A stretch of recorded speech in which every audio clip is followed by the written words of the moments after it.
All right, welcome everyone to the Gilbert Planning Commission meeting of Wednesday, December 4th, 2013. Can I get a roll call, please? Chairman Jennifer Whitman. Here. Vice Chairman Joshua Ayler. Here.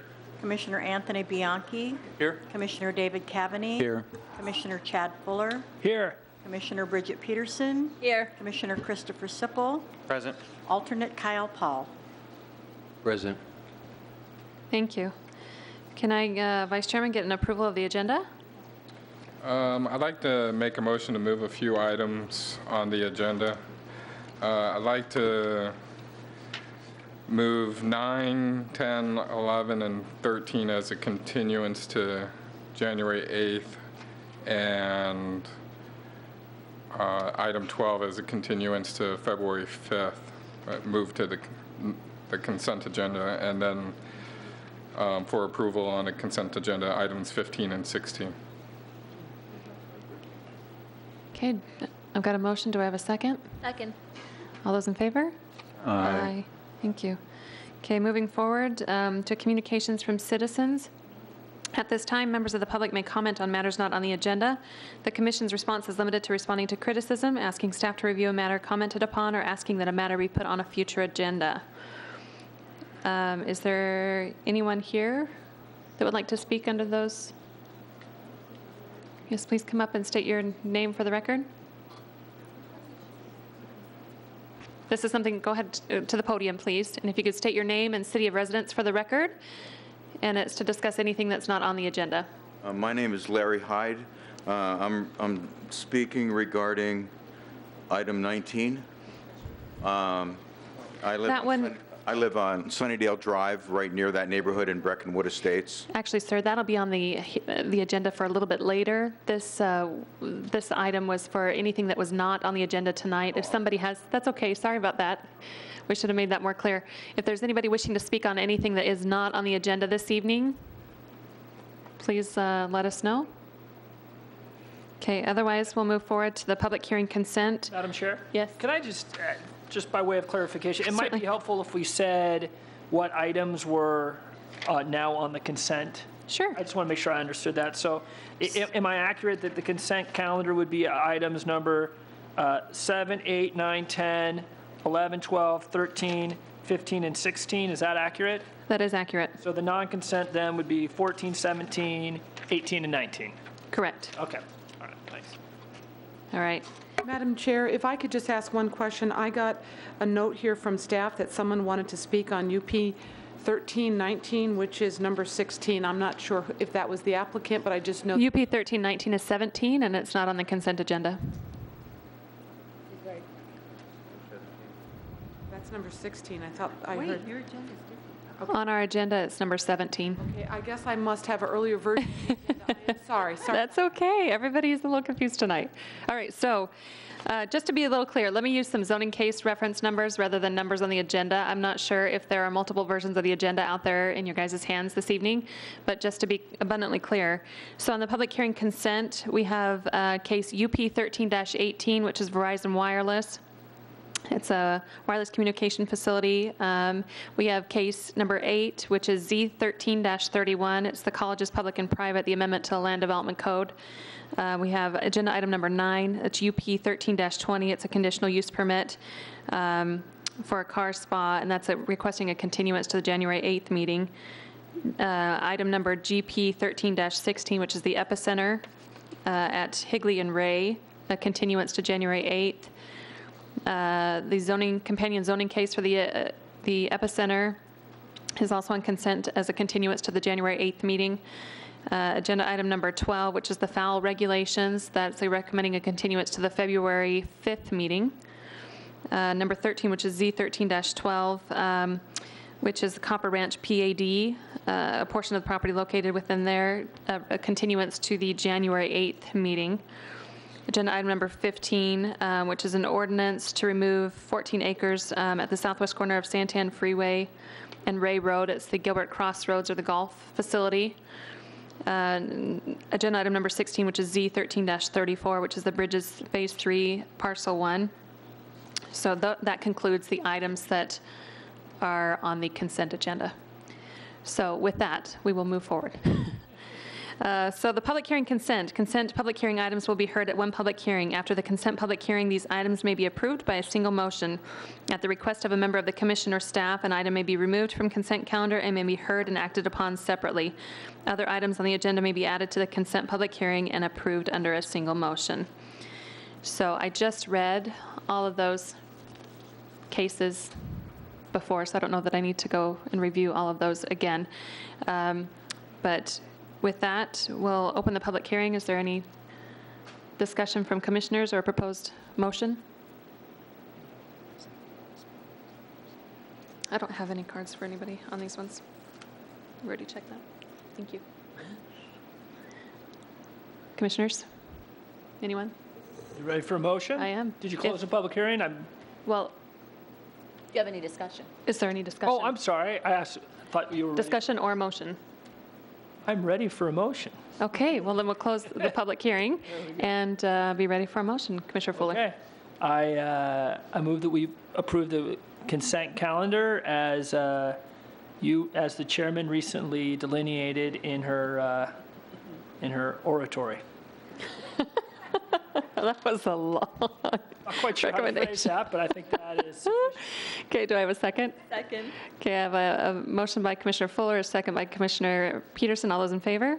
Aye. Any opposed? Okay, motion passed unanimously. Okay, moving on to public hearing non-consent portion of the agenda. Non-consent public hearing items will be heard at an individual public hearing and will be acted upon by the commission by a separate motion.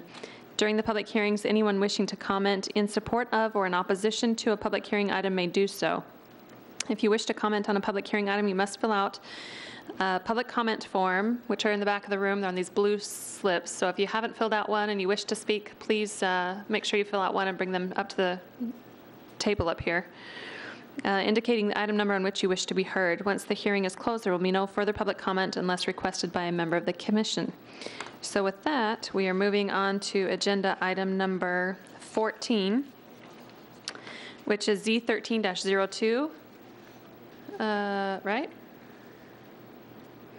Okay, staff, okay.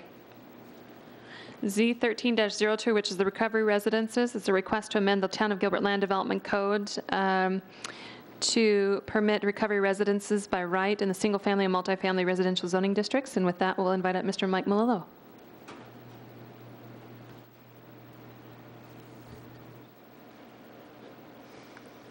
Thank you, Chair, members of the commission. Seems everyone is confused this evening, with cases and when they're going to be heard. But Z1302 is a request for a text amendment to allow recovery residences. What you see is basically the advertisement for this. And what we're talking about here is adding recovery residences as a new use classification to allow these facilities within residential neighborhoods, and I'll get into the specifics.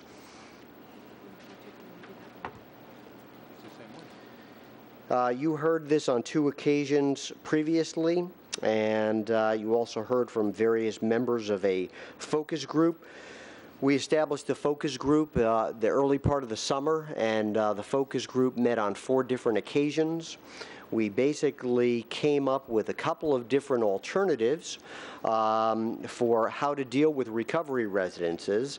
And I would also point out that Commissioner Peterson was part of the focus group, and so she's well aware of the discussions that have gone on during the 4 focus group meetings. And what we shared with you at our last study session was that the first alternative, which was to allow these, but to allow them by conditional use permit, we found to have some legal issues, basically because the class that we're talking about here recovering drug and alcohol users are a protected class under the Federal Fair Housing Act. They are treated as a protected class, as having a disability, and by running those through a conditional use permit process, we felt that there was really going to have some issues in terms of legal issues in the future running afoul of the Federal Fair Housing Act amendments. As a result, we came up with a second proposal, and the second proposal is the one that we have for you this evening, and that is that we treat these almost exactly the same as we treat group homes for the handicapped. And I would preface all of these specific text amendments by saying that if you compare, and I can actually show you on the screen, if you compare what we are proposing for recovery residences to the group homes for the handicapped, they're almost exactly the same. Just a few differences because these are not licensed facilities licensed by the state of Arizona, whereas group homes for the handicapped are. So let me just give you a brief overview. First of all, where would we be permitting the recovery residences? As you can see, we would be permitting them in all of our single-family residential zoning districts from SFA right up to SF43. We would also be permitting them in both of our multifamily residential zoning districts, multifamily low and multifamily medium. And we would be having additional regulations in the supplemental use regulations, which is Article 4.5. We basically add or replace Section 4.5015 with the recovery residence regulations. Similar to the group homes for the handicapped, we have a purpose statement, and the purpose of the recovery residence regulations is to permit persons recovering from substance abuse to reside in a group setting in residential neighborhoods. Registration would be required. Again, exactly the same as our group homes for the handicapped requirements. So any potential operator of a recovery residence would need to register with the town of Gilbert. They would have to receive zoning confirmation. So they would basically speak with a staff member and find out whether they were within the required separation distances of 1,200 feet from another recovery residence, and whether they were in the correct zoning district. Then we would have procedures.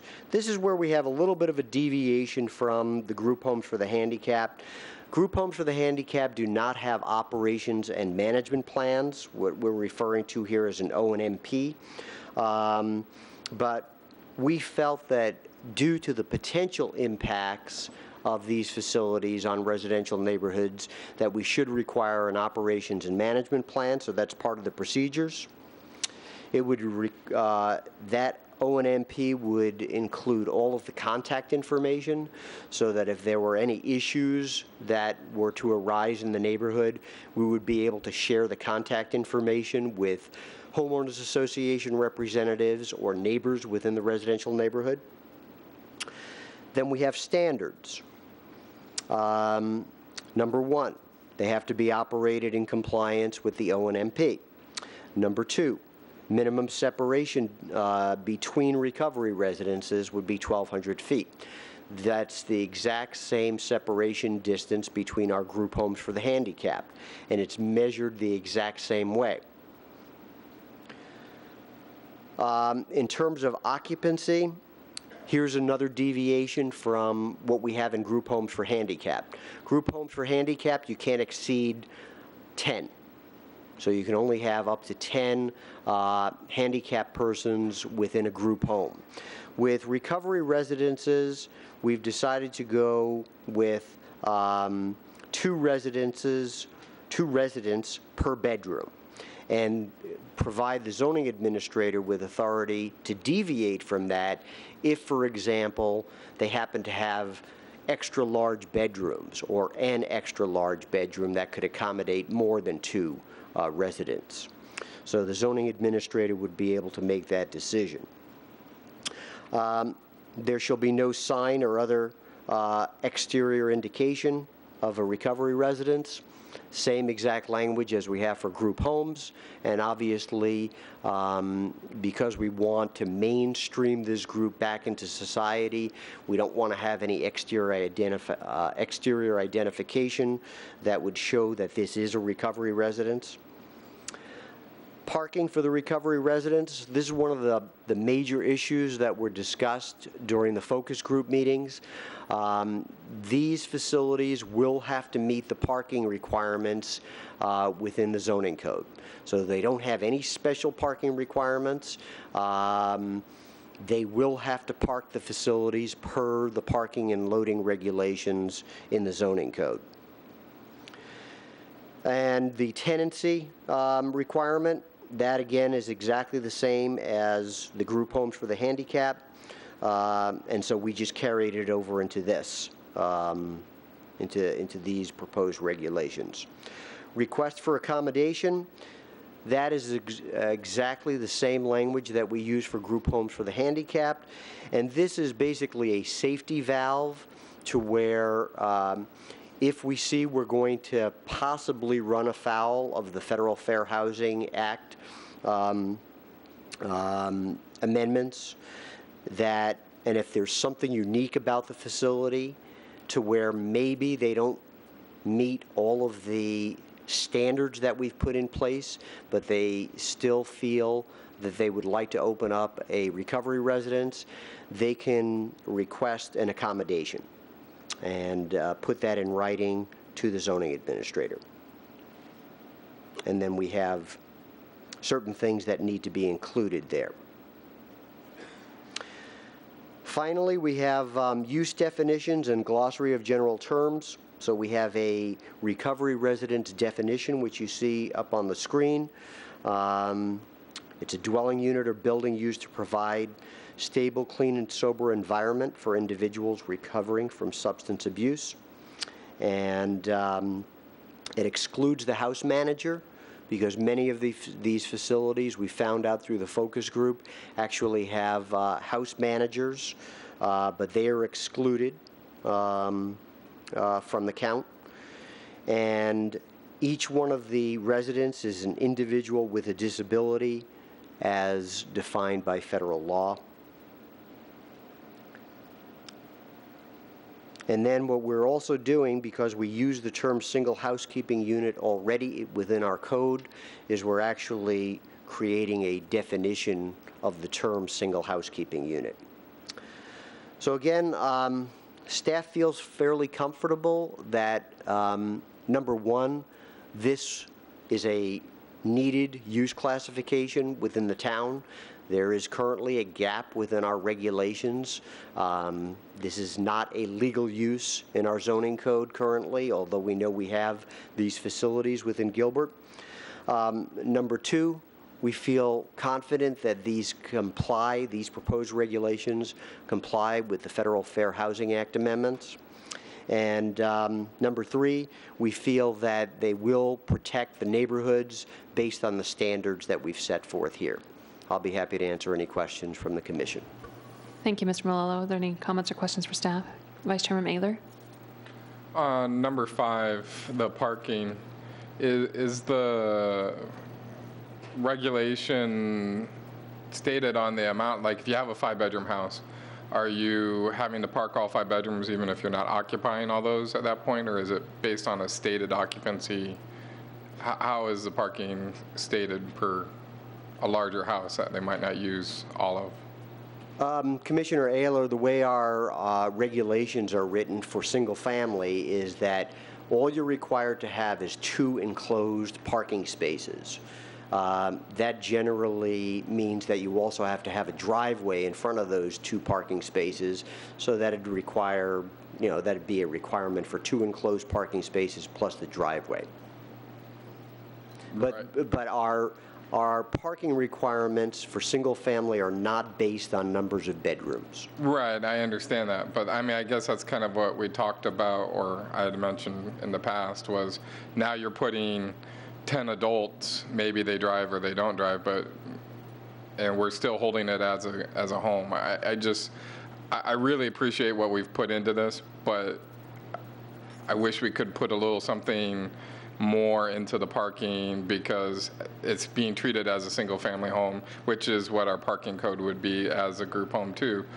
But there's more of a chance of more traffic, and that's what our citizens had stated in concern, and we're only holding the 2 parking spots. Commissioner Ayler, the only other thing that I would mention is that based on our focus group discussions, we know that the operators seek out locations where there's other available parking. If they know that they are going to have residents that have a need for parking or exceed the demand of the 2 enclosed spaces plus what's on the driveway, they're going to seek out locations that have other on-street available parking in the area that would not disrupt the neighborhood. That was our good operators. I mean, the Right, it's good not a apple, bad requirement. apple versus that we've been talking about. So I agree. I mean, what we've got in front of us is the people who do it legitimately. They're going to look at it that way, and they're going to do the right thing. It's the setting of standards for how do we make sure that the operators who might not follow that line, at least deal with that we have something in place to make them deal with it. So. And if other operators wind up parking all over the neighborhoods, our code compliance division will receive complaints, and they'll have to come to compliance. Okay.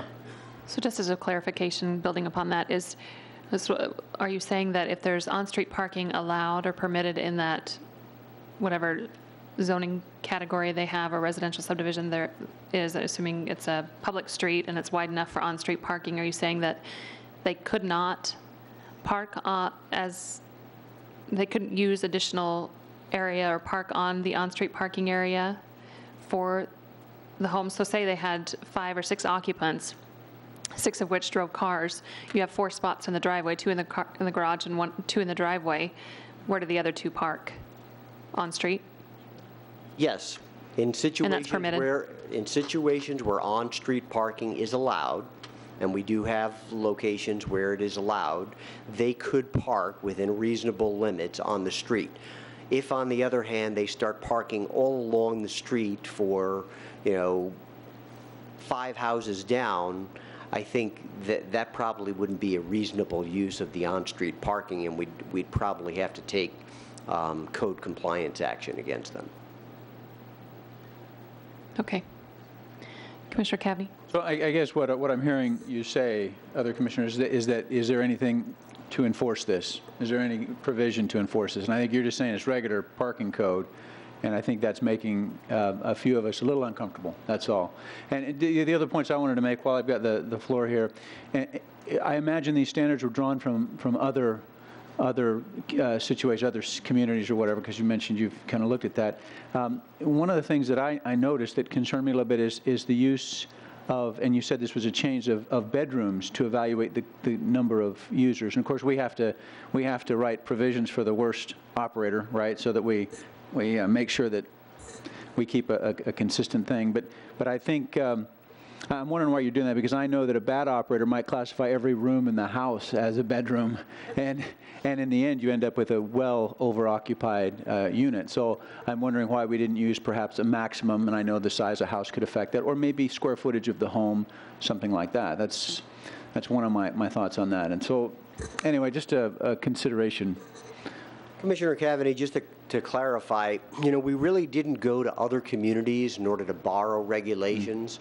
What we did was look at our group homes for the handicap regulations, and we tried to make these regulations as similar to those as we possibly could, because, again, it's a protected class. Okay. And I understand the Commissioner's concerns and lack of comfort with the parking and some of the occupancy situations. I don't expect that this is just going to be complete smooth sailing from here on out. You're probably going to get, just like any business that operates or any entity that operates, you will have good operators and you will have not so good operators. And where we have not so good operators, we're just going to have to use our code compliance staff and the code compliance jurisdiction that we have by the code in order to take action against those operators. The people who have volunteered to sit on our focus group appear to be the good operators. And so, you know, they offered their suggestions on how best to operate these facilities based on their hands-on experience. Sure. And that's the way this is crafted. All right. But, and on that theme, would it be fair to assume that during the registration process, which I think is a great idea, that maybe some of those details be stipulated and worked out with the operator? Would that? Okay. So that, I think that gives me a little more comfort if that registration process would include those clarifications with them. Yeah. But that registration process doesn't stipulate or restrict. It's right. They're submitting the operation plan, what they propose to use, but there's not any restrictions built in or restrictions that staff can enforce other than what's in the code and what's part of this amendment. So building upon that, I agree. I'm a little concerned about the number of potential occupants and feel that there's probably a cap that's needed, similar to the group homes for the handicapped. I don't think, we don't know yet, but I don't know that I'd be comfortable with 14 or 15 people in a home. Not that that would happen, but I think the group homes for the handicapped have maybe a cap of 10 occupants. And that's something that I might feel a little more comfortable with, but leaving it open-ended causes me a little bit of concern. Council? Chairman Whitman, if it might help, one of the reasons why, well, the main reason why there is a number of occupants on the group home regulations as opposed to this is because the group homes are regulated by state law. And that number of occupants is the number of occupants in state law for a group home.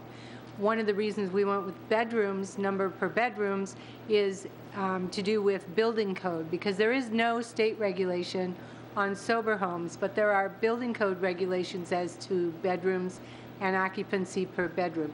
So that's kind of why the town chose to go this direction as opposed to putting a maximum or minimum number of occupants. Understood. But I think in Gilbert, we have, our demographics are such that there are many homes that are offered with 7, 8 bedrooms in Gilbert. And so you have the potential for 16 occupants or more, depending on which home you have. So that's where the concern comes in. I don't have an issue with the number of occupants per bedroom, but I think the total number of occupants is where I get the concern.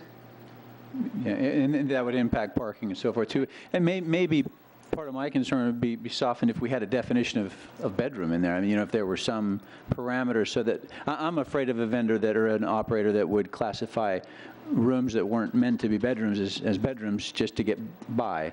And they might argue that and perhaps win with what we've got. But in any event, just maybe a definition of bedroom would help. But again, to Commissioner Chairman Whitman's point. Well, there is a definition of a bedroom. A bedroom has to have a closet and it has to have an escapable route to the exterior through a window or a door. So you can make a den, you can add bedrooms. It's very easy to add bedrooms into a house as long as it has those two items is what makes a bedroom. So I have the same concerns, is you can easily change a 4,000 square foot home into a 10-bedroom home. It's very easy. So I would look at having 2 people per bedroom is correct, but a cap. And if we could set a cap, I mean, and maybe that takes away use per bedroom, but once you get 10 adults in a house, even if it's 6,000 square feet, it's still a lot of people in a house that are occupying and living. And I mean, people need a little space, but that's my look. And it's based upon looking at the operators that might not do the right thing and not your best operators. So. Thank you. Commissioner Bianchi? I'm just wondering, based on the stakeholders meetings and with the separation requirements, do we have any idea how many of these facilities might be estimated in Gilbert? I know we've capped it with this, with every quarter of a mile, but did that come up in any of the stakeholders meeting of what the demand is or how many potentially we were honestly looking at here? I mean, are we talking dozens or are we talking a couple? I don't know. Commissioner Bianchi, we know we probably have about 10 or 12 currently operating in the town of Gilbert.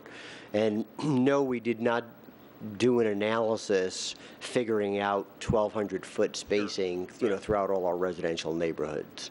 The only thing I can tell you is that there really does seem to be a demand for this, not just in Gilbert, but throughout communities throughout the United States. Mm-hmm.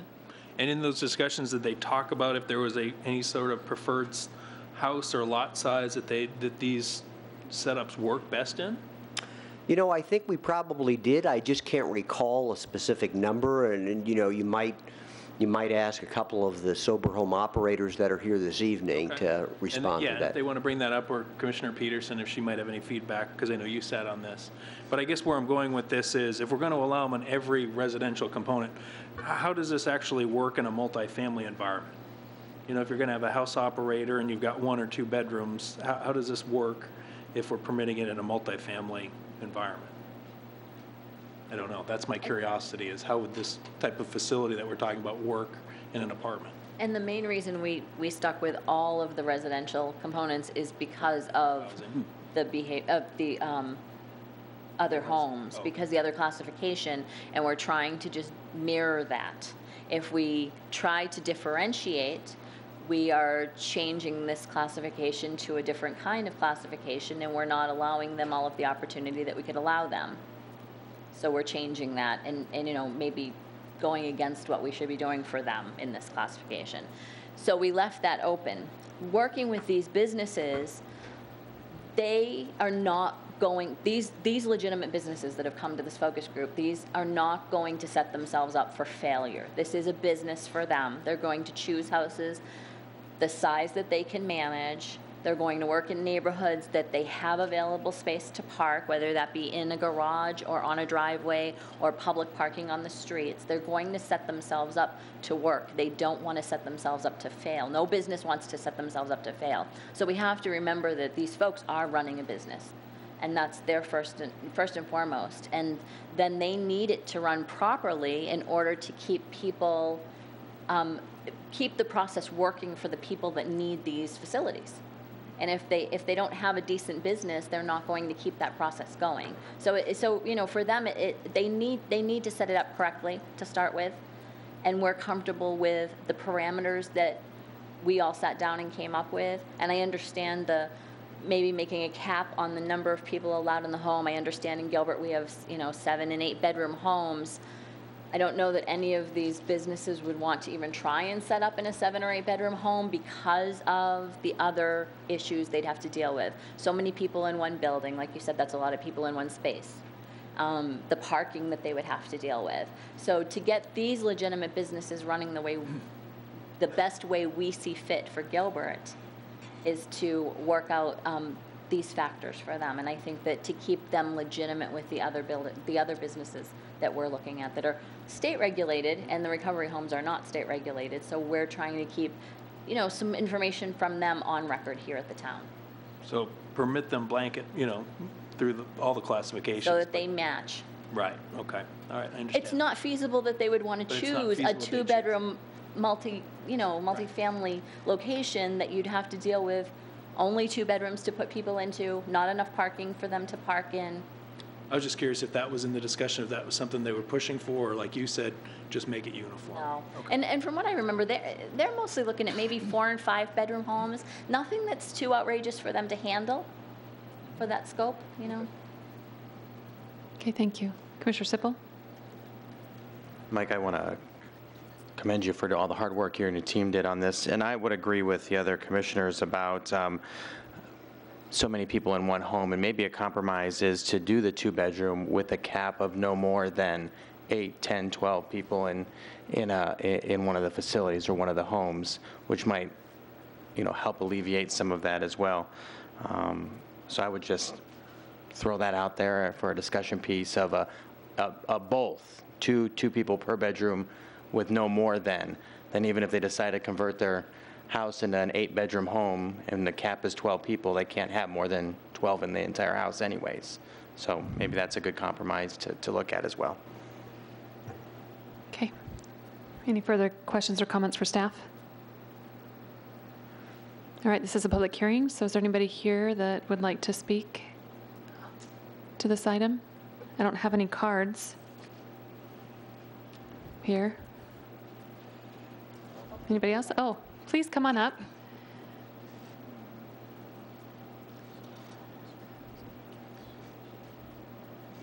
If you could bring your cards, your blue cards, to this round table up here, they'll give them to us. And if you will approach the podium and give your name and city of residence for the record, that would be great. Welcome. If you can pull the mic towards you so we can hear you. Madam Chairman, Board. Thank you. My name is Gloria Hernandez. I apologize. I've never been to a meeting before, but I'm strongly opposed to the sober homes. What we had in our neighborhood was first homes that were way too small. 1,400 is what they start at. I think they topped off at 1918, something like that. We had 2 sober homes, one right behind each other, and these homes did not have a yard. In fact, they share their back garage door, their back garage, as a fence to the house behind them. These homes had at least, on one side they must have had 19. On the other side, they had at least 10 at one time, 10 to 12. They were not regulated. There was no one there at all to be in charge. We had 19 calls to the police in 1 year, at least 19 from our side. On the other side, they had just as many calls. These were people that were running up and down the streets. One instance, one was chasing the other with a knife and yelling, "I'm going to cut you up." Children on the other side of the street with their bedrooms right up against them were scared, were running to their parents saying, "I just heard this." What child should be subjected to such people? All right? We've had, like I said, at least 19 calls. All the neighbors, not just 1 or 2, all the neighbors. We had meetings that they were attending where the people would actually sit outside our bedroom windows, on the street, on the gutter, talking.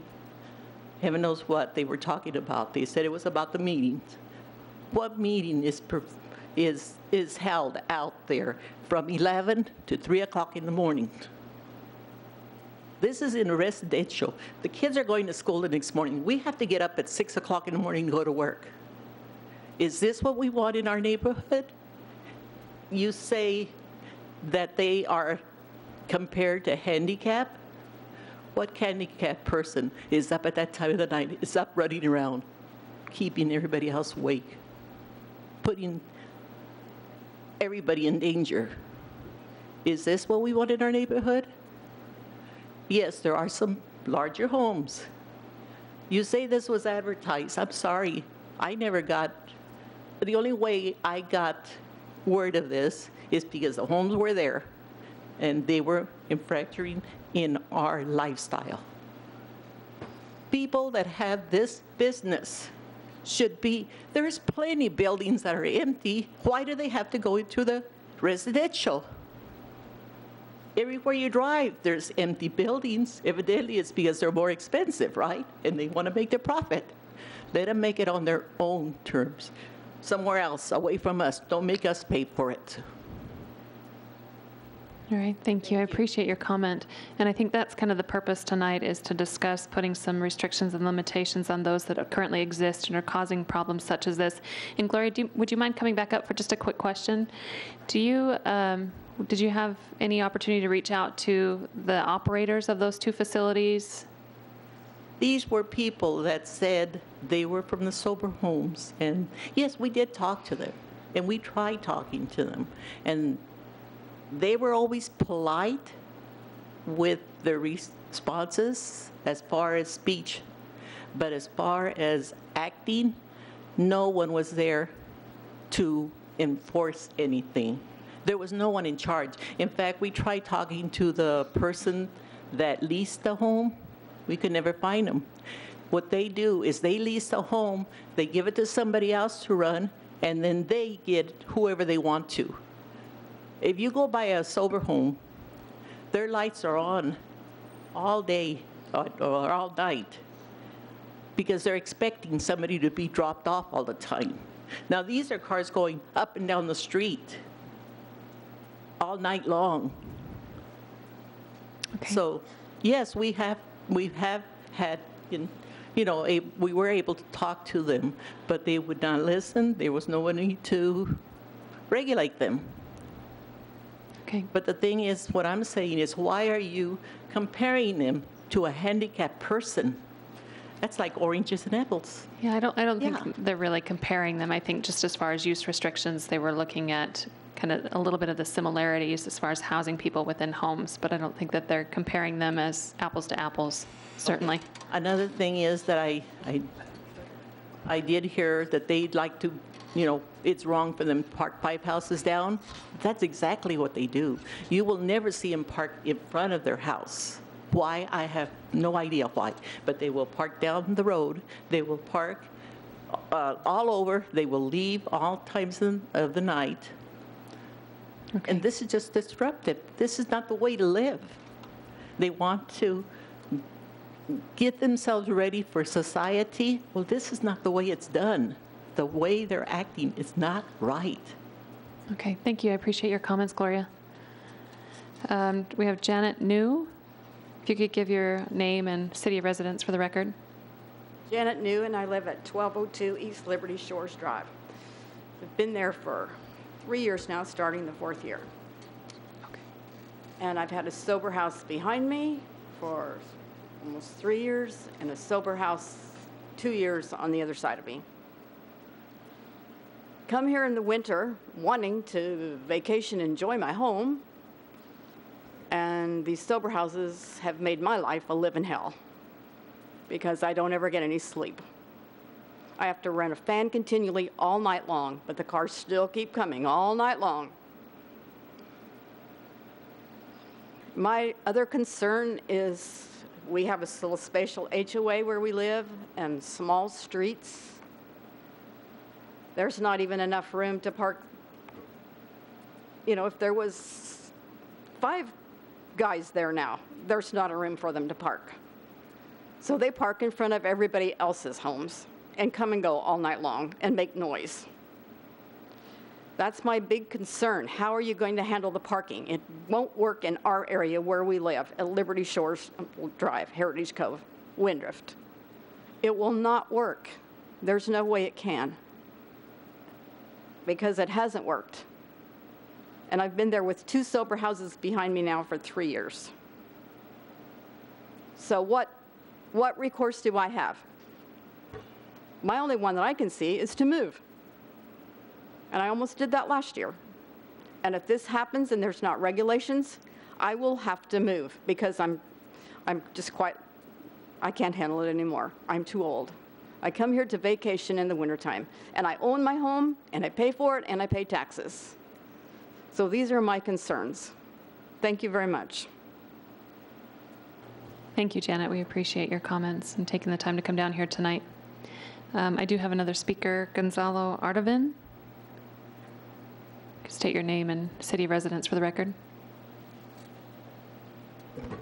Hi, I'm Gonzalo Ardovan, and I live here in Gilbert, 207 North Honeysuckle. I'm also an operator of a sober living house, or multiple sober living homes. And I'd like to, number one, applaud staff. I was able to participate on that focus group, and how the process went was amazing. It was back and forth. We tried to cover all areas, and we tried to cover all the bases. And some of the, I'll try and make some comments on some of the areas that we had some concerns here on. Actually this, and I obviously speak for this ordinance, I think the two opposing comments, this ordinance eliminates those houses, those experiences that you had. And the hope, I mean, we certainly don't run houses like that. So I want to kind of go through that. One of the issues is bedrooms, defining bedrooms. Part of the O&M is that we're going to provide a layout. We're going to define where the bedrooms are, part of the submission. So that can either be verified at that point and be defined based on that O&M. Traffic's a big issue. Typically, our typical model of a house is 5 bedrooms, 2.5, 3 baths. We try and find houses that are big enough that we can create 2 separate living areas. Our facility, we've been operating since 2008, and averages 50% of the people have vehicles, 50% don't. Our typical model houses right now, excuse me, are 5 houses or 5 bedrooms or 4 bedroom houses. And I think that's really the norm of what we're looking for. At the end of the day, we have a requirement to meet the city requirements for parking, period, whatever that is. We typically go and look for houses, once we go to expand, that meet our needs. So, what does occupancy look like for us? We have two people per bedroom plus 1 house manager. So hypothetically, in our 5 bedroom homes, we have 11 people in there. 3 people in the master bedroom, okay, and 2 in every other bedroom. So for us, we do cap at, let's call it 11. And those are only in the 5 bedroom homes.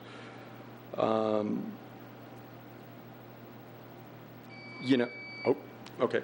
So That's okay, you can proceed if you can. Yeah, and I think I tried to cover all the areas of concern. I don't know if I did or if I didn't. We appreciate your comments. Has anybody got questions? Vice Chairman Naylor? When you say you meet the city parking codes, which I believe you would, because it's only stated to have 2 parking spots, how do you deal with it when you're saying you have 50% and 50%? With cars and without cars. So with your 5 bedroom house, and I would assume that be the five occupants approximates would have cars, and then the 1 manager would have a car. So you would have 6 cars on site. How do you typically, when you're looking for design of a home, do you deal with the 6 cars when you have the parking? Typically, our 5 bedroom houses, the ones that we have, they have 3 car garages. They're not 2 car garages. Number one, typically the driveways are wider, so we can park there, and the houses that we look for do allow on-site or on-street parking. So that's how we address the parking. So do you park tandem to every car, or do you park the 3 other cars? And I know we're just talking generalities. Sure. But if you had 3 cars and 3 garages, you would have to park the car behind a car. We do. Or you park on the street. I mean, do you have in your statement of regulations, because we're basing this upon this set of regulations you're going to put on yourself, basically, with this plan, do you state in there and saying, this is how we run our business, we will always, or try to always, park our cars on our site and before we park on the street? We absolutely do. And, you know, it took us a while, but each house manager has a system of how cars go and who gets to park in the garage and who doesn't. And they truly do operate like a family. So it's no different than having children and parking behind you, and they know they got to have their car out of the way before you leave for work. We work it out. But yes, we try and park on site first before we'd ever park on a street. I don't know if I answered your question or not. Yeah, I don't know how the kids yet. My girls aren't old enough to drive, so I haven't gotten there yet. All right, thank you. I appreciate your comments. Is there anybody else here wishing to speak on this matter? Is that for this item? Jeff Marsh? Again, if you could state your name and city of residence for the record. Sure, my name is Jeff Marsh. I live in Tempe, Arizona. Much like Gonzalo, I'm an operator and owner of a sober living residence within the Gilbert city limits. What I wanted to focus on for the other ladies that were commenting on the issues they were having is the reason why we brought this to the city was because of a regulation that we were following, which was less than 10 people in the sober living resident or in a house. This is why this whole thing started with one of my residences. And how my approach to it was I wanted to follow all the rules and regulations that City of Gilbert has. And so when I came and got approached to this about having this ordinance created, I wanted to be able to follow everything that Gilbert laid out and approached Mike Melio, approached the city, approached everybody about doing this the right way. And that's the whole intent of this ordinance, is that we do it the right way, because we know there's operators out there that aren't doing it the right way. And an example of us doing it the right way, much like what Gonzalo was saying, is in my residence, I follow all the city parking laws. I picked a house that has an adjacent to a main street, so there's no actual houses on the street, so I can allow parking that's not going to interfere with anybody else. We regulate our residents to have a curfew at 10 p.m. We do mandatory drug and alcohol testing, so we know that our residents are clean at all times. If they are not clean, they are kicked out of the house. We have multitudes of requirements. They have to have a job. They have to be involved in a 12-step community in recovery. They have to be working with another person in recovery to help them better themselves. They have to be, and most of our residents for these legally operating or what we consider good sober homes have come recently out of a 30-day treatment center. They're not coming off out of jail, out of prisons, whatever. They're actually coming out of a 30-day treatment center where they've gotten the tools to help them recover and obtain sobriety. So we're not considered what I would call a true halfway house or anything like that. We're actually what we call ourselves as a three-quarter house, which is we're trying to get that resident to go back into normal society and actually try to obtain a level of self-sufficiency and not be a hindrance to society and be actually a beneficial person to society. Many of our residents need to meet a financial requirement to be able to live in the house. They have to be able to afford the weekly fee that we charge.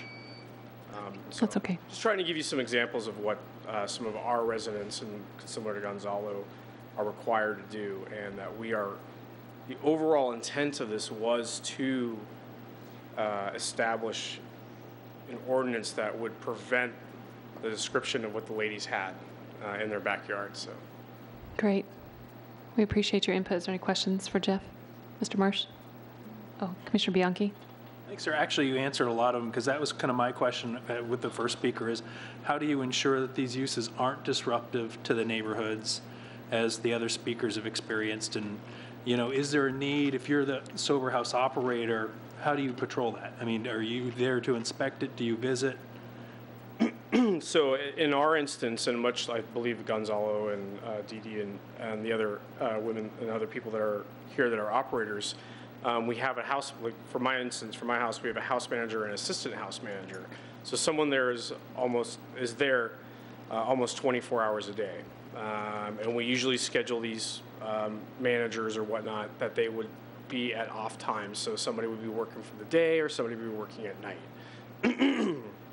And those operators have a certain, and that's part of the operating agreement Gonzalo was discussing, is that those operators have certain rights of levels of where they could, I guess, give discipline or kick somebody out if they're abusing privileges or doing whatever. And in that sense, they maintain the level of the house and being able to, they maintain the security and environment of the house as a whole. I regularly go to my houses at least 2 or 3 times a week to visit them. I only have one residence in Gilbert, but I have 2 residences in Chandler. I am constantly involved. I have another business partner as well that is constantly involved, and he actually lives at one of the houses. And so that's how we kind of maintain a level. We have certain levels. I'm the owner, with my business partner is the owner as well, and then we have a residential house manager and an assistant house manager at each house to help facilitate it. If they can't handle it, then they call us. And as an operator or owner, do you typically buy or lease these properties or a mix? Currently, with the market conditions, we've been renting. Our ultimate goal is to buy and own a house in the environment. But with the real estate market that it is right now, we saw an opportunity with being able to rent. And like for my house, particularly, in all my houses, I searched and found people that were willing and open-minded and willing to discuss this. And like I didn't go in and say, oh, I'm just going to rent the house from you, and now this is what I'm going to start. I would actually went in and show them my operating agreement and show them all the rules and everything of what we were doing, and was showing it was a positive thing. And I mean, it's a little bit late now, but if we ever needed, I would have recommendation letters from all my houses, from all the owners, because I don't get police called in. I don't have any emergency situations usually. I've had non-drug or alcohol-related accident one time, but nothing that would be not normal in a neighborhood. Thank you. So. Thank you. We appreciate it. Commissioner Sippel. In your homes, what is the occupancy size? Do you have 8, 10? Yeah, so the reason why this ordinance was brought, because I was originally cited for having 10 people in a 5-bedroom house that were unrelated. And I didn't know when starting this business, I was not aware of that rule. So when I found what I had originally intended always was only 2 people per bedroom. So for my house in Gilbert, I have 5 bedrooms, 2 people per room, and it's a 2,800 square foot house with 6 available parking spots and on-prem, and I believe I only have 4 cars there currently. So. Thank you. Any further questions for Mr. Marsh? Thank you. Thank you for your time coming down. Thank you, guys. Anybody else interested in speaking on this item tonight? Okay, with that, we'll go ahead and close the public hearing and bring it back to the dais for discussion. Oh, does staff have anything further to add? Sorry. Oh, you have some questions for staff? Vice Chairman Naylor? Just going over a few things that we've talked about with citizens that come forward. A couple questions that came up to me in dealing with the 2 houses that were back to back. Say if we had a house and a guest house on a property, is this ordinance based upon per house, or is it based upon per property or per bedroom?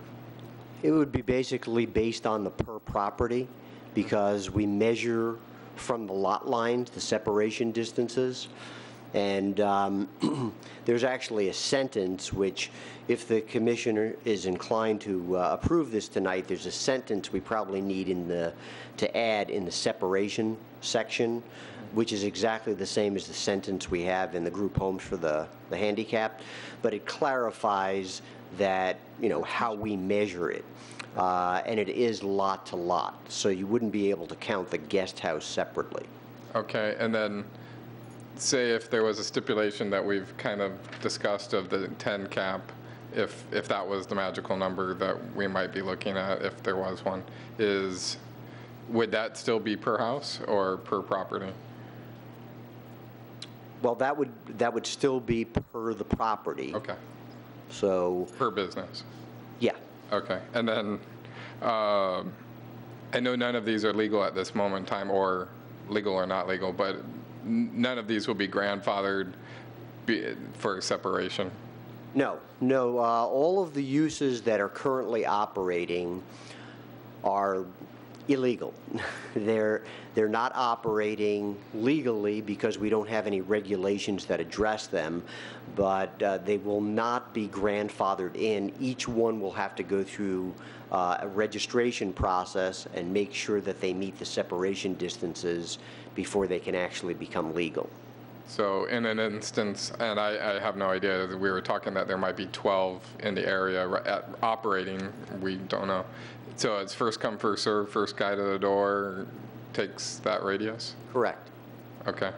And then is there any standards for this operating agreement? And I think that's my own crux that I deal with is I can write an operating agreement that says 2 sentences and says, yeah, I'll do the right thing. Do we have any standards that we're going that a minimum for the operating agreement?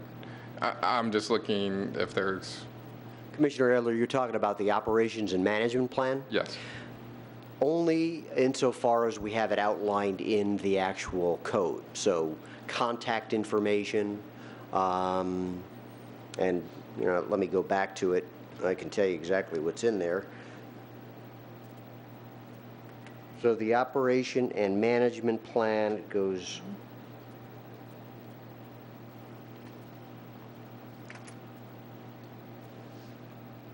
name and address of the business owner, live-in house manager, name, address, and telephone number of the owner and person in control.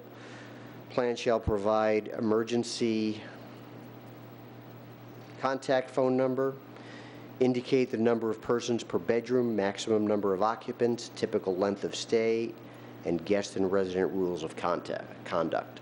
So can I just jump in for 1 second on that? So Mike, nothing that the gentleman who clearly runs a good recovery house, where he said that testing, financial capability, lights out hours, I'm sure there's other things that he mentioned that aren't, but none of those things need to be in the plan. Is that accurate?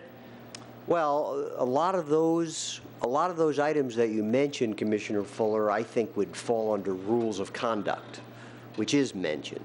But that's discretionary, not required.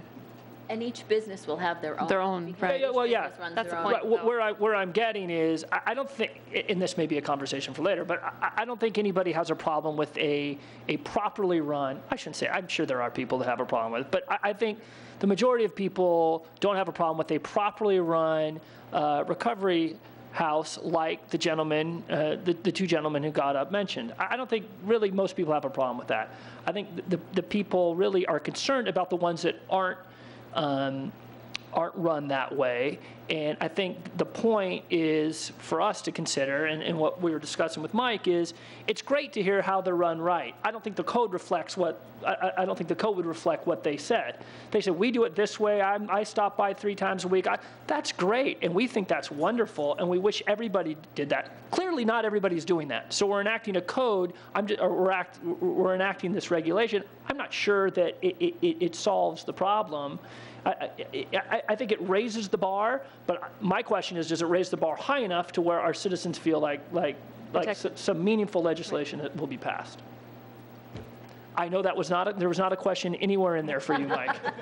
No, but let me just comment on your comments. And, you know, what we're trying to do here is obviously strike a balance. And, you know, we understand at least two of the big issues are parking and occupancy. And I think those are issues that we can deal with. I had up, what I had up previously is the parking regulations. So, you know, let me just clarify for you. So all the required parking, what's in 4.203A here, all required parking shall be provided on site. And then there's a couple of exceptions. So that's one thing. So it has to all be provided on site. Then we have this subsection F, visitor parking. On-street parking may be counted toward visitor parking. So in certain zoning districts, we have some visitor parking requirements where we've got really high densities, you know, SFA, SFD, and the 2 multifamily districts. So we also have some on-street parking allowance for those districts here. But then when you actually get into the on-site parking requirements,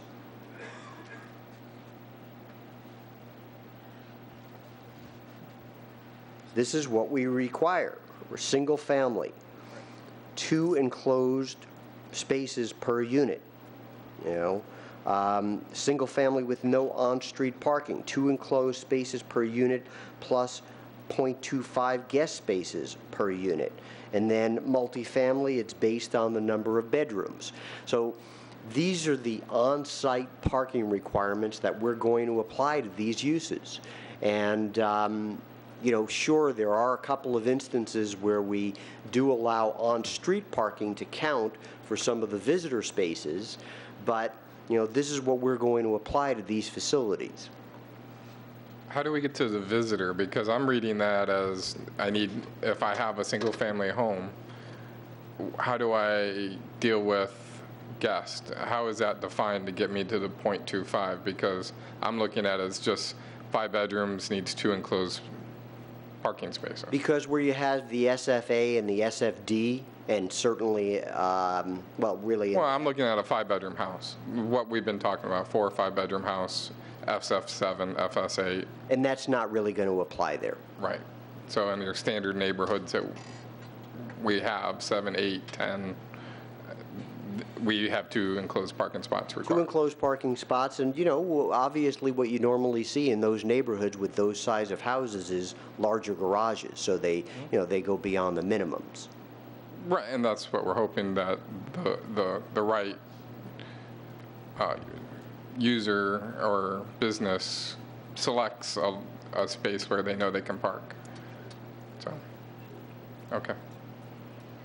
Any further questions, comments for staff? Anything further you wanted to add, Mike? On the occupancy issue, well, two things actually. Let's go back to this. If the commission is inclined to recommend approval of this item under the separation distances, this sentence that says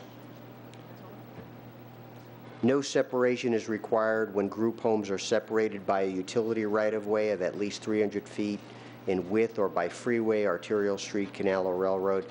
That sentence should be added to the separation requirement in the recovery residences. So that second sentence under separation should be added if you're inclined to recommend approval. So that's the first thing. So if you have a utility right-of-way between, you wouldn't need the 1,200. You could be less than 1,200. Correct. Reagan. And that's the way we always apply our separation distances for all of our uses that require them. So a utility easement, like what runs down through the Heritage District, that power line, you could have one on either side of the power line? Yes. Of course, this is staff's recommendation, so, I mean, for consistency purposes, I think they want to keep it the same, but Okay. Yeah, I think it's up to the commission. I think we just left that out by mistake. And then second, if if the commission does have an issue with occupancy, what I would suggest is that you add some X number of residents maximum under standards number 3, so not to exceed 2 residents per bedroom or a maximum of X number of residents. And a maximum, not or? Yeah. Because you could have 2 residents per bedroom with 7 bedrooms. Or a maximum of X number of... I think you want I to think you limit gotta it to go and. Otherwise, Yes, Oh, okay. you have to limit it. You you're can choose making it either or. broader if you do Right. the or, and you're making it more restrictive if you. Yeah, so if you want to make it more restrictive, you need to have and a maximum of whatever number. Yeah, the way technically I would phrase it is you'd say two Not persons to per exceed. bedroom, but in a number not to exceed X, Right, whatever. right. Whatever The total number of occupants not to exceed. Okay. Commissioner Fuller? Yeah, I have one more question for you, Mike. So, I don't think it's really any secret that I'm more in favor of a use permit than what is being proposed here tonight. If with the registration process that we have, and I understand the town attorney's opinion on that on the use permit. From what's being proposed on the registration process, let's say we had a bad actor, not the folks that are here tonight, they seem wonderful, but somebody that isn't, files a registration, registers with the town, and then we're getting noise complaints, we're getting the hell these poor ladies were going through, and there were complaints.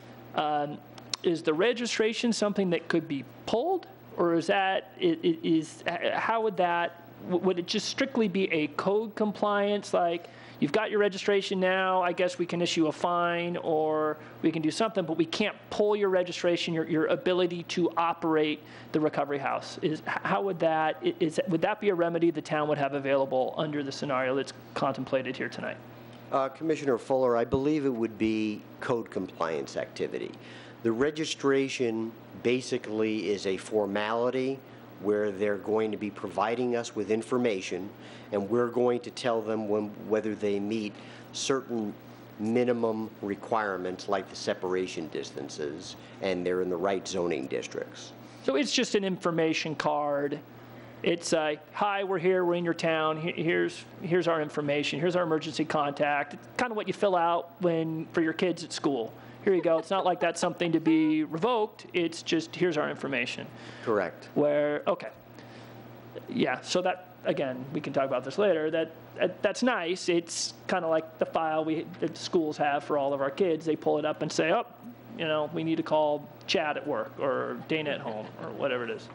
So, okay, I will save my comments, which are thinly veiled for our closing public hearing. I think we know where, okay, Vice Chairman Naylor. Going back to the parking last question real quick on it, there's no way to go to the visitor, like we have the 0.25 per visitor. So you deal with the bedrooms and you look at, okay, if I have 10 people, then there's a base limit of whatever that number is, and then plus the visitors at that point. Is there a way to add a percentage, or is it just truly based on group home, which is stated in the 4.2? Or would we have to do a complete amendment to get to that point for the visitor? Commissioner Ayler, we can add it. I mean, we can certainly add another provision the way it's currently written, unless you're in those districts that have the requirement for the 0.25 guest parking, or you're in a multifamily district that requires visitor parking. You don't have to provide that, but if it's the commission's wish to add that type of a requirement under the parking section, we can certainly do that. So that would be added to 4.2 as a line item for this type of use? Or would it, how would that be stated? I was just trying the mechanism to have that happen. Let me think about it a little bit and see how we might be able to cross-reference the parking requirements, but we may want to add something specifically to the supplemental use regulations that addresses that. Okay, thank you. But if we go back to the thought, at least what the operators have been stating, is that generally speaking, no more than 50% of the occupants have vehicles. So if we start adding requirements to parking for the entire number of occupants, then you're adding potentially spaces for those who don't use them or wouldn't utilize them. I do like where you're going, though, because parking obviously is a concern, but I'm wondering if there's a way to handle that by limit, instead of addressing it as a percentage per occupant, maybe if it's no more than 3 cars can be parked on-street parking at any one time, or two cars. So I think the problem, right, is the parking on-street and the effect that it has for the adjacent residents, right? It's not the... Can I follow up with that? Are you looking at all the vehicles that would potentially be at the home because of the occupants that are there? Well, I'm looking at this and listening to the operators, which I believe are doing the right thing. They're getting people back into society to get a job. Living in our valley, which is very expansive, they'll need vehicles. So maybe when you first get in, you don't have a vehicle, but through getting through the process, you get a car, you get ready to go back into society. I think that number starts to grow as you're successful. And so you won't be at 100%. I'm not saying 100% parking, but I'm just looking at, hey, if this was in my house, how would I do it in my house? And how would I park it? If you're looking at visitor parking, that's different than occupant parking, because they're living... I'm classifying visitors as occupants, not the visitors, because that I'm looking at as a single-family home. How would it occupy? That's my baseline. Then we're adding all these adults that would have a lot more cars. Right, and how do we enforce that? And in my neighborhood, we have 3-car garages, and there are still 3 family cars parked on the street because people don't want to have to do the jockeying in the driveway and the garage, so they park 3 cars on the street because we're public parking. So who enforces that? Code compliance, since we're hanging our thing on this code compliance. I think code compliance is not the way to handle this. I think that code compliance takes a year to have things happen. So I wish we had a hook in this that would allow us to look at it. So if I'm going to base it upon what we have on other standards, and that's how you're going to deal with it. That's an awful big load to put on code compliance, to put 3 cars on the street. That's too much for me. Yes. Staff? Commissioners, if I am trying to understand Vice Chair Oler's suggestion to add 0.25 visitor to this use, if I'm understanding that, that would be very difficult to do in a neighborhood that is already developed. Because when you're talking about a single-family neighborhood that has a requirement for visitor parking, it is established at the time of preliminary plat and final plat. Once the homes are built, the only way to add visitor parking is for a property owner to somehow acquire land within an established neighborhood to provide parking.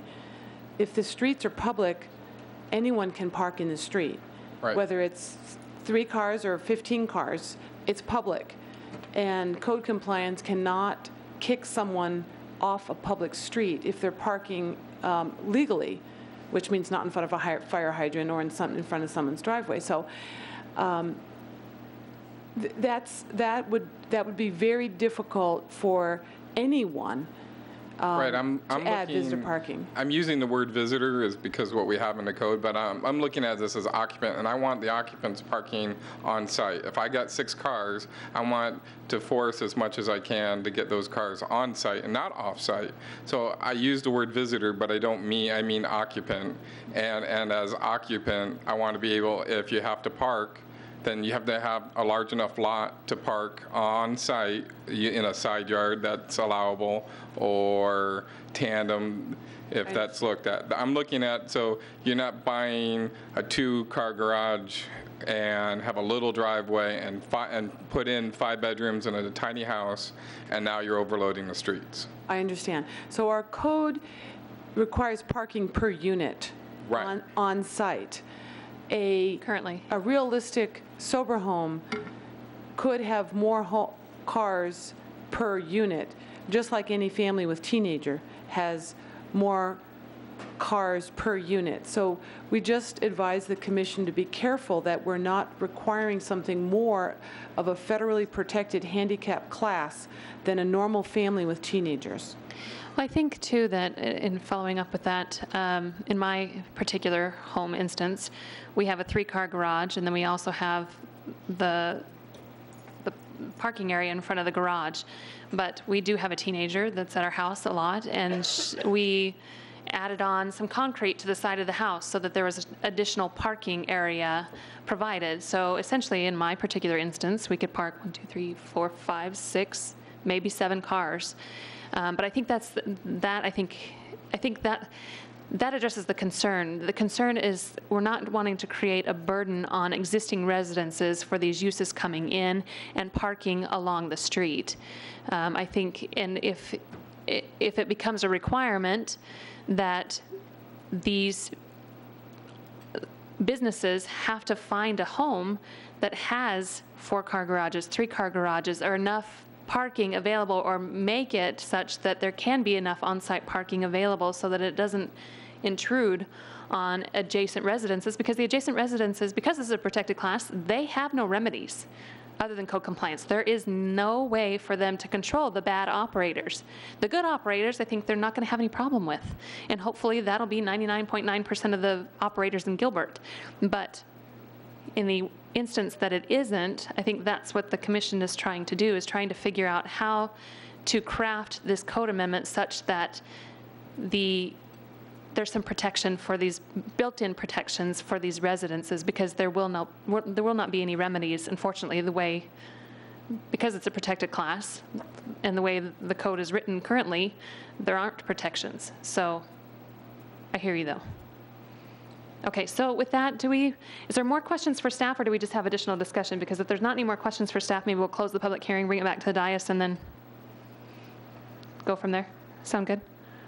Okay, so we'll go ahead and close the public hearing and bring it back to the dais for a discussion. Commissioner Bianchi. Oh, did you have your hand raised? I didn't see. All right. Okay. Well, I've learned a lot tonight. I think we all have. I think I also learned that Commissioner Fuller's children's school has to contact him regularly, apparently. Chad at work. I do have 4 boys, yes.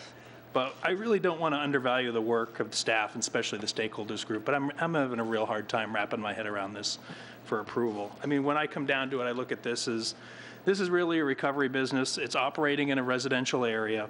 It's permitting more adults than is typically in any home for short periods of time, almost creating a transient-like environment. So I think, and if the tendency is to lease, is there really a long-term benefit to the neighborhood in addition to the HOAs having to accept these as well? I guess where I come down on it is I'm not comfortable allowing 2 adults per bedroom plus a house manager with zoning admin options for additional residents. I'm just not comfortable with that. That's kind of why I asked the question of what's typically the right size and lot for these types of establishments. I think honestly we could allow less residents per home, and perhaps maybe not in every residential district, even though I know that was a topic of discussion, especially small lot residential for the reasons we heard about tonight. Or perhaps maybe look at a use permit for recourse as an option. I know we're kind of hesitant on that, but some sort of recourse. I know we've discussed that in the past, but somehow that still lets us be within fair housing compliance, but at the same time really protecting people's housing investment, because I think that's what it really comes down to a lot. So as it's written right now, I don't think I can support and vote in favor of it, but it would probably take some modifications for me to approve it. Thank you, Commissioner Bianchi. Are there some suggestions on types of amendments to the code that you would recommend approval for? I would be open to a use permit. I know a lot of times we don't like to discuss this right on the dais, legislative right of, but use permit process, I'd be open for discussion of what the pros and cons are of that. But also if we capped the number of residents, and I see Commissioner Peterson like, yes, we talked about this in our meetings. I'm just not comfortable with it. And then also to allow them in every single residential district, multifamily, to allow them in a single family attached or detached with its limited lot size and small yards, I don't see how that type works. But it does go back to Commissioner Peterson's point where she said, we're going to give them a blanket permission, but they're likely not going to go here anyway. But I'm just But I think kinda that's the interesting that purview. we write it into the code that says, oh, but you can go anywhere, even though we think it won't happen there. But Right, I it think just that- doesn't seem to make a lot of sense. I think that's the purview of the commission, though. I think that's the recommendation of the committee, and then we determine where we feel it's appropriate and necessary. Right. But if we're talking, small attached homes, SF6, SF7, when they're talking about, they look at 5-bedroom homes as kind of where their optimum is. That's a large lot. That gives some protection. It kind of addresses the parking issue, spaces houses out a little more, and kind of goes from there. But that's kind of where I'd lead the discussions. Okay, thank you. Anybody else want to go next? Sure. Commissioner Fuller. I really appreciate everybody's time on this. I know we've seen this for a number of months now, and I really appreciate how everybody's kind of really tried to come up with a good product and in good suggestions. I'm a lot like Tony in this. Just to summarize quickly my thoughts is I think this use provides a valuable service to the community.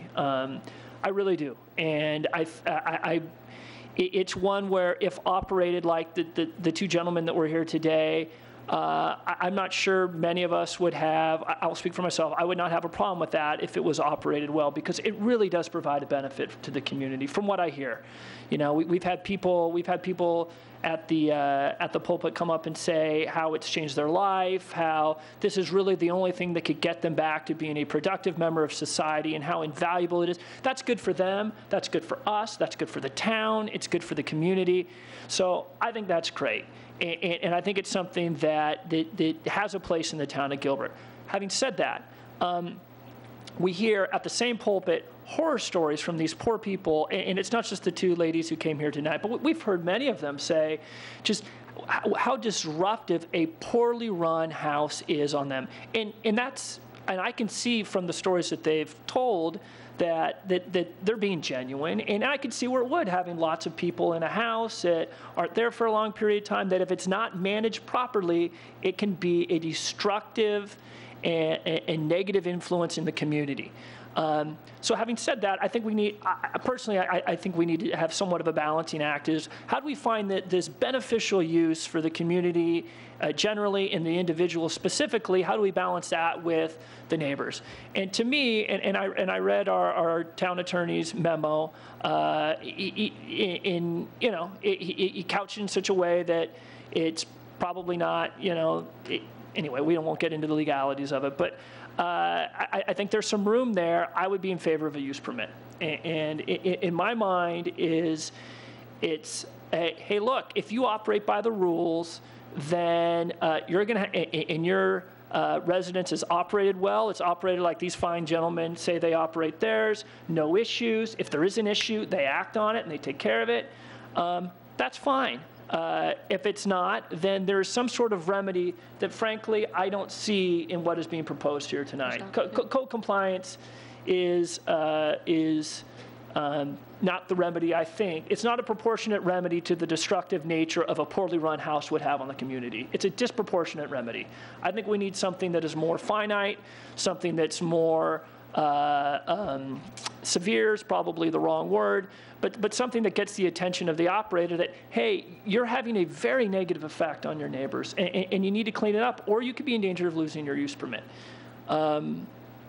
That's what I would be in favor of. I think we can work out the parking, and we can work all that stuff. Is, to me, the big disconnect in what's being proposed here tonight, and the problem that I see is the remedy for a poorly run. This doesn't address enough of what I hear is happening in the poorly run houses that we have in the town of Gilbert. It's addressing some of the things, and thank you everybody for putting those together. It's just not addressing enough, because I just don't know frankly, if we can, in this. And that's why I think a use permit for me, would be the most appropriate, and I'd be in favor of it. And, you know, I'm not sure where that would come out, but I think it would be it'd be worth it to the residents of the town of Gilbert to enact that process that would give them a remedy. In the houses that are run properly and correctly, I don't think that they would have anything to worry about if they're complying with the code.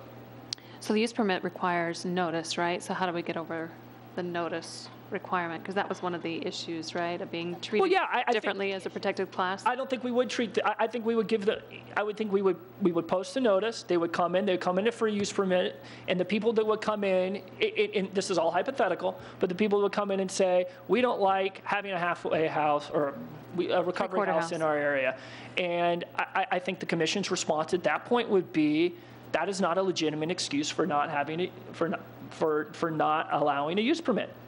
You know, it's the same. We hear that stuff all the time. We hear people come in and say, you know, I don't want this new residential development because traffic will go through the roof. You know, we hear those types of arguments that are emotional arguments, but aren't really based in any type of reality. It's, we think it may be bad. You know, it's more perspective art. It's a perspective damages claim. Right. And we don't have to listen. We can say, okay, you know, here's your remedy, Mr. and Mrs. Homeowner. If that does happen, then the use permit can be revoked. Right now, we've seen no evidence that there's a violation of the use permit. So playing devil's advocate, if a use permit was a requirement and they have to meet the 4 state standards, one of them could be no detrimental impact on adjacent residences. I mean, residents could theoretically come in and say, this is going to have a severe negative impact on our neighborhood and us as residents. I think that's a prospective damages claim that's unenforceable. I think we would say, you don't know that. There's lots of, and we could point to these fine gentlemen here, of residences that are run properly and don't have a negative impact on on their neighbors.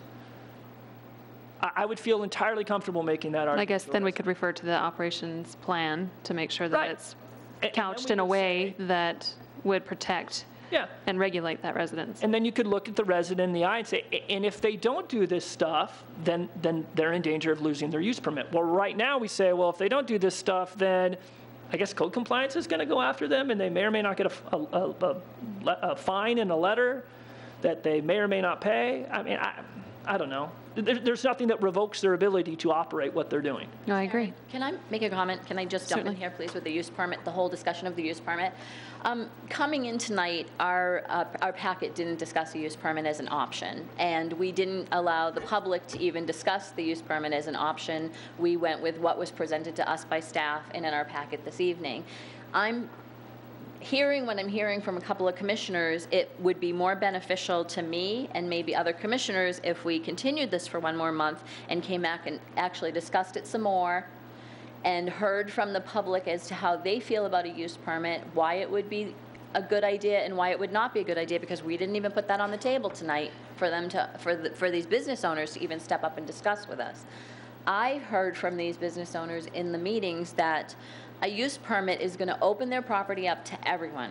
They like to keep these residences anonymous. They like to keep the people that come into these residences anonymous. They don't like the public to know where they're located. And yes, because they file a permit with the town and their operating procedure with the town, you can come in and request that and find out where they're located, yes. But it's not opened up to everybody with public notice with a 4-foot by 6-foot bright yellow sign in their yard that says this is potentially going to be a recovery residence. That opens them up for everybody knowing that that's what that property is going to be used for. That doesn't keep them private, it doesn't keep them anonymous, and really doesn't fall under us treating them equally like a group home. Okay, so 2 parts. One, I agree with you. If you'd like to continue that, I think that's a great idea. We could get a more roundtable discussion.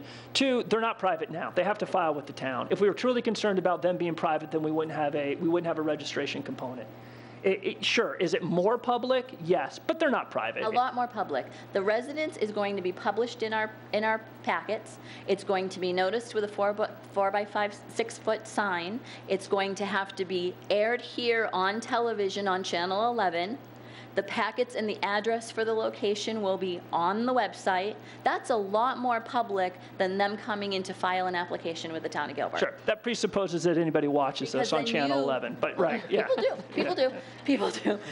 But that would mean you would have to go into the town and ask to see where the recovery residences are No, located I to get the understand. information. I stipulate that it's more public, but I disagree, and I'm not saying you're making this point. It's certainly not private.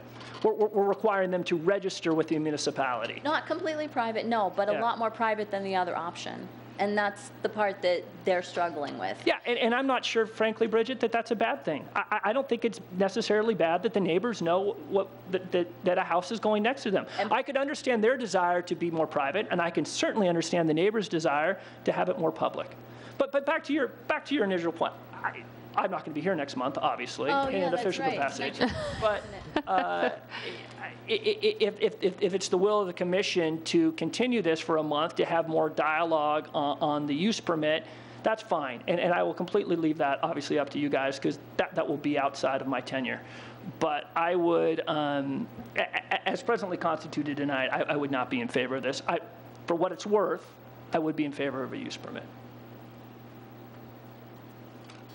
Further comments? Nothing? Commissioner Sippel? This is, wait for what? Wait for, All right, okay, I'll go.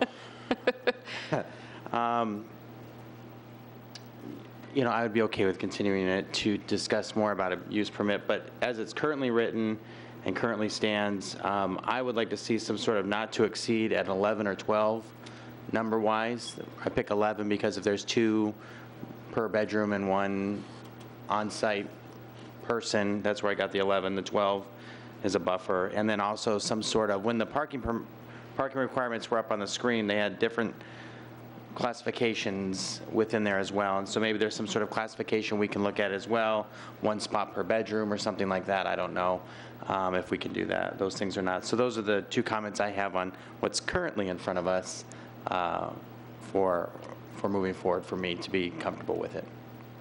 thank you. Commissioner Kavney? All right, just to weigh in, I'm happy to continue this, but would, actually Commissioner Sippel's comments mirror mine, that the only thing I see, staff's done a great job putting this together, thank you. I would agree that a cap ought to be put on the number in the House. I could concur with 11 if that's where we want to go. I think that's probably in line, but I think continuing it might give us a little more time to flesh out some of the non-unanimity we have here, yeah. Commissioner Peterson? How do you feel about the use permit process? And you also, Commissioner Sippel. Well, great question, and of course, I understand the protected class comment. I get that. I think there is some concern there, and I would certainly defer to our legal counsel to understand that better and make sure that we are not in a position to be at risk for something in the future. I think that is a consideration we need to be careful about. I understand Commissioner Fuller's comments about the benefit of a use permit in that you can revoke it. I get that. And I do think there is plenty of balance between how private and public these homes ought to be allowed to be. If one comes into your neighborhood, you might not want to know where it's at. So I could see the balance of how they want to be private and the public wants to be a little more aware. So I think as far as the use permit goes, I'm more concerned with the legalities. I think if it were legal, it'd probably be a better option. I just don't know about that.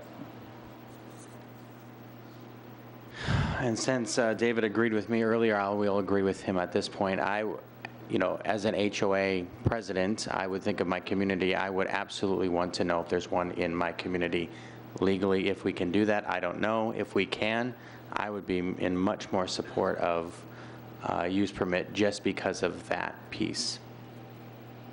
Does that make sense? Yeah.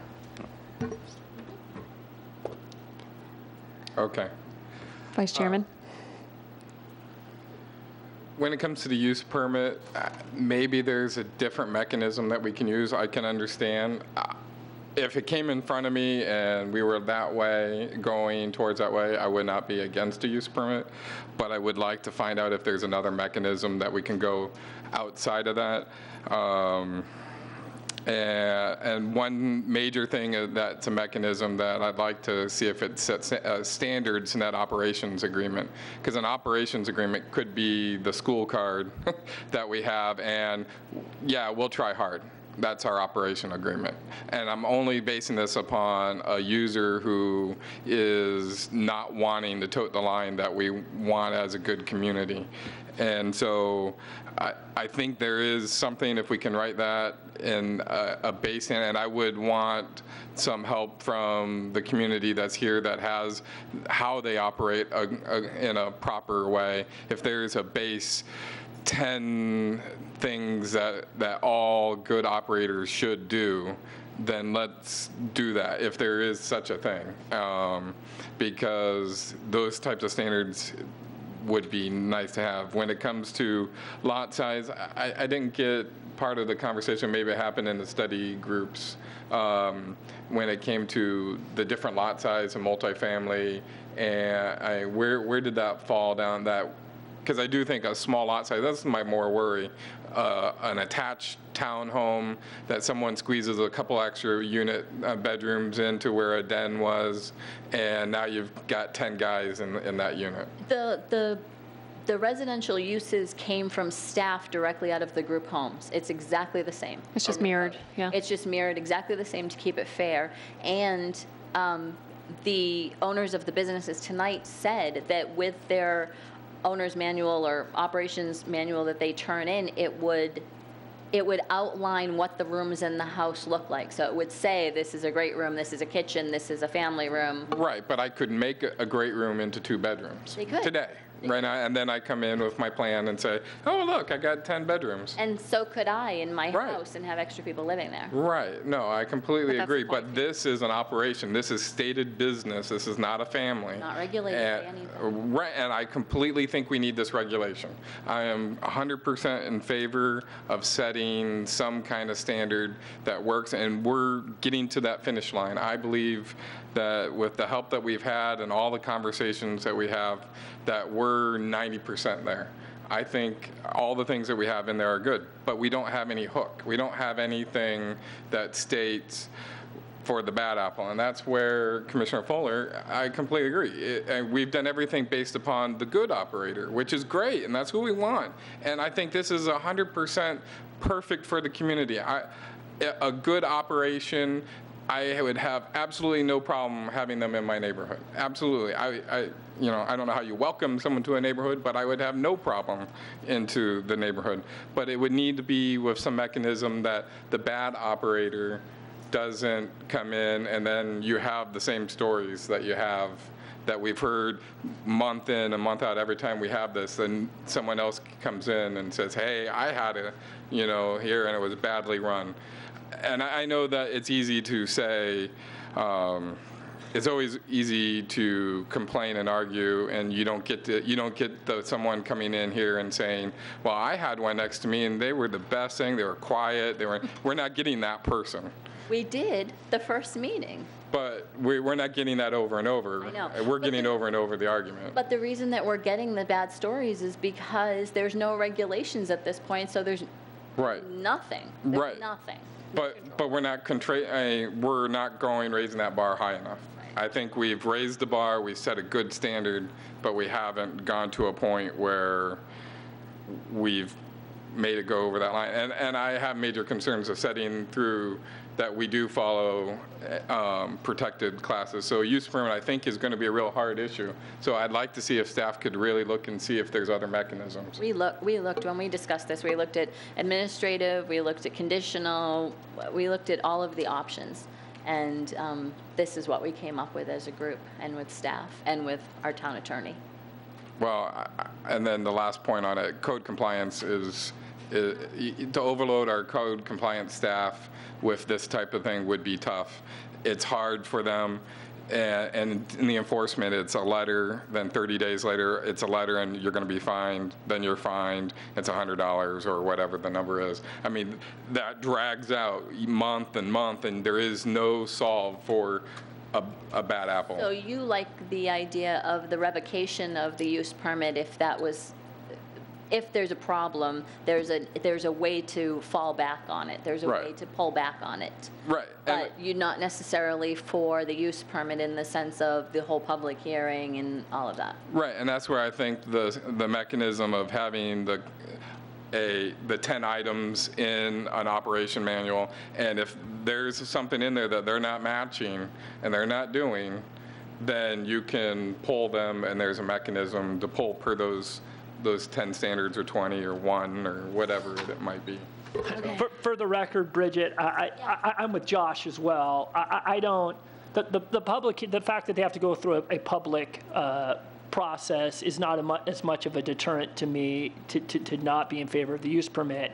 But that's not the issue. The issue is I think you need some sort of remedy for a bad apple. So if there were something that could be, that could, as long as you do what you say you're going to do, you're going to be able to operate this in the town. If you don't do what you say you're going to do, we need to have a remedy where you're not going to operate this in the town. Okay, so that's Yeah. what we need to send back Yeah. to staff is, what do we do? Right, and I think that was Commissioner Fuller's question to Mike is, what does this operation plan really entail? Does it have any teeth? And it doesn't currently, Basically, when right? it doesn't, how do you shore that up? Right.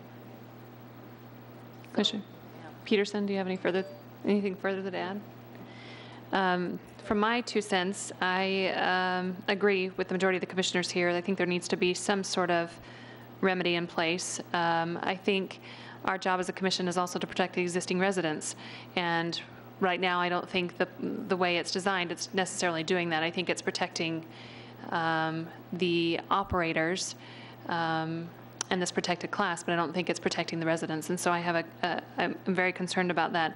I feel that there definitely needs to be a limit in the number of occupants, specifically the number of recovery residents, not necessarily the operator, but the occupants that are there recovering, that there needs to be a limit. And I think, in my mind, 10 is good. I mean, if there's a person, the operator there, the manager there, they don't count towards that 10. That 10 is strictly for the recovery, the people there who are recovering. I think that there needs to be some way to address the parking concern.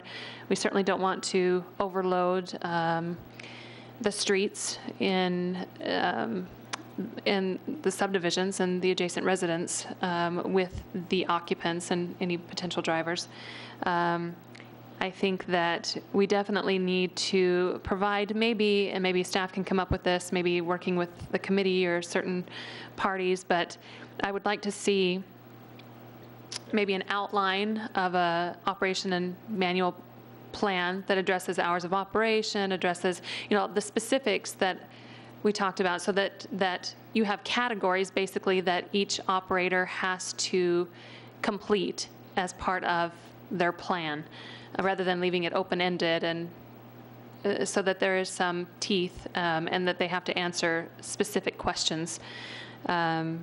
So I would definitely be in favor of that. I know it's a protective class, but as long as we have some mechanism to control this type of use, that's more of what I am looking for. I don't know what we can come up with. I don't know if the use permit is the only opportunity to do so, but if the use permit is the only opportunity to create some teeth in this type of use, then I think that as long as they meet the 4 findings, that they should be allowed, and that we shouldn't necessarily, just because they have to advertise,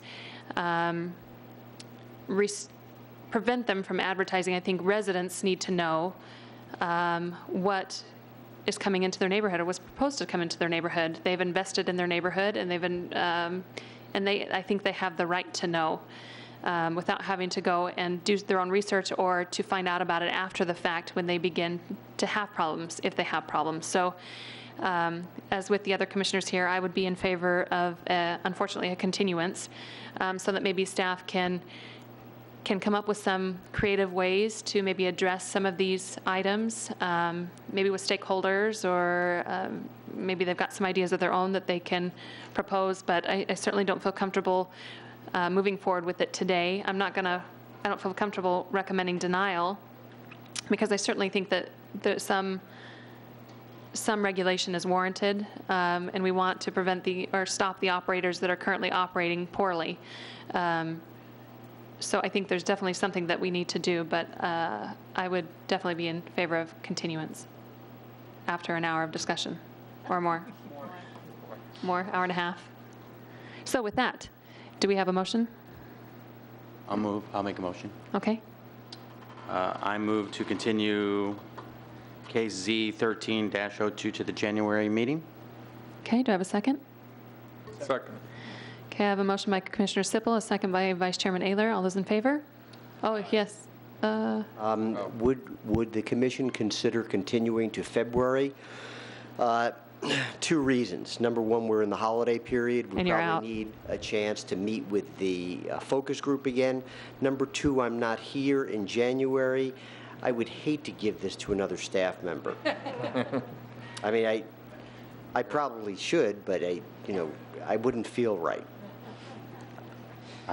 That's a long I time. can amend my motion to Yeah. February. Is everybody okay with February? Okay. So you amend your motion, and Vice Chairman, do you accept the amended motion? Yes, I do. I still second it. Okay, all those in favor? Aye. Any opposed? Okay, it's now continued to the February meeting. Thank you, everyone, for coming down. We'll get there.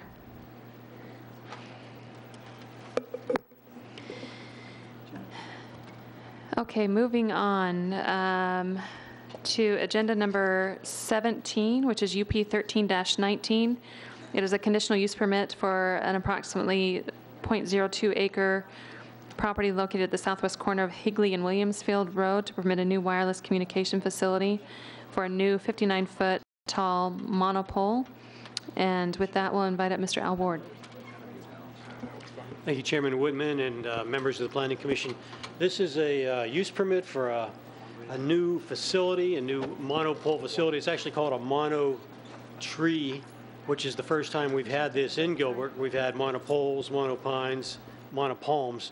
Now we have a new one called a mono tree. This is right on the southwest corner, just a little bit south of Higley and Williamsfield. This is the site. It's a community commercial property. It's transitioning over time. I think in a few years, eventually it's going to develop into a little bit higher end, could be a commercial center, et cetera. There is a billboard on the corner, or just south of the corner. That's the same site that we're dealing with here.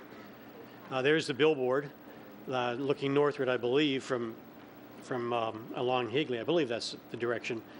And the site, the billboard is shown there in red. The site is shown there in blue, just a little bit to the northwest. It's 100 feet off of Higley Road, a little bit more specific on the site. And what's being proposed here is the mono tree, which is actually a broadleaf replica tree with replica branches, replica leaves to put the antenna within that so that it doesn't have the same appearance as a monopole. So what we have here is a monopole being proposed, and we've discussed it with the applicant and the provider, the owner and the provider, to come up with something a little bit, because this is a potential future commercial corner, to have something a little bit more appropriately aesthetics, again, as the proposal as submitted. And we've worked with them to come back with this broadleaf mono tree. And this is what it is. There's actually a set of antennae on it at the top.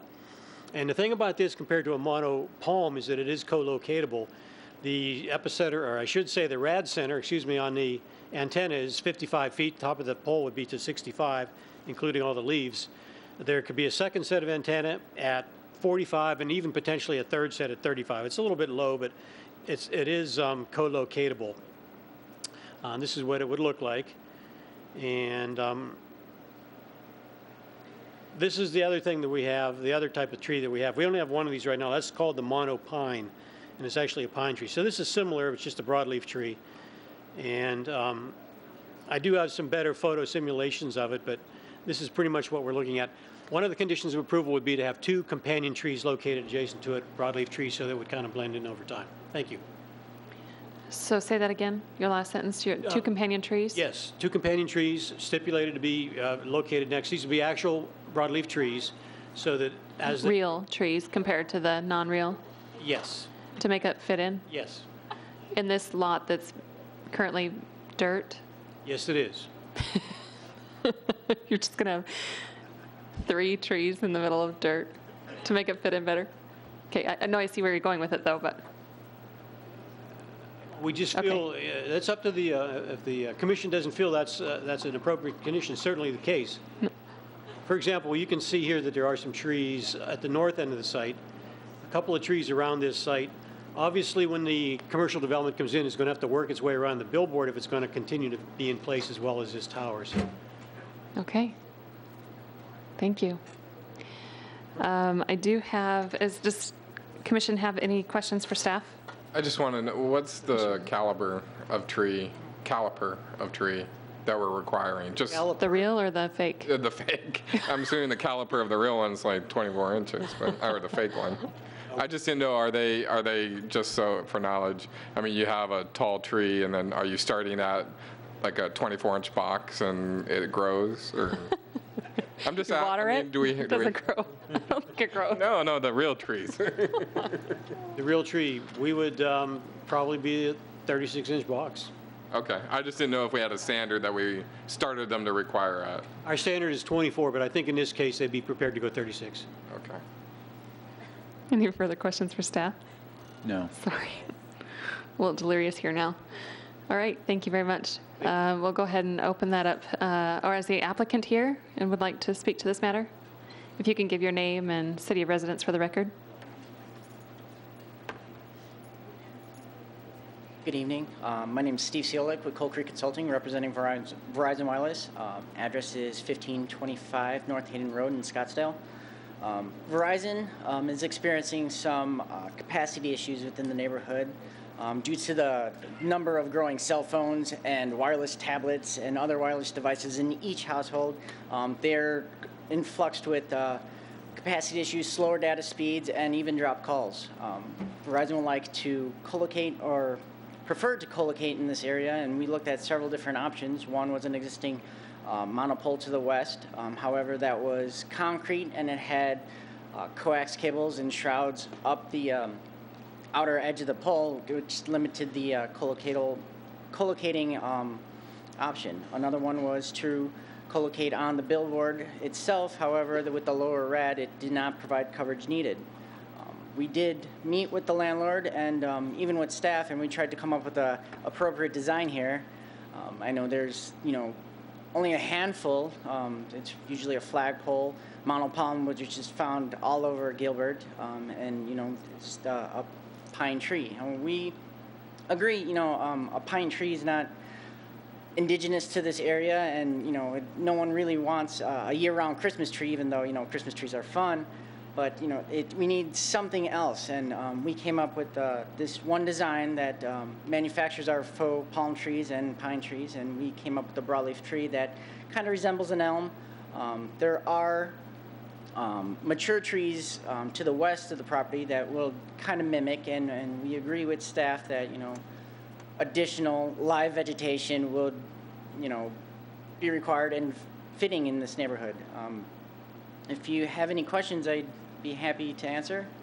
Thank you very much. Do you have any questions of the applicant? Okay, I appreciate you coming down. Okay, with that, we'll open up to the public. I do have one card from Sandra Day. She's still here and wishes to speak. Thank you. If you could give your name and city of residence for the record. I am still here. My name is Sandra Day. My town of residence is Gilbert. It has been for 21 years.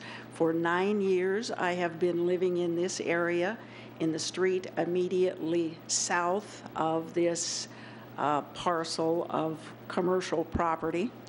I would like to say that I am disgusted and appalled with the handling of this matter by Verizon and by your staff. I have looked at the agenda and at the staff report, and there are irregularities involved that I think should be noted and taken into consideration.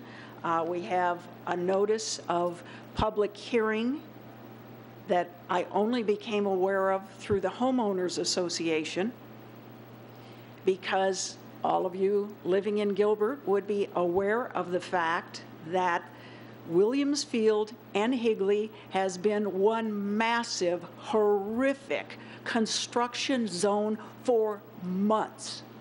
So for the staff to write a report and to recite that notice has been given because a 4 by 8 foot sign has been posted on the property, that's truly appalling, and it misrepresents the whole concept of citizen participation in government. Certainly, no one has had a reasonable opportunity to know that this proposal has been offered. And how convenient for Verizon that they're permitted to do this posting during this big construction project. And do you tell me, does your staff not have the facts at hand? Are they not aware that during part of this time, we were driving on the opposite side of the road? There are obstacles, barriers, police cars, just a hectic area that probably anyone in this room with an IQ over 75 has been trying to avoid for months on end. And this is the notice that has been given to the neighborhood. And then the staff recites, oh, we don't have any comments, any opposition from the neighbors. Well, in fact, 3 people that I spoke to whose property will back into this area were totally unaware of it. Why? Because who can see a posted notice when you're going through that type of a construction zone?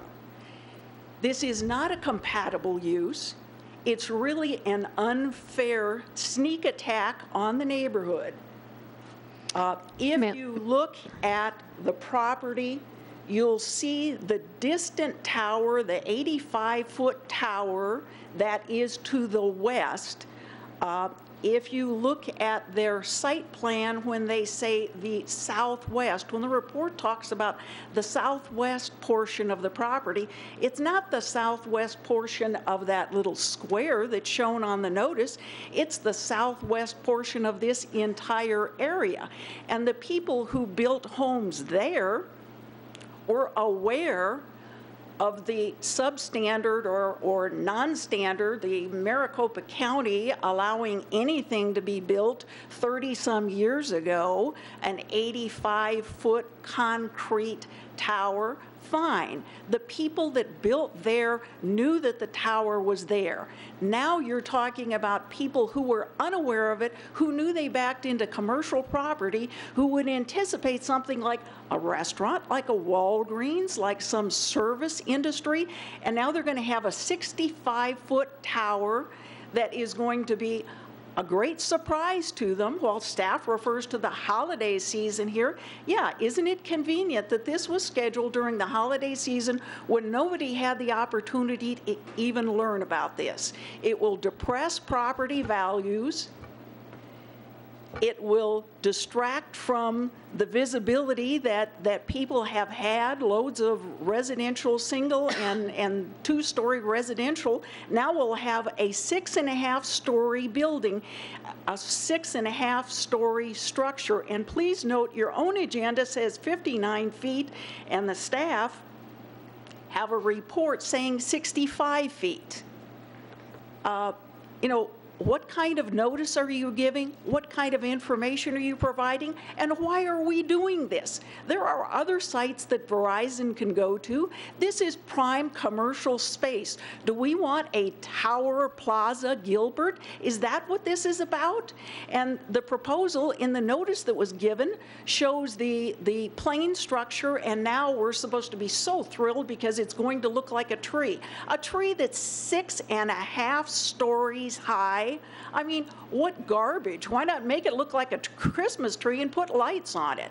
I'm totally opposed to it, and I think that a lot of the neighbors would have been here had they had an opportunity to know, and shame on your staff for reciting that proper notice was given. I mean, Who subscribes to a newspaper? What newspaper would they be looking for? They come in response to a notice that's posted on the premises, and no one's had a reasonable opportunity to be aware of that posting. Thank you. Ma'am, I think also too, just for clarification purposes, notice is provided on the town's website. The notice is also provided to the homeowners within 300 feet, is that correct? For use permits, and HOAs within a half mile or a mile? 1,000 feet. In addition to the posting on site, there are other requirements for notice that is given. Unfortunately, I mean, nobody has, unfortunately, control over construction schedules, so it's unfortunate that I assume that you saw it, and that's why you're here tonight. But it's unfortunate that maybe not a lot of others because of the construction zone, but there are other mechanisms for notice that are provided and required as part of this process. So it's certainly not only for posting. Thank you, Madam Chairman. I've been an attorney for more than 40 years. My brother was also the planning director for a number of years in the city of Tempe.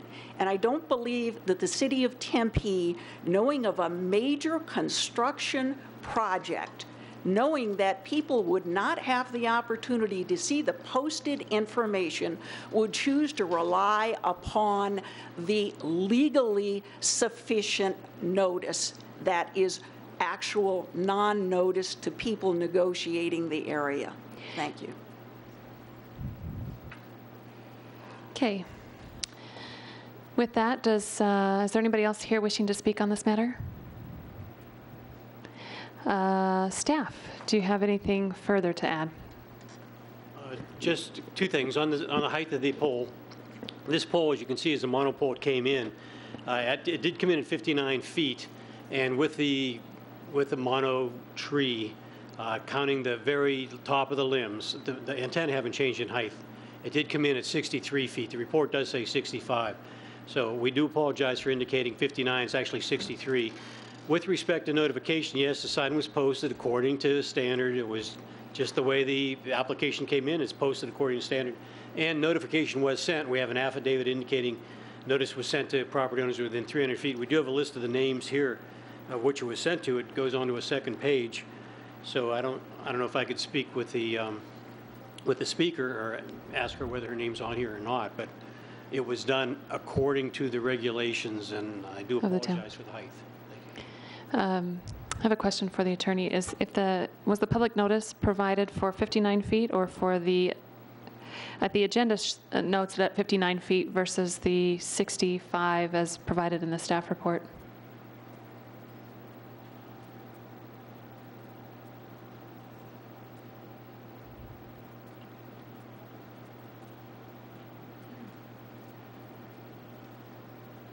Madam Chair, I believe that if the notice was posted at 63 feet and it came in at 59 feet, that would be fine, but since it is taller than what the public notice was given as, it probably should be renoticed.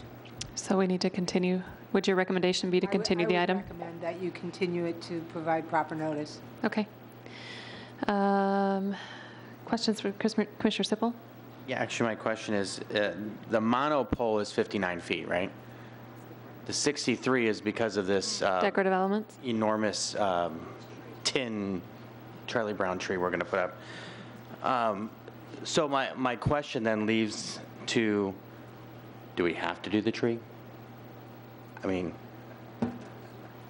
I was really going to bring that up anyways in discussion, because you've got this thing that, I drive up Higley, that's my way I go, and this thing is going to stand out like Mount Rushmore if you were to put it on the side of the road. And so maybe we don't need to continue it. Maybe we can move forward without this monstrosity of a tree. That's certainly an option. I think we could approve it that way, but we could move forward with it as delineated on the exhibit. Did you happen to notice the 80-foot monopole that's on site? Driving by? Yeah. Yeah. There is an existing 80-foot monopole on site. And I'll tell you, I don't notice it. Okay, so you probably wouldn't notice this one then. I probably wouldn't notice this pole. That's what I'm saying, is I think I would notice this monstrosity of a tree, and I think I really The tree or the monopole? the tree. Okay. But you wouldn't And I only say that because I think this is one of those situations where you drove by, people would say, what were they thinking when they put that up there? I really think that you would get But that there's because true trees next to it, live trees. that are a third of the size. That are will- 6 foot. That will be that big in 30 years, right? I mean, there'll be a whole new tower constructed in that time. So I guess where I'm going is if it's noticed at 59 feet, this monopole is 59 feet, then maybe that's what we move forward with, and maybe the tree isn't. Although I commend Verizon for wanting to do that, I don't know if that's the best thing for this area. This area. We did just plant a bunch of sisus too. This town did it, 24-inch boxes. That'll be big in 10 years. But If I could get a nod, yes or no from the applicant, would the applicant be amenable to moving forward without the decorative elements attached to the monopole? Yes, the original proposal was for a monopole itself, as you see in the photo sim. It was just through discussion with staff and other ways to disguise this and suffice the RF requirements that a tree would be the best solution. But having a 59-foot monopole, as shown with non-reflective material, yes, we will go ahead forward with a 59-foot pole. Okay, thank you.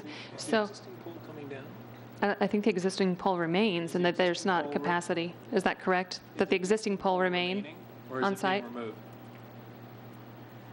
This existing pole is early 80s, as was indicated, and it's all the way over here at the south end, southwest corner. That's it there. I believe it's 80 feet tall or so. Staying. It does not have it does not have the capacity to accommodate. Co-locate, yeah. It's staying. Okay, so is there any further questions for staff? If not, we can maybe close the public hearing and bring it back to the dais. Does that work? Okay, well, and there's no additional speakers? Anybody wishing to speak to this matter? Okay, so we'll go ahead and close the public hearing and bring it back to the dais for further discussion. Commissioner or Vice Chairman Ayler? Well, I agree the tree is, there's one actually in Tempe right off the 10, and you look at it and you're like, who's kidding who? I think this the issue though, and I don't know how to deal with it, the monopole, the issue why you don't see this one on your drive, and I don't drive this way that often, but is because it's buried back into the property. This new pole will be much closer to the street. So whatever we put there, you will see now. Instead, this one so far back into the property. So design-wise, I don't know what the best design, because you're going to see it, I think.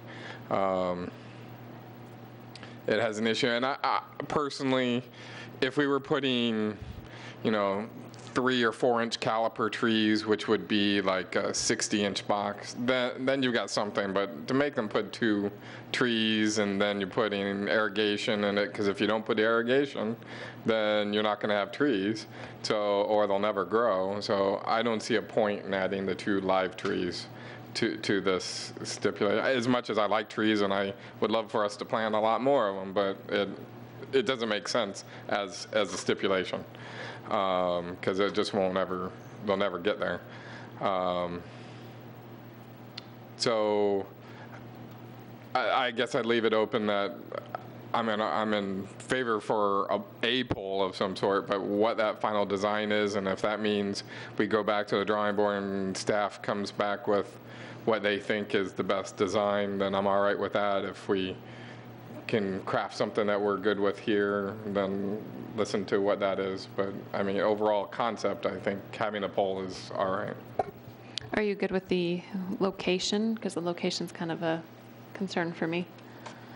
If we're considering future development of this parcel at some point, I mean, this really isn't in a place that's right at the back of the center, or it's somewhere that can be designed easily around. I mean, it's there's actually weird, but interesting concept and I don't know concept or what happened in Maricopa, the city of Maricopa. I did a building down there, and they ended up building the building kind of around the monopole, which was very scary to have that kind of power, running behind, because they run on a high voltage.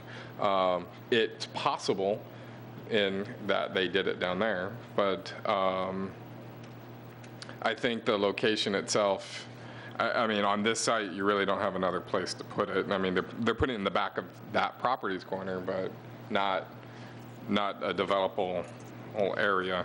Was it even the back of that property? Because it looks like. Well, if you look at this amendment, and that's where, I'm assuming it's where, so that's why I'd like to more discussion about it. Maybe there's some answers on the commission that someone has something as an idea, but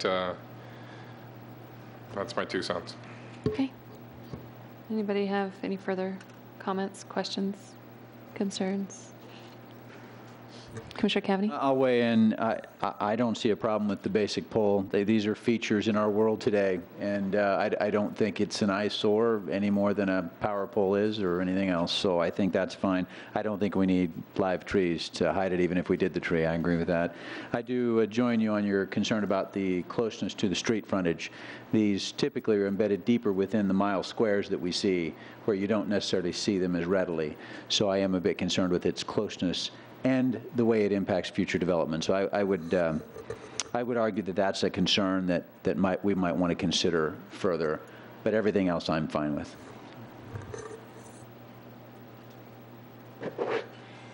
Commissioner Peterson? If we, if moving it back into this property, I mean, number one, we don't even know who owns the property, and if Right. Verizon has a deal to do that, they have a deal to do it where it's at. That's what's presented to us tonight. It gets closer to the residents. And they're definitely not going to like that if you bury it further into this property from the corner. I hate the But is this the trees. right property? Yeah.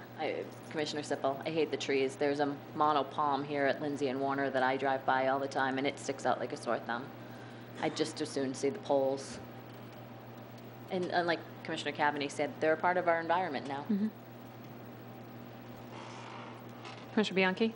I would agree with everything that my fellow commissioners said. I agree with, the design standpoint if we just deal with the standard pole feature. I think, Commissioner Peterson, you bring up a very good point as far as location. I would have a concern, too, based off future commercial development, especially after the intersection is improved. But however, is the answer to actually bring it closer to residences, because I wouldn't want that either. So my preference would be to stick it as far away from the closest residence as possible on that existing site. And if commercial development is a possibility there in the future, well, then they look to relocate it or work around it. But that would be my concern, but I would not want to put it closer to the residents. Okay. I don't see any further comments necessarily. Do we, Vice Chairman Naylor? On the handout that we were given from Verizon, is there a buildable question of getting it closer to the billboard? Then it makes, because once you have the billboard on a diagonal and then you have the pole, maybe we can get it in line and makes a little more use. Yeah. That's what I was looking at. And so I don't know if there's a building issue at that point, that you have to have a certain clearance away from another structure, if it creates an issue of signal.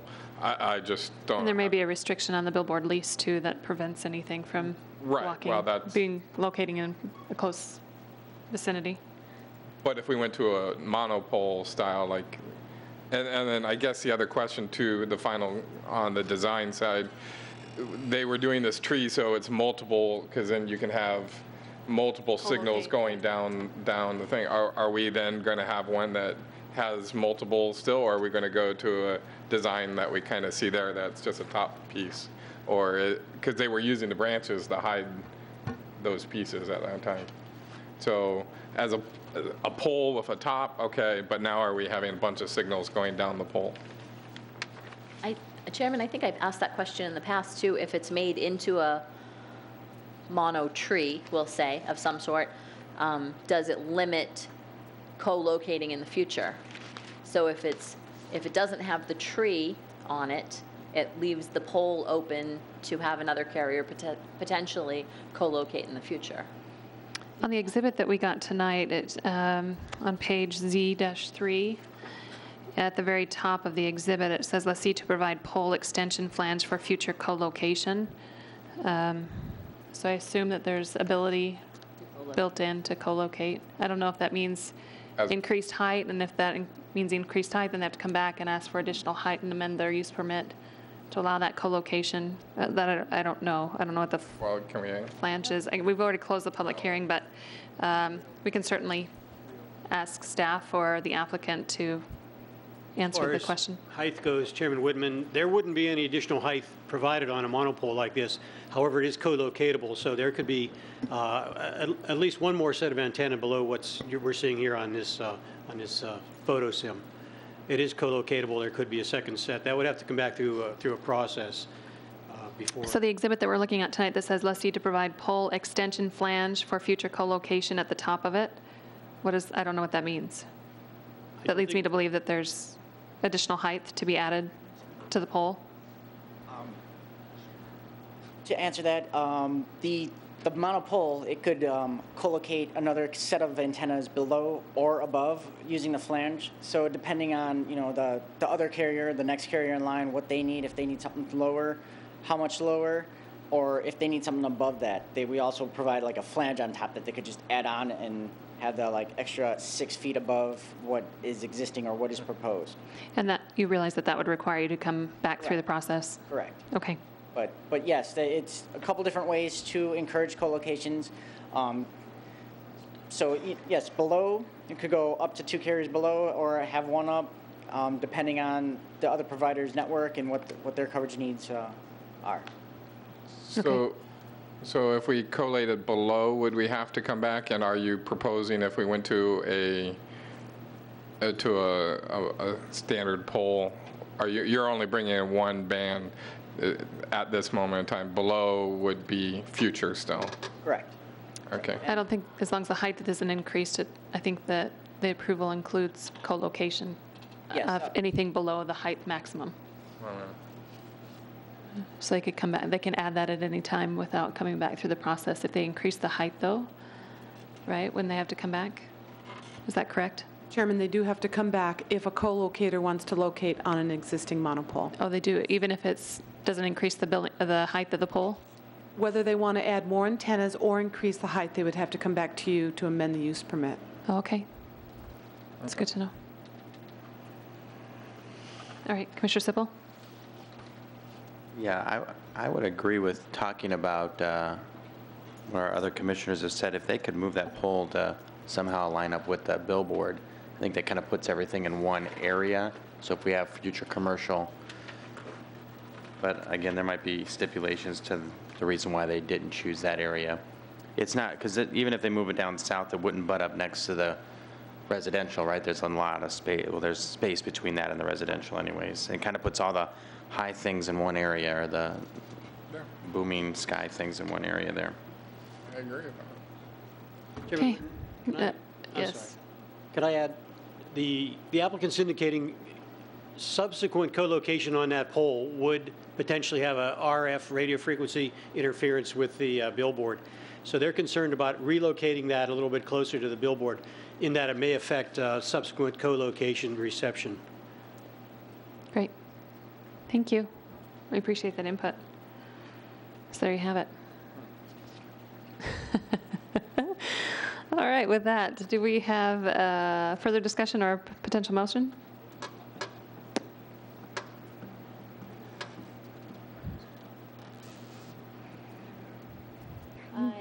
Commissioner Peterson. Yeah, I can potentially give this a try here. So we would like to remove the option of the tree, and is that it? Limit the building height, or limit the pole height to 59 feet. 59 feet as originally planned without the tree As advertised, extensions. right. And eliminate the 2 live trees that were discussed and stipulated in our packet. And with that, So then I would move to make the findings of fact and approve UP 13-19 Verizon a conditional use permit to allow a wireless communication facility on .01 acre site at 2456 South Williamsfield Road, located south and west of the southwest corner of Higley and Williamsfield Road. Can I just clarify, does that include deleting stipulations 2 and 3 from, that would be the, talk about the density of the leaves and the planting of the, Yes, anything connected Companion with trees. the leaves on the pole or the live trees needs to be deleted from the stipulations. Is that clear enough? and then we need to, I guess, modify stipulation number 1 about substantial conformance with the site plan and elevations, just to be a standard monopole rather than the decorative one proposed. Monopole. Okay. Yes, wireless. Do I have a second? Approved by staff? I'm sorry? Design approved by staff? Sure. Well, it's a monopole. It's I mean, yeah. Well, I just want to hold them to one carrier, so. Oh, well, it's one carrier at this point because it's just Verizon applying for this use permit, but we always encourage co-location on monopoles. Right. Do I have a second? I'll second. Okay. Madam Chair, Yes, can I make a point of clarification? certainly. You get two different amounts of property here. The agenda says .02 acres of real property, and the staff report says .01 acres of real property. So would it be possible to get clarification? Was it advertised as .02? Do you think? And on my agenda, it says .02. Yeah, it was advertised as .02. So we should be okay then at .02? Yeah, but if it's .02, then we, In my Commissioner Peterson would need to Oh, okay. amend her motion. Got it. Because I read it right off the recommended Okay. motion, so I amend that to .02. So we just go ahead and, okay. So we have a motion by, a long amended motion by Commissioner Peterson, a second by Vice Chairman Ayler. All those in favor? Aye. Any opposed? Passes unanimously. Okay, it's been quite the long evening. I know we don't want to wait any longer, but I need a 5-minute recess. I'm sure some of the other commissioners do as well. And maybe some of the members of the audience too. So we'll adjourn or recess for 5 minutes. Thank you.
Let's rock and roll. All right. We'll go ahead and reconvene the Planning Commission meeting. And we're moving on to agenda item 18. We've only got 2 more cases left, so hang on there with us. Or the item number is Z 13-33. It's a request to amend the zoning ordinance for the southeast corner of Gilbert and Pecos Roads from planned area of development. I was going to try and summarize this, but I don't know if I can. There's quite a few amendments. Anyway, it's a zoning amendment at the southeast corner of Gilbert and Rhodes that contains 233 acres. And the effect of the zoning will be to create a more compact parking lot by decreasing the size of the spaces and the amount of internal parking lot landscaping. So we'll leave it at that. And with that, we'll open the public hearing and invite up Mr. Al Ward. Chairman Whitman and members of the Planning Commission, we're excited about the new project known as Rivulon. It's been in the works for several years, but it's really starting to come to its own now. It's right on the northeast corner of Gilbert Road and the Santan Freeway. There's an overpass there, and then Lindsay Road is off to the east, Pecos Road to the north. It's starting off at the southeast corner and then heading back into the project. This project, as you mentioned, is going to create a PAD, planned area development, for the overall 233 acres, as well as amended development standards and an initial development plan. And we'll go through those amended development standards right now. It's not really changing the zoning any, but it's really keeping what's in place. Up in the northwest corner is SC, which is shopping center, and then there's 69 acres of regional commercial, 146 acres of business park. And all those zoning districts are going to remain the same. But again, these are all going under one master PAD development. The 22 acres at the extreme southeast corner of Gilbert and Pecos Road was originally annexed and zoned in 1999 for Exxon and LA Fitness. And Rivulon is acquiring, or in the process of including 18 acres of that 22 acres with this, leaving out the 4-acre Exxon station. And then, so in addition to that 18 acres at the northwest corner of the property, there's an additional 215 acres that will be included into this PAD to form that total 233-acre area. Also along Gilbert Road was a 69-acre Gilbert Espeland site, which went to regional commercial in 2006. The DRB approved a master commercial development on this property, regional commercial site, 600,000 square feet. And then that went on to expire as the economy turned bad and Del Rito's plans changed. So the property is undeveloped at the current time. Rivulon purchased the property, has been acquiring lots. I believe it's 2007 through 2009 up to the present. Rivulon, behind that is Nationwide Realty Investors, and the town and Nationwide Realty Investors entered into a development agreement in 2012 dealing with infrastructure improvements. And there's 2 projects on this Rivulon site going so far, LA Fitness and the 4-story office building, both in this development phase. Again, let me just run through the numbers here. Shopping center, regional commercial, business park, total of 233 acres. None of those designations are changing, but you can see the only PAD, everything else was conventional, was up in that northwest corner called the shopping center. It was called, I believe, southeast corner of Gilbert and Pecos, PAD. So everything is going to a PAD now, all part of this Rivulon site. There's the overall zoning area.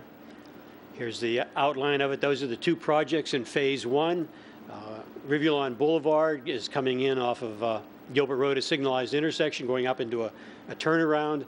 The building to the south on the corner is the new 45,000 square foot LA Fitness, and then immediately east of that, LA Fitness has already been approved. That's the 4-story office building going through the Design Review Board, coming right up in December, 130,000 square feet. And it's quite an innovative building. This shows that phasing plan, phase 1, a little bit closer. Signalized intersection, Gilbert Road, Rivulon Boulevard, extending up to a turnaround, and then ultimately roads will be coming off of that. And that'll extend over eastward, ultimately to Lindsay Road. Okay, let's talk about the amended development standard. There's really 4 of them. They're not that complex, but there's a couple of things we just want to discuss. First of all, they feel that the depth of the parking stall is not necessary at 19 feet. It's a nice to have, but not a necessary. They'd like to reduce the depth to 18 feet. That gains them on each module which is a parking space, drive aisle, and a parking space, a couple of feet. Overall, that really adds up.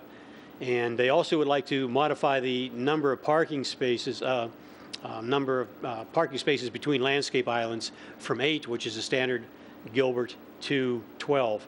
And then there'd be 6 by 6 foot diamond planters in between those two, in between the 12 spaces.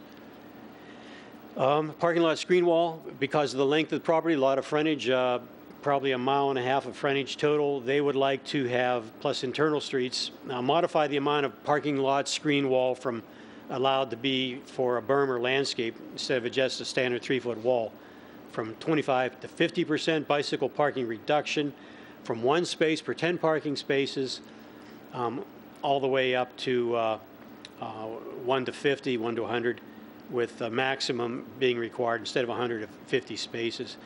I'll go into that a little bit more detail, but let's talk about the parking modules. This is the typical per code off to the left, 63 feet between modules. Again, that's parking space, drive aisle parking space. And what they would like to do is move that to 61 feet by reducing the depth of the parking space from 19 to 18 feet. Also modifying the landscape. There's our standard landscaping on the left per code, 1 parking lot island every 8 spaces. They'd like to increase that to 1 to every 12 spaces with a 6 by 6 foot diamond planter in the center there at 6 spaces. Let me go through a little bit closer in. They've got an option A and an option B. For example, let's just, the numbers that our code would provide under that same scenario, that same area there, which is 306 spaces. If they go with the alternate plan, the reduced parking space and the 1 landscape island per 12, that would be 338 spaces. So in other words, it's gone from 306 to 338 spaces. Overall, per code, they have 47 trees. On the other hand, the alternate B, which is being discussed on the right, is 46 trees. So you can see with these modifications, a little bit less depth in the stalls. They've added 32 parking spaces, and they've only lost 1 tree out of all that. Here it is a little bit closer again. 338 parking spaces, 46 trees, 1 island per 12 feet, and then a diamond planter every 6 spaces. That's basically 1 tree for 7.3 spaces. That's the alternate B. Now, they've also got an alternate A, and I want to indicate here that in the center there would be a parking canopy to screen the cars, obviously, and there would not be a tree in that location, a diamond planter at that location. Here's the alternate A that they're providing. It's actually the same number of parking spaces, comes at 338, and the difference is 37 trees versus 46 trees. So that's a significant change. Staff is really supporting the alternate B with the 338 spaces and 46 trees with the diamond planter in between. So Rivulon is going to be developed over the next 15 to 25 years. It's got a potential of 3.2 million square feet of floor area. It's a very substantial area for the town, immediately adjacent to the interchange at Santan Freeway and Gilbert Road. There's also possibility of a future interchange over on Lindsay Road on the Santan. The project itself has offices, commercial, restaurants, hotels, etc. The request for the overall PAD unifies the site, provides infrastructure improvements, includes suitable amended development standards appropriate for this site. Future projects. The project features, I should say, high level of architecture. These are the qualities of Rivulon. High level quality of architecture, distinctive streetscape and entry area, featured landscape, open space, and pedestrian connections. Just show you the quality of the architecture. That's a 4-story on the upper left, and then LA Fitness on the lower right. Landscaping, I mentioned one of the quality aspects of it, streetscape and landscape. We're working this through right now, and it's very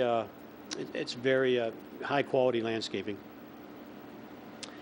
We have not received any public comments. The signs have been appropriately located on properly traveled, not under construction streets. And the staff is recommending approval of this subject to the conditions. And I have passed out amended conditions to you as part of that PAD ordinance. Thank you very much. Hey, Mr. Ward, can I ask you a question? I need to clarify. The amended development standards that they're proposing, they are requesting those for the entire 223 acres site. Is that correct? Or are they only asking for those specifically to the office. specific area? Yes. Let me clarify. It does apply to the entire 233 acres. However, the smaller depth of the parking spaces are only intended for office. I wanted to go into that a little bit.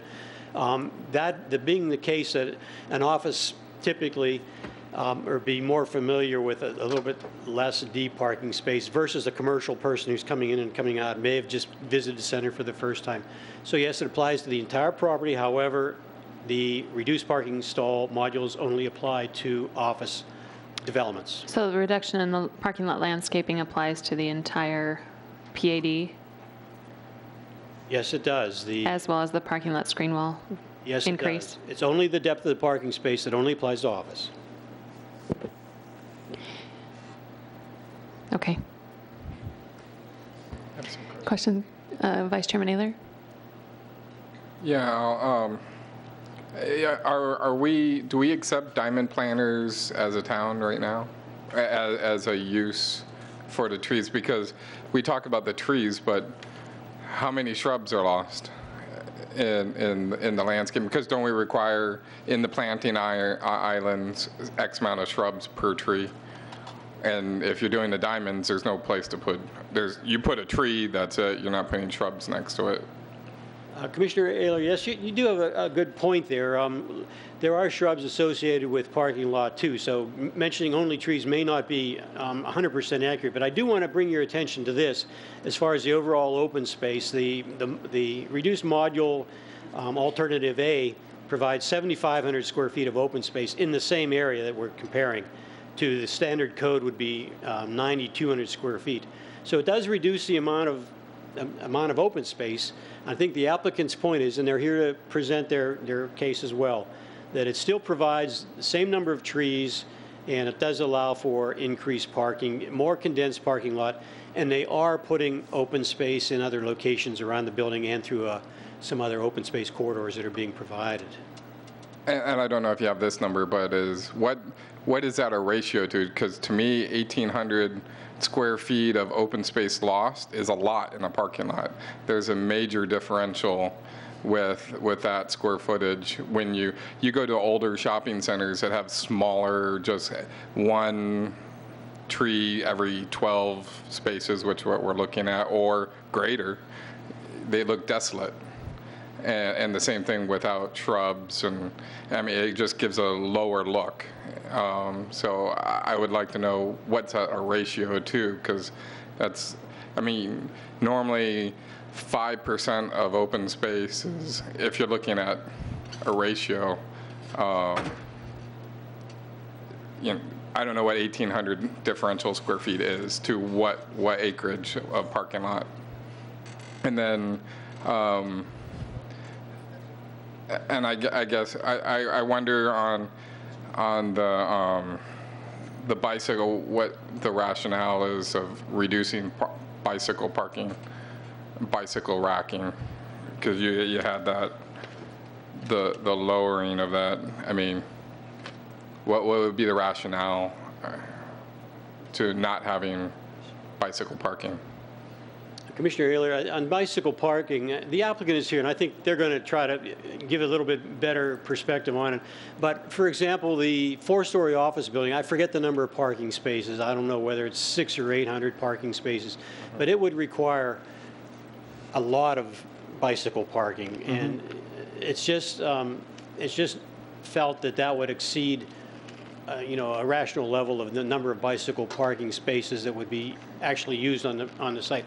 Now, staff has worked with the applicant through this process, and the developer, I should say the architect.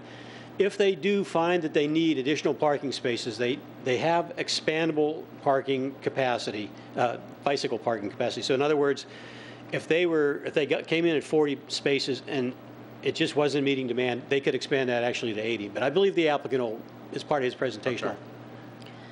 Okay, well, I guess I'll hear that part of the conversation. I guess I need some clarification on the big picture here. Normally, when a PAD application comes through, it's for a specific use, a specific site plan, and specific deviations are justified on a plan. We're talking about 233 acres, of which we don't have a site plan for. We have no prospective users. We have general, I think they've mentioned two, maybe, the office and the LA Fitness. But why is it that we are processing a PAD application with deviations included in this application for 233 acres? Chairman Whitman? I'm sure the applicant can answer that, but do you, I'm assuming you probably asked the same question. Let me just put in my part, and I do really think the applicant could probably put a little better perspective on this, but this overall project, staff was, to some extent, had requested the applicant to include the entire area. We felt that the PAD deviations were not that significant that they couldn't be overriding the whole property.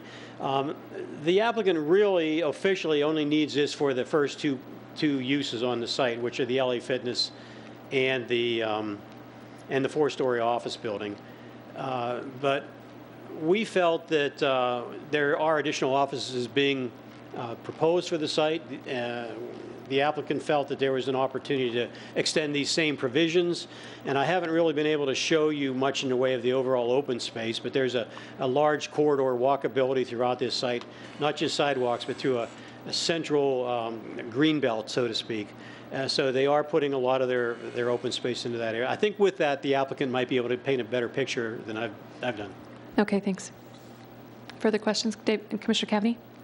Just a couple questions. But you mentioned, and I missed it, but the reduced size of the parking space is applicable where? The overall site or just the office, you said? Yes, just the office. Just the office, okay. And so it's perceived, as Chairman Whitman pointed out, that as more site-specific details come in, only office-related sites would have this reduced parking? Commissioner Cavney, yes, that's correct. Okay, very good. And then on the covered parking component, I understand this is conceptual, but we then are led to assume that any time covered parking is imposed, we lose those additional trees and diamonds, right? Commissioner Cavney, not the trees. We are discussing, the applicant's part of his presentation is going to say that where there are canopies, the diamonds don't work with a canopy. Sure, no, got it, yeah. He'd like to be able to eliminate those diamonds where canopies are going to be placed on a certain percentage of the parking lot for offices. And he'll explain that. Okay, we'll have him explain it then. Okay, and then one last question for me. On the berms and screen walls, you mentioned it's going from 25 to 50%. Is that, I want to make sure I understand, those would apply mainly along the roadways, right, to screen headlights from those roads, right? Well, no, it's really the other way around. It's to screen the view of the parking lot from the streets. Mm-hmm. Any public street there has to be a screen wall, 3-foot minimum screen wall within 75 feet. Where there's parking occurring within 75 feet of a public street, there has to be a 3-foot screen wall. So the intent is to break up the opportunity or give an opportunity for other than just a 3-foot CMU wall, provide some berming. Well, I think it's great. I think the mixture is wonderful. I'm just wondering because, okay, so you're saying only 50% of those areas within 75 feet have to have this berming? Or you're anywhere you are within 75 feet, you have the berming? Anywhere that you're required to have a screen wall, you can substitute berm landscape for the screen wall. So it's just an alternate form of screen. Okay, and so you're allowing up to 50% of that screening to be done with berms? Absolutely. Okay, perfect, perfect. No, I actually like that, and I can speak to the overall PAD. I was involved with the Main Street Commons project years ago, and we had a PAD over that entire site pre-final plans, so I can appreciate how this is imposed, yeah. So, thank you. Commissioner Bianchi, I saw you hit your button. Yeah, actually, that was a good question that the chair raised was, and that was kind of along my question is, with these development standards and potential, the PAD, what are the next steps for the continued development? And I guess by that meaning, what's anticipated to come back to this commission after approval of this PAD? I mean, what would, if the PAD is approved with the condition, with what they're requesting, what would then come back to us? Commissioner Bianchi, in my opinion, I don't believe there'd be too much coming back. Obviously, there's conditional permitted uses in each of these districts. Anything conditional would come back through a use permit process, but technically speaking, if permitted uses came in, offices, retail, related uses, then it's straight through the design review board process. I think that's where my concern would be similar to the chairs, is if you just kind of give it the blanket PAD. Okay, thanks, Al. Any further questions for staff? All right, thank you, Mr. Ward. We'd like to invite up the applicant now. If you can state your name and city of residence for the record. Certainly. Good evening, Commission members. My name is Jim Rost, R-O-S-T is how you spell that. I'm with Nationwide Realty Investors. I live at 129 East Schreier Place, Columbus, Ohio. First of all, I appreciate you staying here late to hear our pitch for the PAD for Riverline. First of all, I think it's important to note that this is a large site and it's got a large development horizon timeline, but there's one developer, and that's Nationwide Realty Investors. And what we're trying to do with this PAD is to create on these 3 or 4 items that we're talking about for zoning amendments. We're trying to create some continuity through the entire development. So that's really why we'd like to see this apply to all 233 acres. The first request for the shortening of the module from 63 to 61 feet and the parking stall depth from 19 to 18 feet, as Al said correctly, would apply only to commercial office use. There are 3 different zoning classifications for this 233 acres. Some of that development will be retail oriented, and where we have retail development, we'll utilize the 63-foot module or the 19-foot depth for the stalls. What we're trying to do is reduce the amount of macadam. Because we know that in commercial office that the users of those spaces are much more familiar with the parking lot and don't need the same kind of flexibility that a 63-foot module would give you. And what we're trying to do is 2 things. We're trying to get the users or the tenants of our buildings closer to the office space and convert some of that asphalt into green space. So in this first development plan that we've submitted for the DRB Commission review, that translates into the standard, I think, requirement for green space in a development like this for the town of Gilbert is 18% open space. In our case, we're going to exceed that by quite a bit, over 20%. And so that's really, there's 2 objectives here. One is to reduce the amount of asphalt, and the second would be to create more green space by virtue of that, and also to get the users closer to the building and get a little bit better density for the job creation site that the master plan for the town of Gilbert contemplates for this site. So that's really what's driving the request for the 61-foot module as opposed to the 63-foot module. This landscaping exhibit that Mr. Ward showed, I think demonstrates conceptually what happens when you reduce that module and when you create the the diamond-shaped planting areas on the 12-foot module. So, I mean, those things combine to be able to allow us to do that. I think that our standard, the first phase of the development that we're doing right now is a 126,000 square foot commercial office building. It has 625 spaces, and so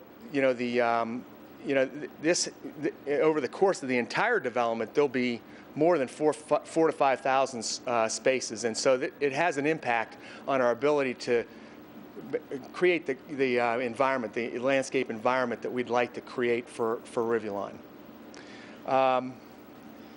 The landscape berming question really is the current town code, zoning code requires that anytime you have a parking lot adjacent to a non-private street or public right-of-way, that there's berming to accomplish, I believe, two things. One is to hide the parking lot from the public right-of-way, and secondly, to in the evenings keep parking lot lights from the parking lot from spilling out into the public right-of-way. And so we're not suggesting that we're going to change any of the requirement for berming other than, or for achieving that objective, other than we're just changing the mix. The current town code requires 75% of that screen is a wall of some kind, and 25% is an earthen berm. And what we'd like to do is change that ratio from 75% wall and 25% berm to 50% wall and 50% berm. Again, allowing us to get more greenscape, more landscaping, have a greener environment.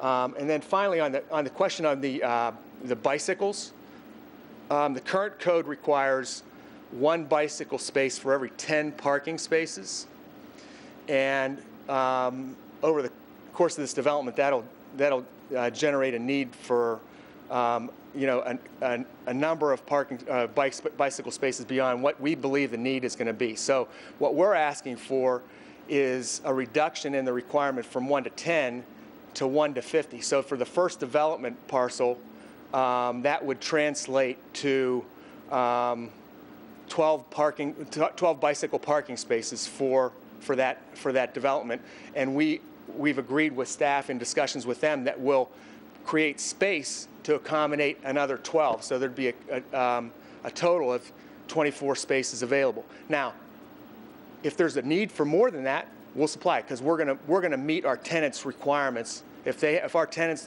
have a desire, and the uses of that building has a desire for more, then we'll add more bicycle spaces. But to have 60 bicycle spaces on this first phase development, it just seems like it's pretty unrealistic that that's ever going to be utilized. And so, why create the hardscape to accommodate that if it's not going to get utilized? So that's the rationale for the 4 zoning requests that we've made tonight. Thank you very much. Is there questions or comments for the applicant? Vice Chairman Naylor? If you could come back up to the podium, sorry. On the shade factor for the diamonds, I guess, did you, in considering, I understand wanting to go to a diamond, but here in the Valley, if you look at almost any of our retail or office parking lots, everybody parks under the nearest tree, and then it goes from there. The diamond only will shade one area where you have it up by the front of the car, and so it doesn't work very well for shading, and ultimately what we're trying to achieve in certain areas here in the Valley.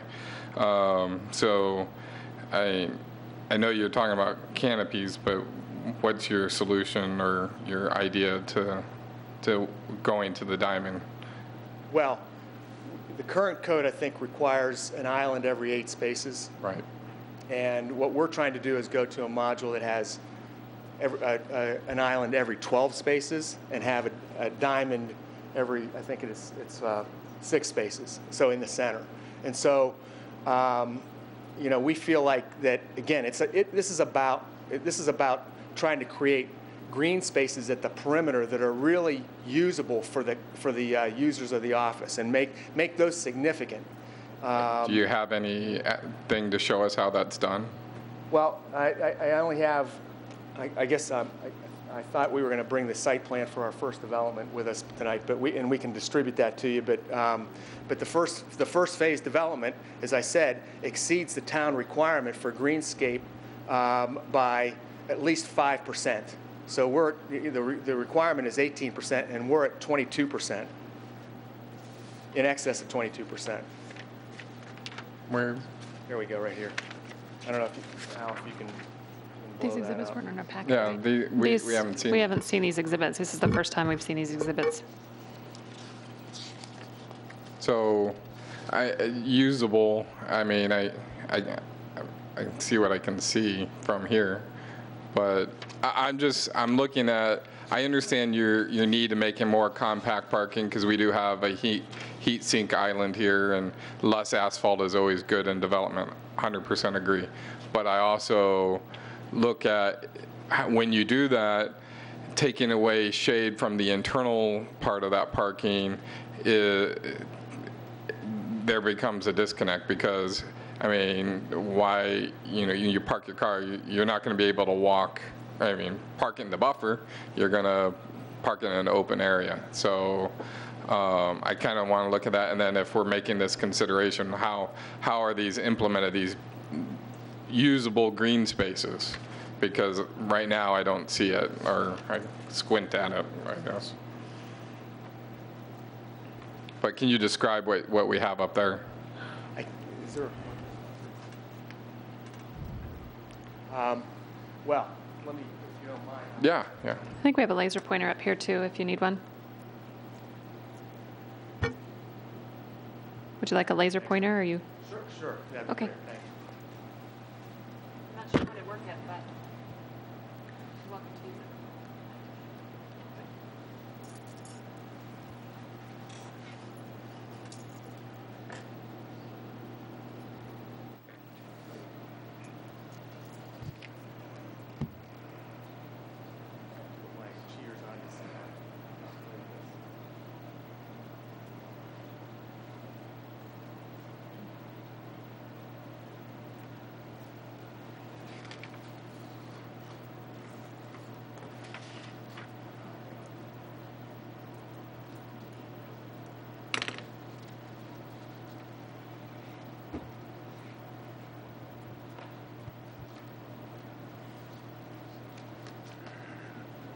Okay, the first phase of our development, exclusive of the LA Fitness, is a 4-story, 120,000 square foot commercial office building.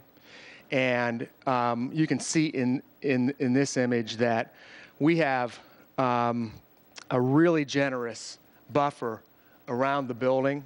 So, typically you might see 15 to 20 feet of green space at the perimeter of a building. We've got 30 feet around the perimeter of the building. So we've created more green space at the building itself. And then, not shown on this plan, on the northern edge of this parking lot, we have an Aurora that's in excess of 4 acres of green space that's a site amenity for the users of the development. And so we're making we're making a big commitment to green space in this development, and what we're trying to do is really, as Al described, condense the parking so that we can make really significant green space areas that are amenities for the site and usable for the tenants of the site. In that design, I don't see any of the diamonds. Those are all, and then I like the compacting of the site, but you're pushing everybody away from the building and then with the larger green space and then bringing them back. So I don't know if you created tenants closer to the building, but you get a little bit bigger space. That's a fair point. I think that the balance we're trying to create there is that, having the green space around the perimeter of the building also creates a great amenity for the user of the building inside the building. So I think that's a fair point. And this site plan that you're seeing up here predates, we originally requested, that we not put any diamonds in, but we subsequently agreed to go ahead and put diamonds in instead, in lieu of not doing that. So I think that's really what you're seeing here.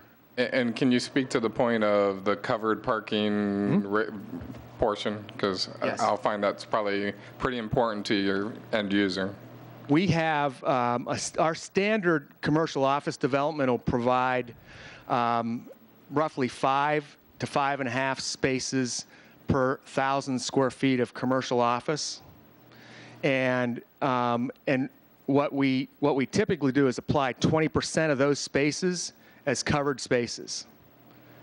And so in this plan, the covered spaces that we're showing are primarily going to exist on the south side of the building, on this side of the building, and on the north or on the east and west sides of the building.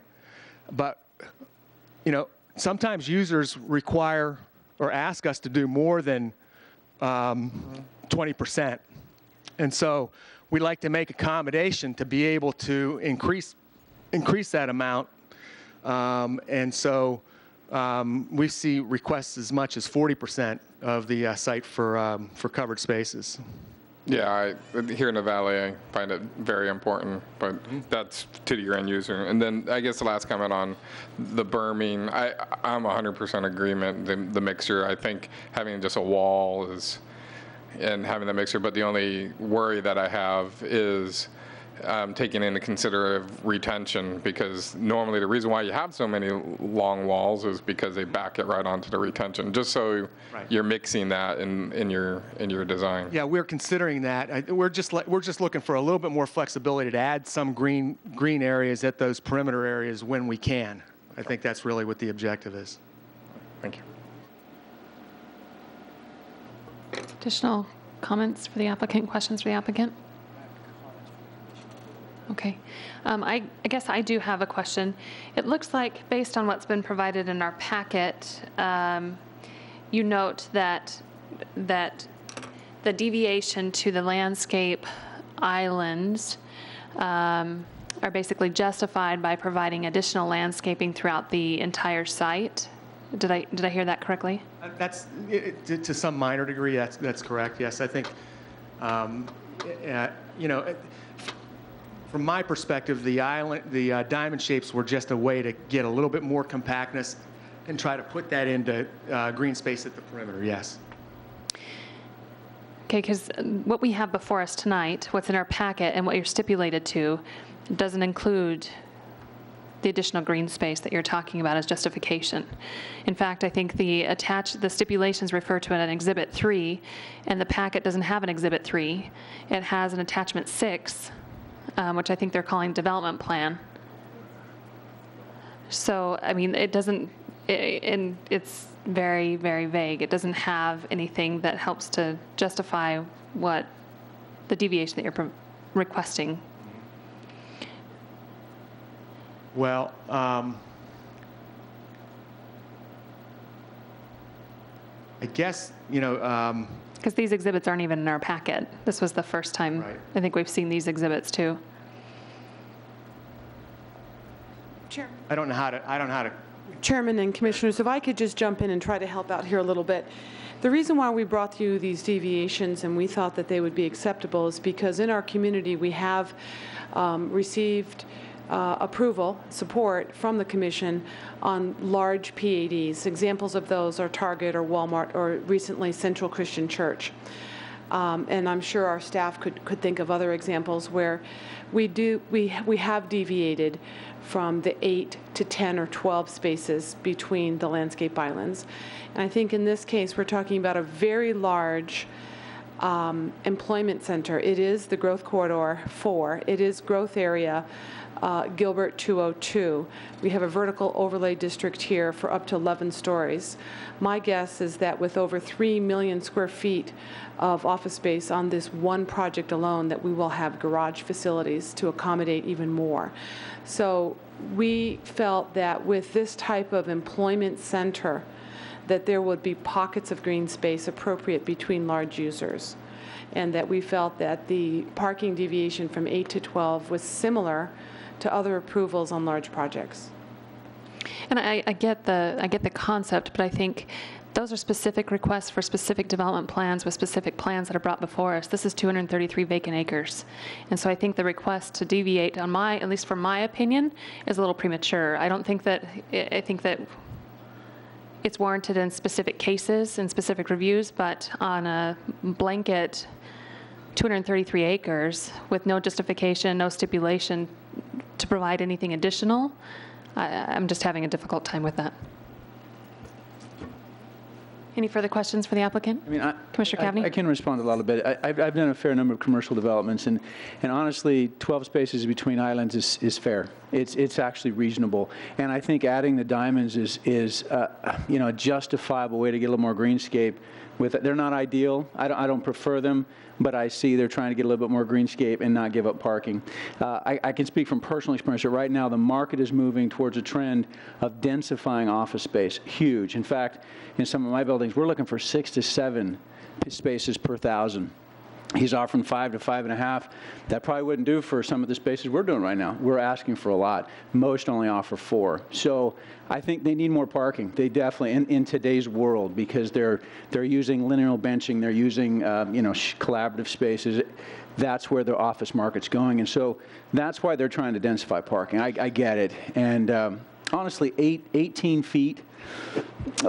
When Phoenix... Yeah, the 18 feet I don't have a problem with, Yeah. and that's specific to the office. The remainder of the request is for Right. the entire 33 acres. So, and for specific users, I don't necessarily have an issue with it if there's justification for it, but as a blanket, I don't have a problem with the I'm- blanket, because, and actually, we did that with Main Street Commons. We did a blanket over a fairly but you had a large specific site. use for a mall. No, but over it the actually entire had, site. it had And mixed pads use. around it, We right. had office, we had hotel, we had retail, we had a mixed use. Yeah, it was very much an open-ended PAD with very specific stipulations that we went to, so. Yeah, I know. We worked on Yeah. an amended development plan after Yeah, we brought it's it through, since but been it had a lot more information and stipulations and plans that were approved as part of that process than this does.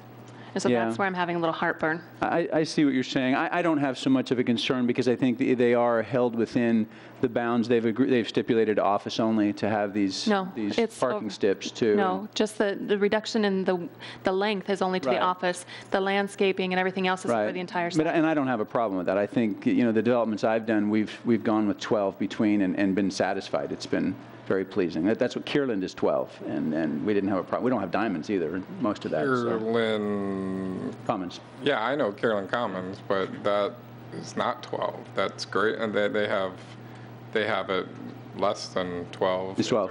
It's 12. Unless you got a variance, because City of Phoenix. Right. Yes, we got variances on that. Right. So You had to deviate. Right. Yeah. But it turned out great. Right. All right, thank you very much. Is there, I think we have is this the right number? As I get back to my agenda?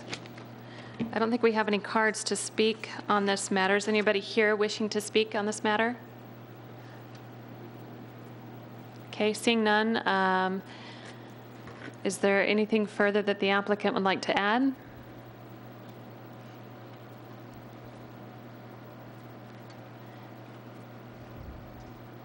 I really don't have anything else to add other than, you know, as I said, we have, the reason we're asking for this to apply to 233 acres is because we want to have continuity in the development plans for the site for all the buildings that we develop on this site.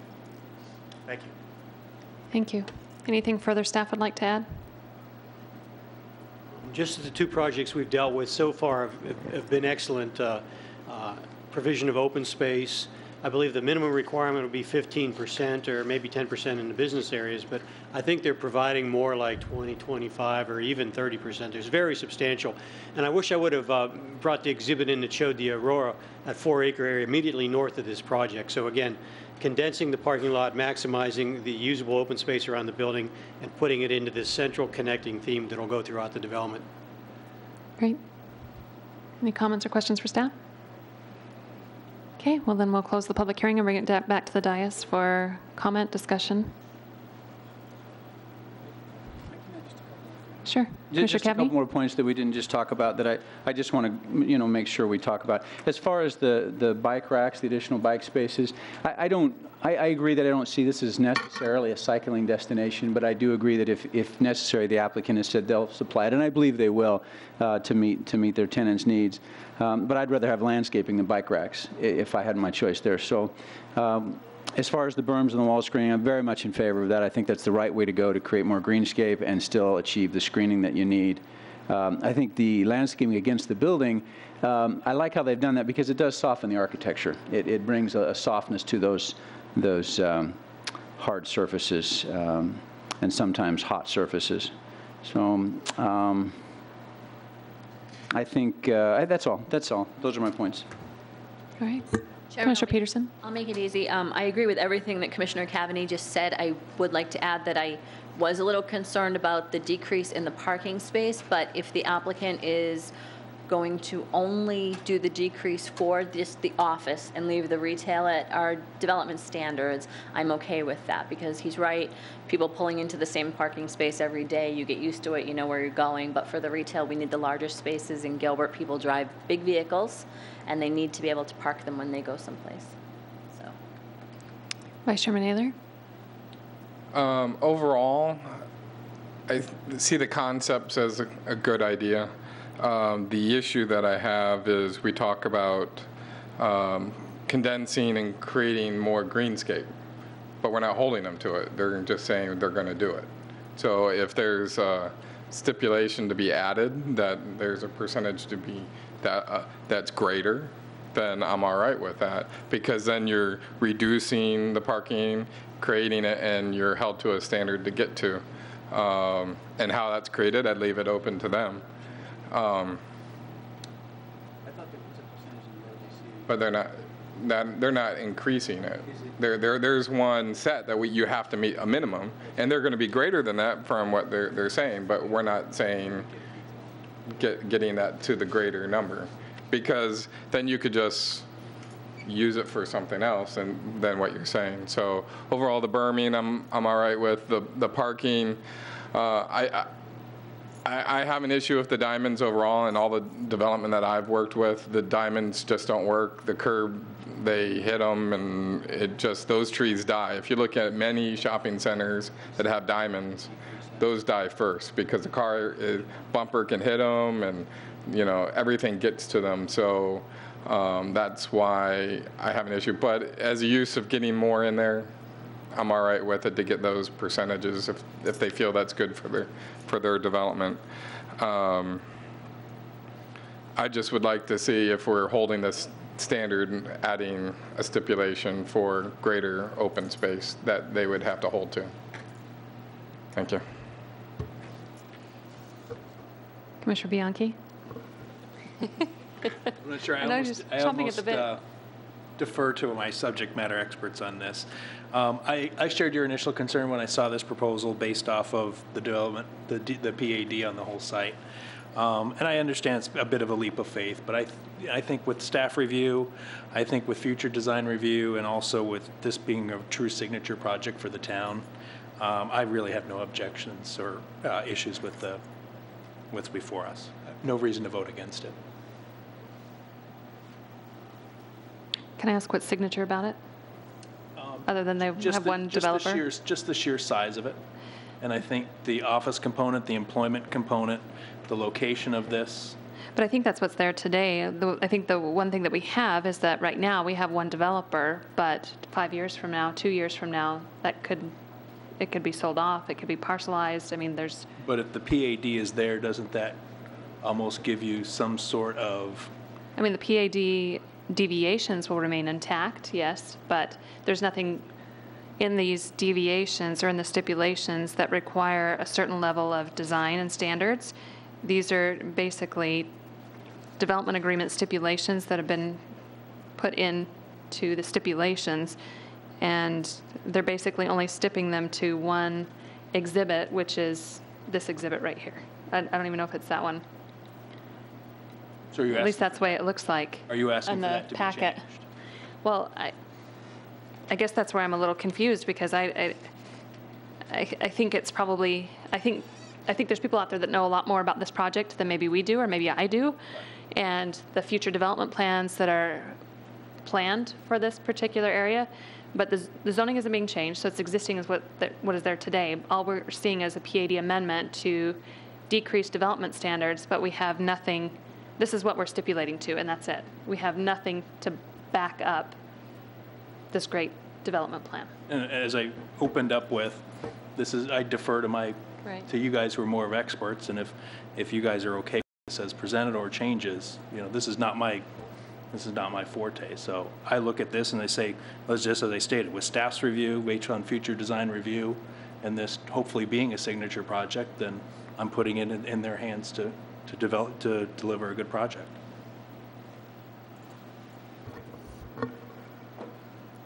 Additional comments?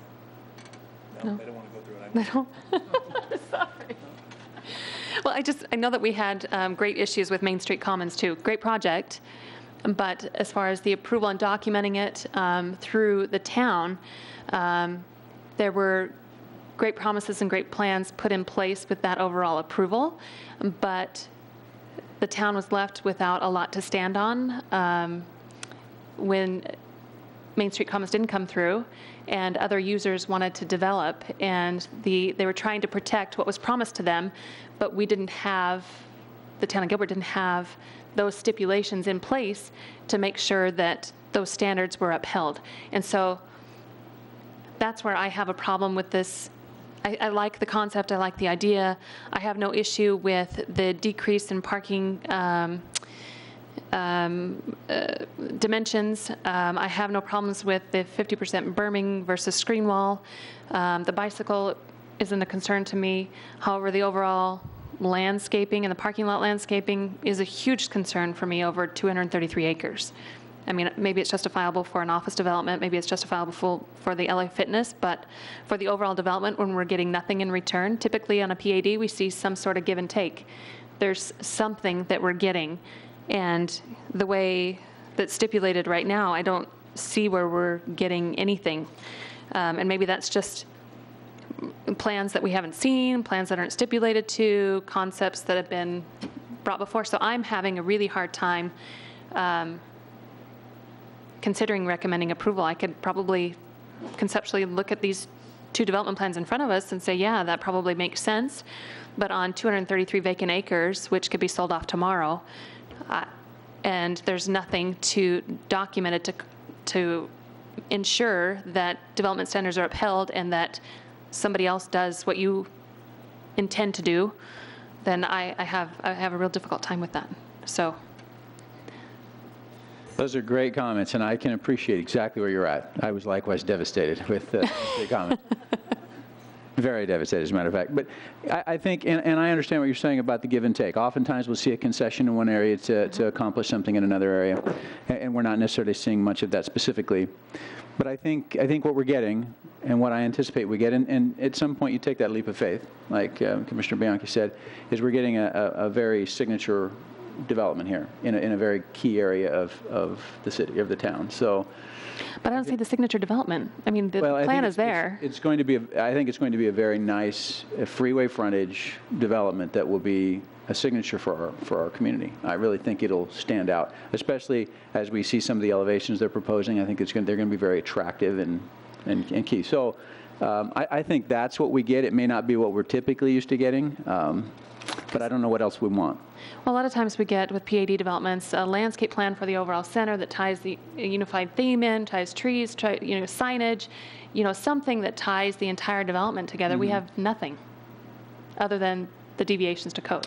And maybe that's what we propose. Maybe we propose that we see a little bit more of a master plan. That may not be unfair. To see what the street plan looks like, to see what the conceptual building layout might look like in the future, right? Hard to hold them to that at some point, but, yeah. I mean, at least if you have a master plan with landscaping along the frontage, along interior streets, if you have something, I know the design review will look at that, but if there's not an overall plan that's approved and permitted. And I believe that our PAD at Main Street Commons did include a sign plan. Right. We had a lot of theming, yeah. There was a lot more information and exhibits put into documenting the reasons for the deviations. The initial offering, I don't see it here.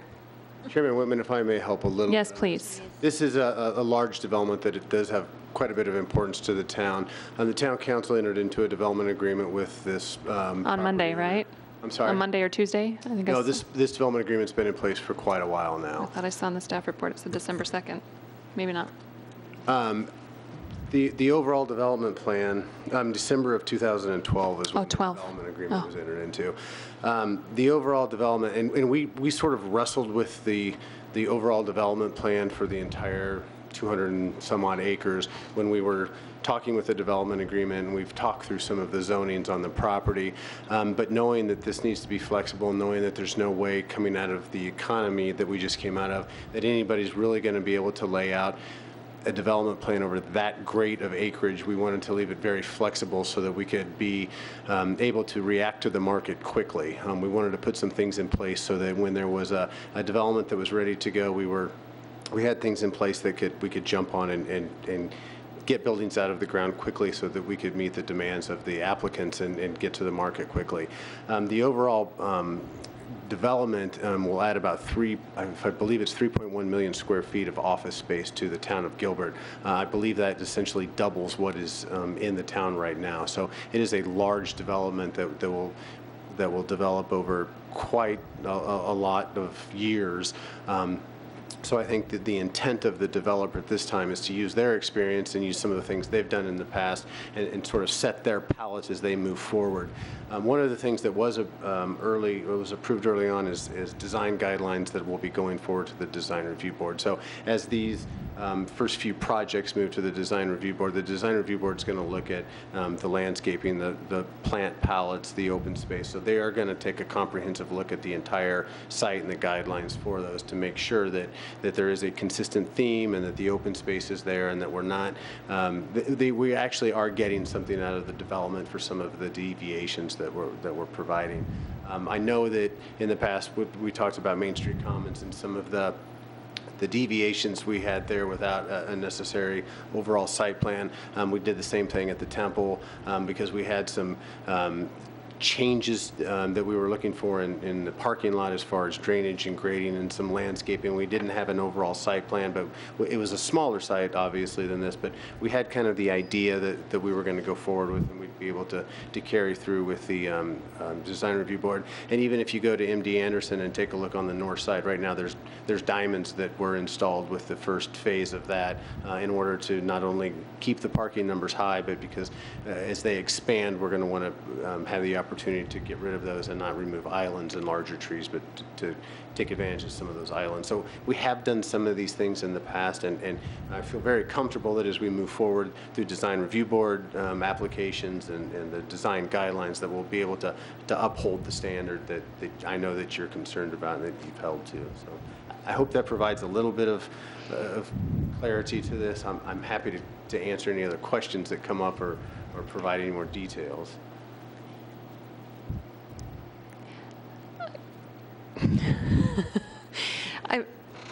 I get that we have a great user, an intended user, and I get that the land uses are there and it's going to be a great gateway into Gilbert, but our job is to protect that, and we're not protecting that in the document that we have with us today. And so that's my concern. My concern isn't that it's not a great project. My concern is that we're not documenting that great project and we're not substantiating the requested deviation in some manner. I mean, we've got commitments, I think probably verbal commitments and maybe commitments that'll come through Design Review Board, but on our end, we're processing this PAD with deviations with nothing but this exhibit to substantiate it. And so that's where I'm having significant heartburn. And it may be just me, and maybe the rest of the commissioners are just fine with it, but knowing the problems we've had in the past, I just struggle with moving, especially when it references exhibits that aren't in our packet. And I understand, and that is one of the things that we've struggled with is how do you build flexibility into PADs without very specific site plans.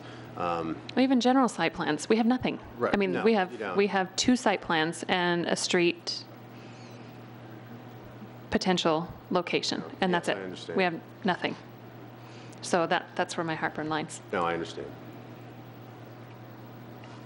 Anybody else? I'm in agreement with you, just Okay. so you're not standing alone. I was just going to Commissioner say Sippel? maybe we put this to a vote and see who thinks what. Yeah. Yeah. sorry, this is totally out of character for me, but I'm going to go ahead and address the commission if that's okay, Chair. Yeah, absolutely. I mostly wanted to touch on the development agreement because we worked long and hard on that. And so you know, this building that is being proposed right now is a requirement of the town in order for them to fulfill their bargain, their end of the development agreement. And I hear what you're saying about the 233 acres. Perhaps this application should have been limited to that specific building and LA Fitness. And I hear what you're saying about that. But the application is to fulfill the requirements that the council has placed on them as far, just for the office building? As far as the development agreement. We have required the office building within a certain time frame. And that is a requirement the council has placed.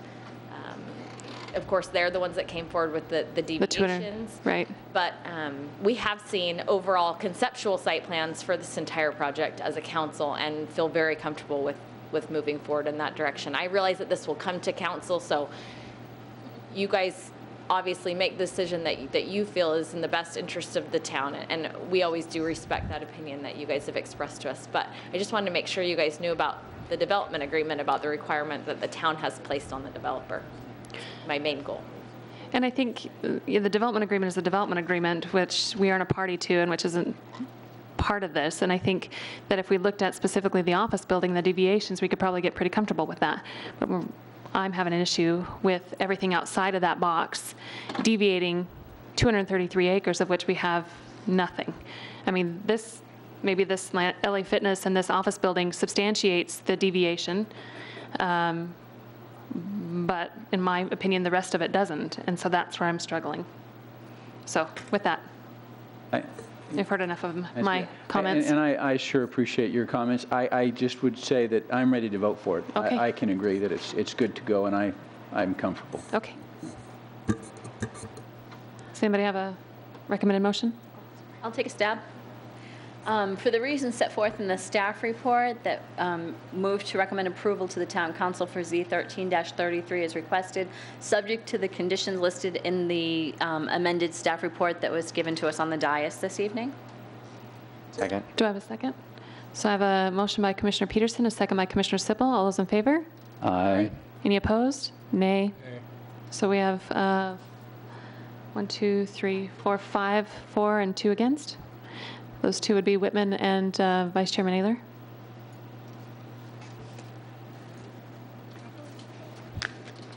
All right, moving on to agenda item number 19. It's GP 13-07. It's a major general plan amendment to change the land use classification of approximately 54.74 acres of property located at the southwest corner of Higley and Riggs Roads from regional commercial to residential 2 to 3.5. And with that, we'll invite up Mr. Al Ward.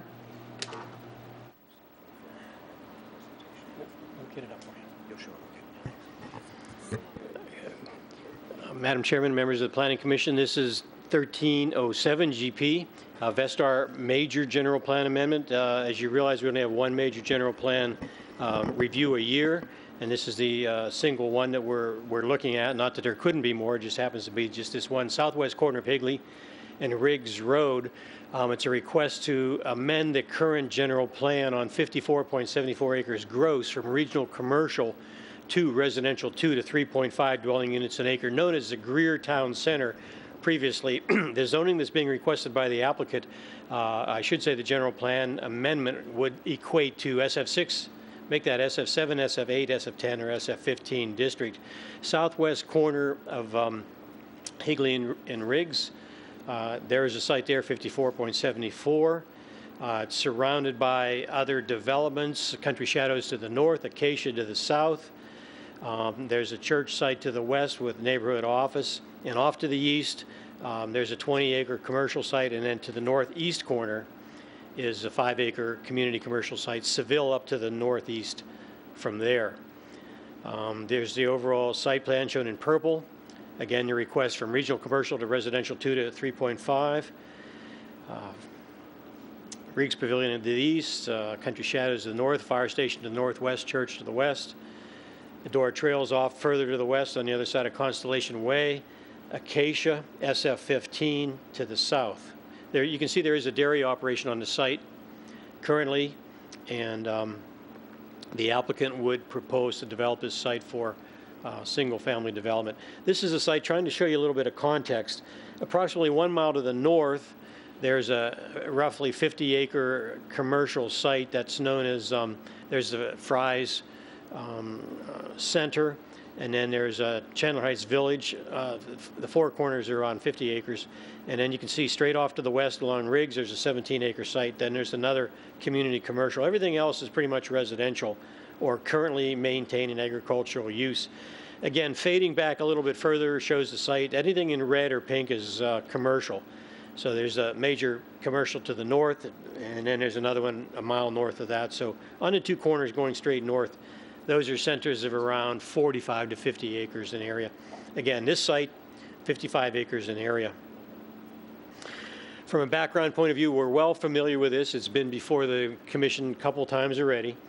It was annexed in '03. The applicant, Vestar, had requested the site to go to general commercial, amend the general plan at that time to accommodate a commercial retail center. And under the LDC, it turned to regional commercial. Before that, I think it was a general commercial. Vestar entered in a development agreement with the town of Gilbert in April of '07, September '07. The developer submitted an overall development plan for Greertown Center containing 475,000 square feet of commercial on that 49.3 acres gross, 2 majors, inline shops, and then 9 pad sites out around the edge. Project didn't proceed at that point. Right there, September of '07 was pretty much the top of the cliff. It went down from there to about '010. Hey, Al, sorry, I don't mean to interrupt, Please. but there's been some requests on the commission that we've heard this a few times, and so maybe there's a way to condense the presentation a little bit. There is. We're going to go straight to Perfect. development. We certainly appreciate that, and I'm sure there's lots of good stuff in there. Okay, from a discussion point of view, it's been sent out to the reference agencies, 60-day review process. No comments have been received back. No, nothing adverse, in other words, nothing that was significant or anything that would be of significance in our decisions. Santan Character Area, Economic Development Department has indicated it doesn't support the request. Public inquiries, they generally support commercial use, or pretty much we hear that they're a full 7 miles away from other significant commercial areas. So that's a 15-mile round trip, 15-mile round trip.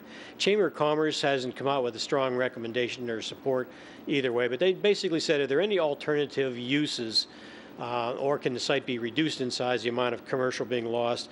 We've taken a step here and asked and got all the Vestar Power Center locations shown around the valley. And you can see the one in blue there, that's Higley and Riggs. It kind of works out with the spacing. A lot of them are on the freeways, which they indicate to us. This one's not on the freeway, but there's some other amenities to it. As I mentioned, this site is a full 7 miles away from any of the other centers, and that's what we've been hearing when we do hear comments from the citizens. We do feel that the site has some bigger potentials than the applicant is indicating, saying that, well, it's not much of a population base, not much traffic, not much of a service center, a lot of other competing commercial centers in this area. So we feel that South Gilbert does have a good potential. Potential, as a matter of fact, population to double between 2013 and 2031. It's got great accessibility. Riggs Road is a road of regional significance. Higley is an arterial street. We feel there's an opportunity to serve South Gilbert, Queen Creek, Gila River Indian Reserve, and Pinell County. So with that, and with the analysis the staff's done, we don't feel the support for this application. We are recommending denial. We feel that there's regional plan, general plan, I should say, policies that support commercial use. The Santan area does recognize commercial uses in suitable area. Significant growth anticipated to build out here in Gilbert. Good accessibility, not supported by economic development. We feel in general that it's just premature at this point to say that there's no opportunity at this point in time for a regional commercial power center at this location. All right, so with that, I conclude my presentation, and I'd be pleased to answer any questions. Thank you, Mr. Ward.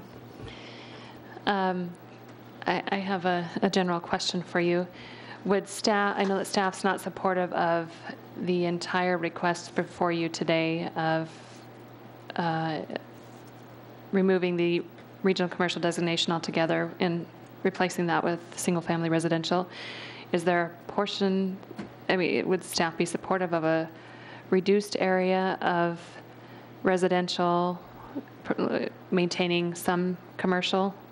Have you looked at that at all? Not that the applicant would even propose that, but has there been any thought to whether the entire 54 acres is warranted, or if there's another size that's? Chairman Whitman, there hasn't been a lot of discussion on that. The applicant is really not, although he did suggest 4 acres recently, but we've discussed this with the applicant, and he just has not indicated any indication to budge on his request to rezone the entire area.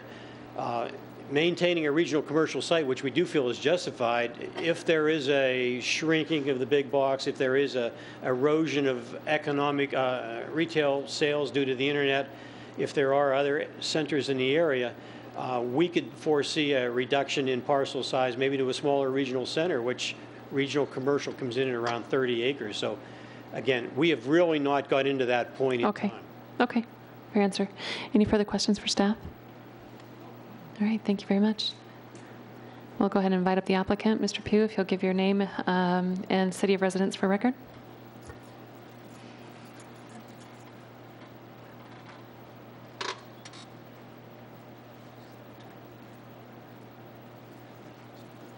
Madam Chair, I need a little bit of help for just 1 second. Certainly, take all the time you need. We've been here all night anyway, so a couple more minutes won't hurt.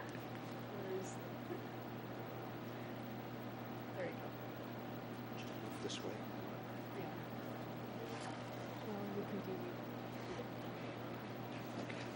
All right. Thanks, Vanessa. Madam Chair, thank you. Members of the Commission, my name is Ralph Pugh. My residence address is the town of Gilbert. Nice to be with you this evening. With us here tonight is Ryan Desmond from Vestar, Scott Elizia-Turi from Toll Brothers Homes, and of course, Vanessa McDonald, who makes everything work in our office and helps us look good when we're really not. So you've been here a long time, Commissioners. You've been sitting there for almost 5 hours. So we're going to try to be condensed here and focus on the issues that remain. You've heard this case several times. And we appreciate the staff's presentation, and we'll try to be equally short. In our mind, here's the issue, some of the issues. This is not a case of a speculator coming in and buying ground and hoping for the best and finding an opportunity when the residential market starts to peak to sell the land. I think the best exhibit that Mr. Ward had tonight was very instructive. You remember the one about the whole valley and all of the Vestar sites and the 7.5 miles from this one to others? That's exactly what we thought in 2003. And when it was zoned, and when we planned it, and when we moved forward with it. It was all residential until then. This land has always been residential under the Santan Area Plan.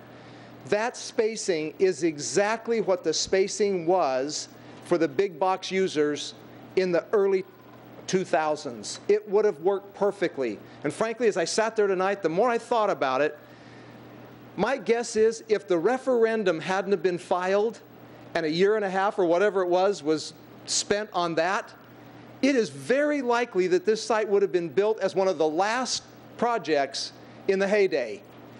Because in those days, the big box users weren't worried about profits. They were worried about gross sales. That's it. That's all they cared about.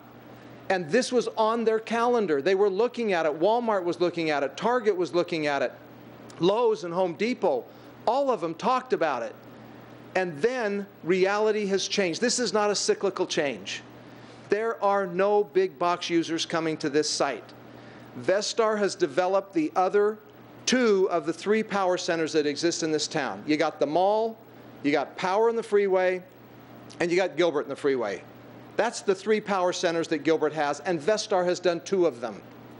If any users were going to come down here, they would be users that either Vestar has in those 2 centers or Westcor's group has in the mall site. Some overlap of the tenants, obviously. They are not coming here. This site will not function as a regional commercial center. And here are several quick reasons for that. Oh, by the way, 2 wonderful letters of support from Taylor Morrison to our west and T.W. Lewis to our south. They support the residential development and would like to see it there. This we've talked about briefly. Those are the centers that Vestar and Westcor have done. Here's one of the main reasons. You've seen this graph before, but let me try to articulate it very quickly. The columns that you see on the left that stretch up into the 600,000 to 700,000 people, those are the Santan Village, Gilbert Gateway, and Crossroads Town Center, the 3 power centers along the freeway. They all have about 600,000 to 700,000 people within a 15-minute drive to those sites, and that's why they work. Look at the one next to it. That is Queen Creek Marketplace. If you've ever been to downtown Queen Creek and have been to the underpass over the railroad, seen the Target Center and the Walmart Center on the other side, that's what we're talking about here. It is a very underperforming center, less than average there. And look at why. It's because the people who live within 15 miles today only amount to a little over 200,000. And in about 2018, it might inch up to 300.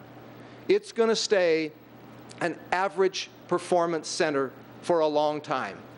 Our hope is, and frankly, unrelated to what you're doing, I'm advocating cases in Queen Creek to encourage the town to focus its attention on that center and quit worrying about all the other sites around town, because you got to focus on what's there and what can make your town center really work. That's not your issue. Your issue, for a moment, if you'd please consider it, is the last set of columns. This is Riggs and Higley. Today, the light green is about 200,000 people within a 15-minute drive of Riggs and Higley. Look at the light blue. That's projected 3 years from now in 2018. It'll slightly increase a few thousand people, as you can see there. So what does the red column represent? Let me try to explain this as best I can. In the town, in your general plan, you're estimating about 110,000 residential units at build-out for the entire town of Gilbert. That's about the number of dwelling units you're planning on, which translates to a little bit over 300,000 people in the entire town. So what we've done here is we've moved every person in Gilbert now and projected in the future. If they all lived within 15 minutes of Riggs and Higley that we're talking about tonight, there's still only half the people that it takes to make a power center work. That's part of the message we've been trying to deliver. It just doesn't work. And in today's standards for the big box users, they've changed their formats. They're not looking at this site anymore. It's off the radar for them. We'll get in a minute just briefly to what could be done there, if not this. The other issue is this whole question of e-commerce. I know there was some comment about, is it going to flatten? Is it going to plateau? Where's it headed? This is the U.S. Department of Commerce projects that e-commerce will get to 30% of all retail sales in 2025. That's not us. That's the Department of Commerce. Here's a fun one for you. What happened this past weekend? Thanksgiving weekend. Look at this.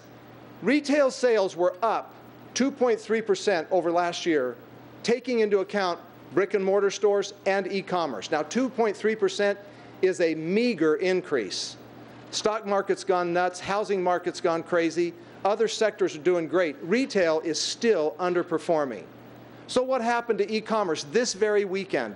Interesting statistic, 13% up from last year in e-commerce and 41% of online sales. So online sales have increased by 41%. I'll just show you this to demonstrate it's happening.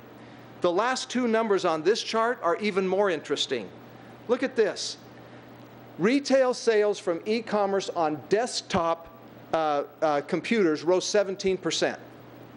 Okay? The next line, this comes from CNN Money. This isn't us.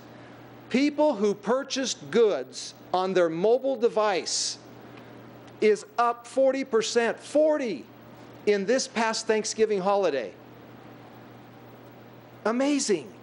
It's going to keep going, and it affects decisions to build brick and mortar stores. This exhibit is the next reason why the regional commercial is not likely to work.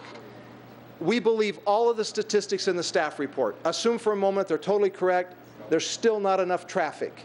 If traffic maximized to its ultimate potential according to the town's general plan, we're still well under all of the traffic counts for other power centers. And finally, the next question then is, what do we do with this site? How do we deal with this? We're totally convinced it won't work, and believe me, if anyone could do it, Vestar would. They're in the business of building this, so they're looking to what to do with this site.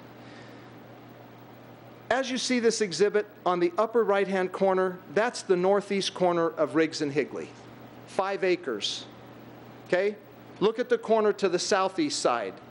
That's 20 acres, all right? And then we have the 54 on our side. So right now, you already have uses there that could accommodate significant amount of retail development. I'm going to show you a little graph of what sizes are what in the retail market. But let me just remind the commissioners and those that may be in the audience, and I met a few folks here tonight that want to speak in opposition to this case. They have thoughts about it. But let me just share a thought about how this all happened. This was residential from day one. It changed over 10 years ago. When the Santan area plan was adopted, it was all residential. Before Seville came along, it was all residential. Before the malls, the freeway, or any power centers came along, and before Seville was even built, this was all residential. And interestingly enough, and I met with Bill Brothers ahead of time, and I appreciate him taking a minute to chat with me. When we did Seville, we actually did the zoning, and it was terribly complicated. It was in the county, then it was in Queen Creek and Gilbert, and cross annexation agreements and development agreements. Seville was built for people who wanted to get out of everything. They wanted to get away. There was nothing. There was no place to shop in those days when Seville was built. Nothing.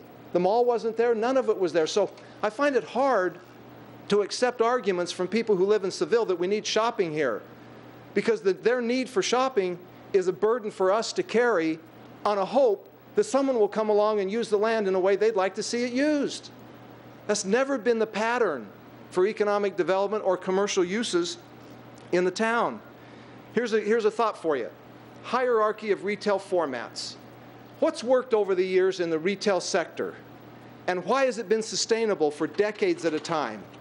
Enclosed and open malls, 100 acres or more generally. They vary, but that's a good rule of thumb. It gets bigger, sometimes it's smaller. Regional power centers, 25 to 50 acres. Grocery anchored centers are 10 to 12, where you got a grocer and other ancillary uses. And then you get a drugstore, specialty center, 3 to 5. That's what works. Now, are there what we call outliers in the commercial world? Absolutely. Think of what outliers are. Think of Kierland Commons. Think of how beautiful and well executed that is.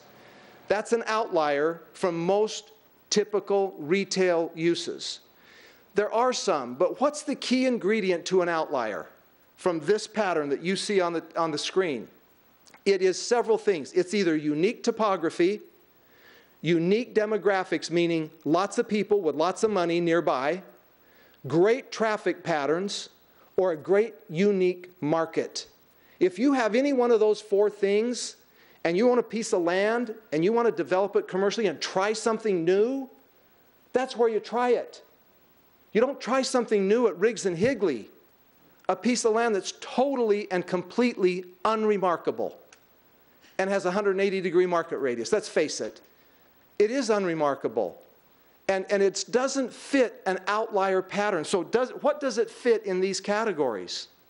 Our thought is this.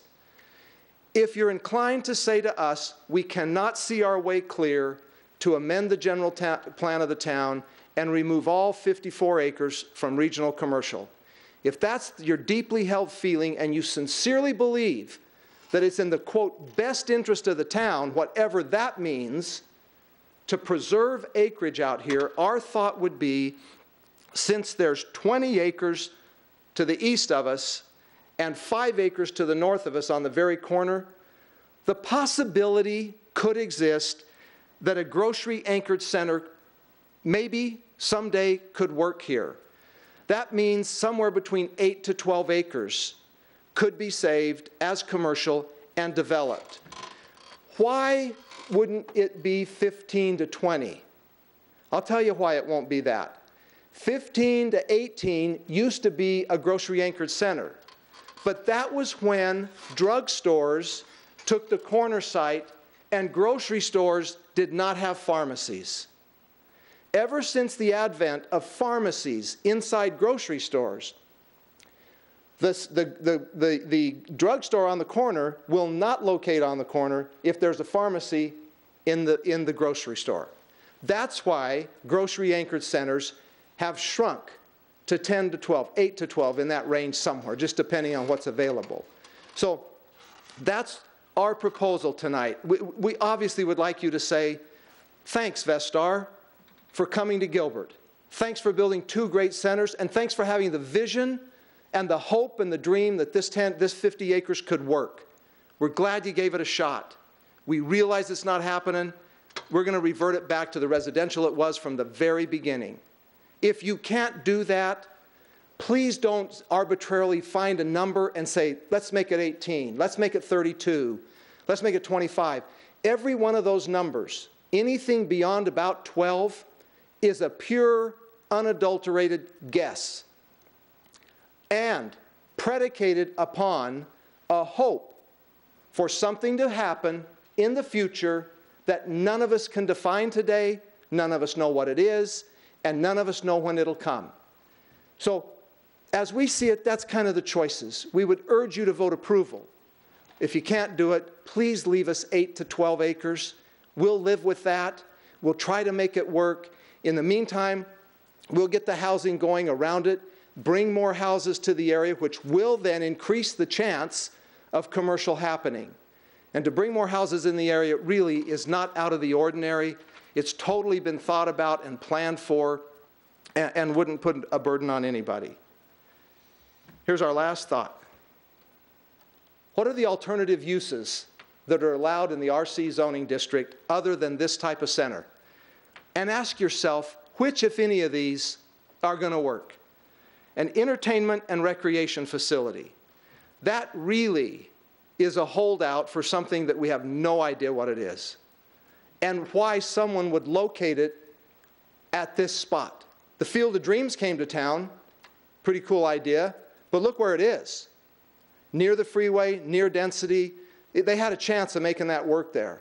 It wouldn't work out here. We don't think any entertainment use is going to come here. It's hard to get there, traffic's difficult, no freeway access. Okay, healthcare hospitals, that's an allowed use. That's already done in the area. Hospitals already exist just outside of Queen Creek Town Center. Urgent care's in the town center there within a few miles away. Hospitals aren't going here. No hotels going here. Guess we could put some town facilities, public facilities there. Recreational vehicle park, that's allowed. Nobody wants that there. Storage facilities. I couldn't find another use in the regional commercial district that even had half a chance of working here that made any sense. Mortuaries, yeah. Yogurt shops, yes. Not on 55 acres. Commissioners, thank you. You've put up with listening to me for a long time on this case. We did listen to you. We understand you'd like to keep something here. Please don't just pull a number out of the air. Give us a number that is usable within those hierarchy of uses. This is not an outlier site, and to tell us to wait because something magical is going to happen that's in the best interest of the whole community, that's not fair to Vestar to say, carry that land a little while longer. Pay for it, carry it, hang on to it. We wish you the best, good luck, sit on it. That's really where this ends up. Madam Chair, thank you. I'm done. I'll be happy to address any questions you have. Thank you, Mr. Pugh. Yeah, thank you. Any questions for the applicant? Commissioner Bianchi. Ralph, can you go back to that one slide you had where you kind of looked at the marker, the trade area, and the 15-minute drive?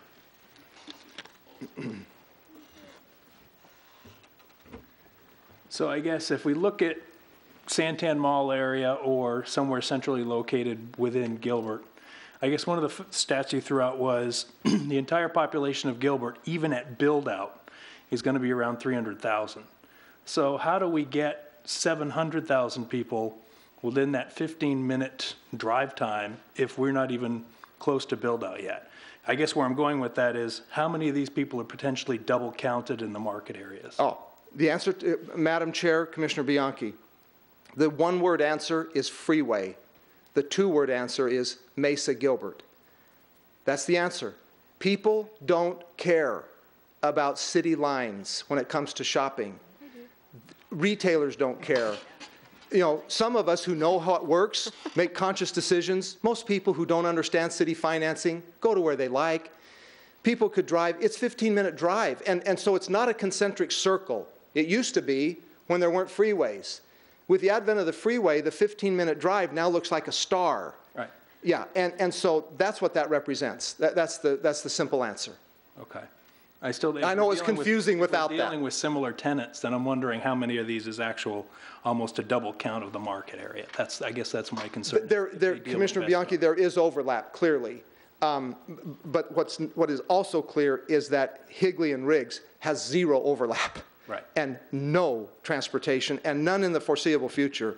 Believe me, we're working with Queen Creek long and hard about improving Riggs Road. That conversation just keeps being talk and talk and talk. Because what are we lacking? Money. And developers along Riggs that'll pay for it. That's it. Commissioner Sippel.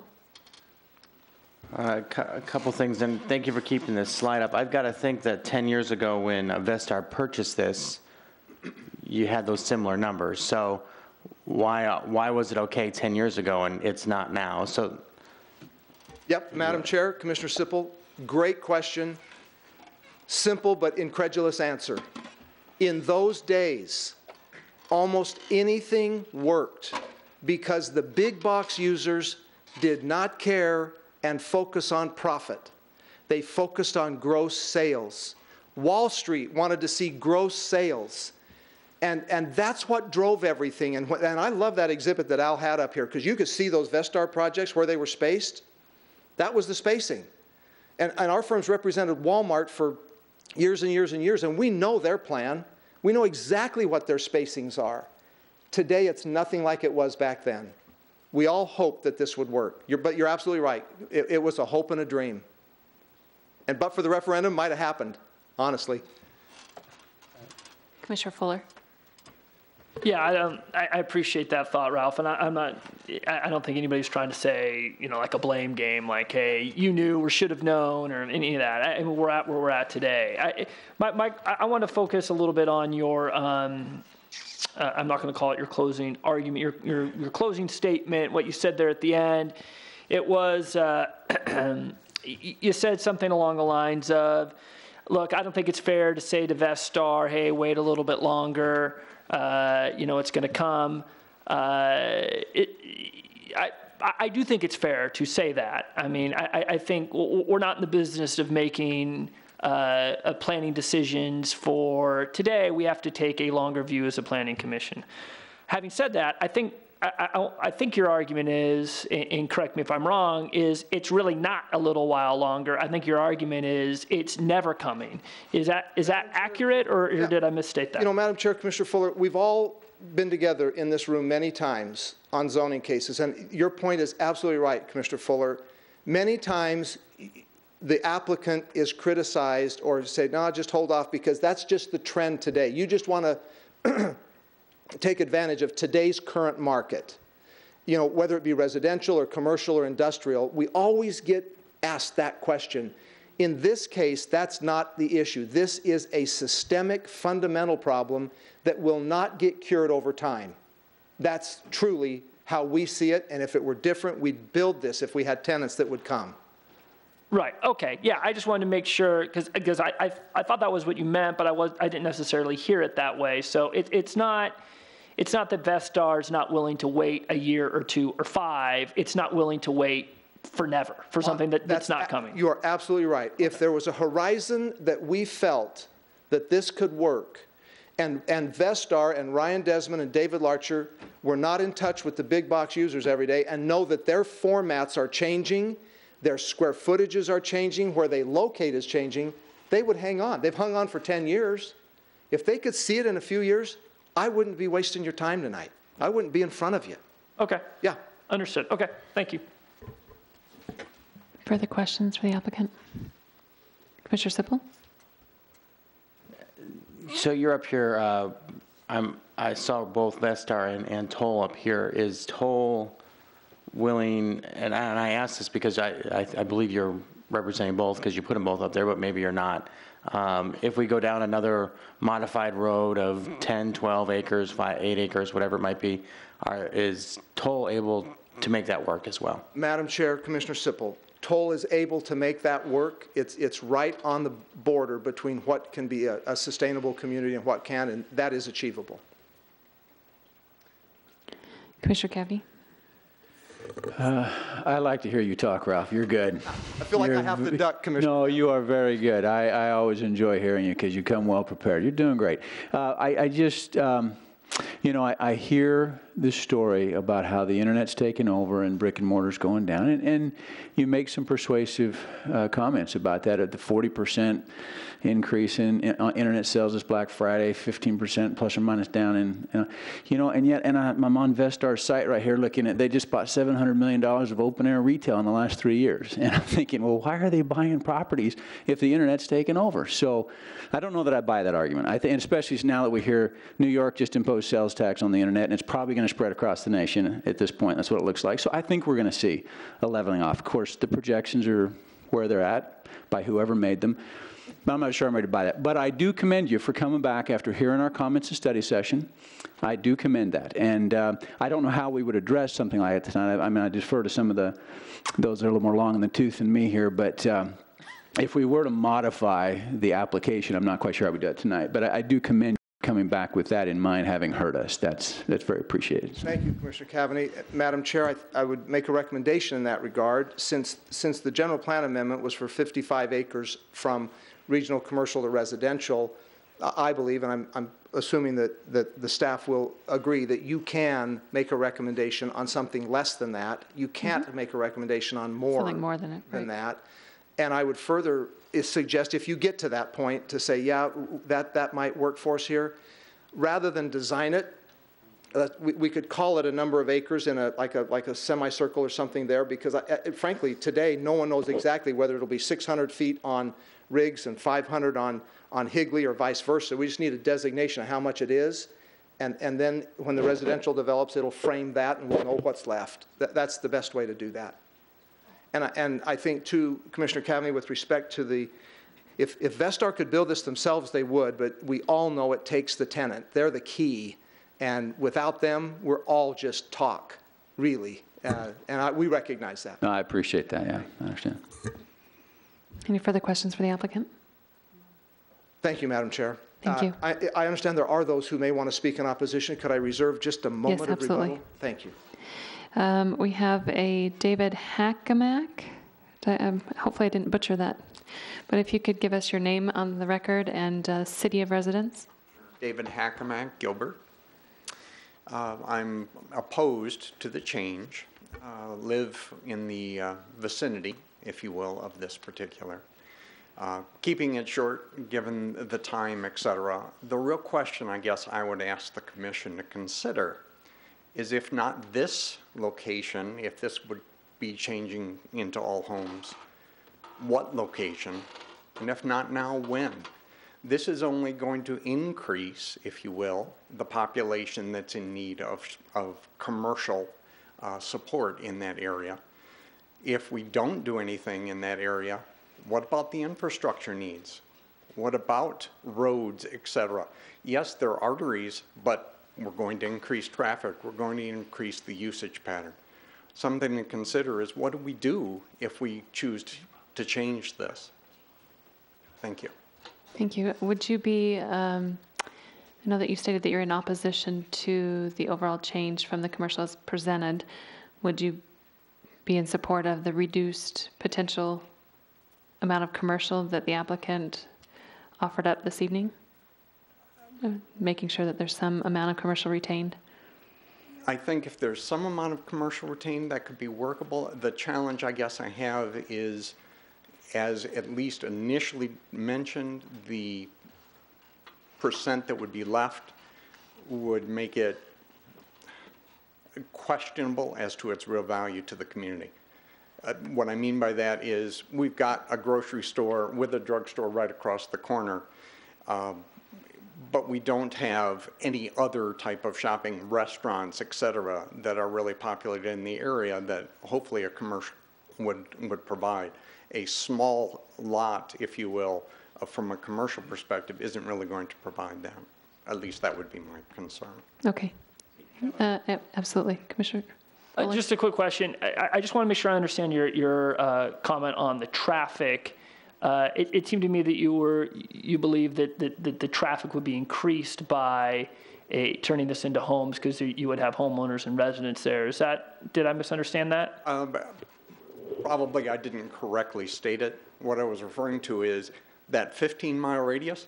All of these new homes, et cetera, are going to continue going at 15 minutes. So we're going to be using the roads, wearing the roads out, so to speak, getting to this shopping and the commercial that's available, given that there's nothing local. Understood. Yeah, because my thought was you're actually probably going to have a lot less traffic going to this because it's not going to be a commercial use yet. Your trips on the road in the immediate vicinity would be less because less people would be coming in. But thank you for clarifying that. I understand what you're saying now.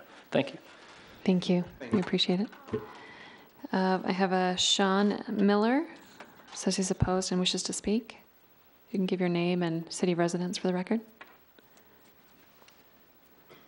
Sean Miller, going to be quick. Have to get my daughter, but city of residence or town of residence is town of Gilbert. I'll say Southeast Gilbert because I think there is some distinct differences. I've lived in the area for 6 years. I haven't seen advocacy for an issue like I have in this case, and your presentation was very well done. However, some research from my daughter who works at the local Lowe's, the Lowe's that's on Queen Creek and Higley is one of the top Lowe's in the state. So I think there is an opportunity with the buying power in the area and some other successful commercial ventures such as Fry's Marketplace. There's a Bashas' in the area on Power and Chandler Heights that survived everything that Bashas' went through. There's an extreme amount of advocacy for this project to come through as commercial. And I feel fair to say, talking to the Greer family over here, that, you know, there might be even some, they're on both sides of it too, because when this land was acquired or sold, it was sold as in the notion of being commercial. Gilbert does great projects, so I think, you know, there's a project that can be done and tastefully done. And there's other areas, like an area in Chandler that comes to mind near Hamilton High School, where you have a Target, you have Fulton Ranch, and you have success of an area that's off the freeway with strong buying power. We have a kind of a social network in a neighborhood called Next Door, and the amount of comments and the reason why I'm here is because of the advocacy that has really taken place on this social media about the area. If you live in this area, you've got a lot of things. It's like a 10-minute drive home. We're about 20 to 25 minutes home. So Gilbert's not a baby anymore. It's Big Gilbert. And as you guys know, we have the bridges at Gilbert. We have Marbella Vineyards expanding. We have Taylor Morrison, which is not done selling. And I think there's even homes in Seville or areas in Seville that are not even done. You have also Basha High School, which is in, you know, close proximity to this area. So I see the graphs, I hear the information. I'm just not sure that it all adds up. And you know, I think as the other gentleman stated here, you know, the reduction in the size of this project, you know, it might not be something that adds a lot of value. You know, I mean, that's something for you guys to maybe think about.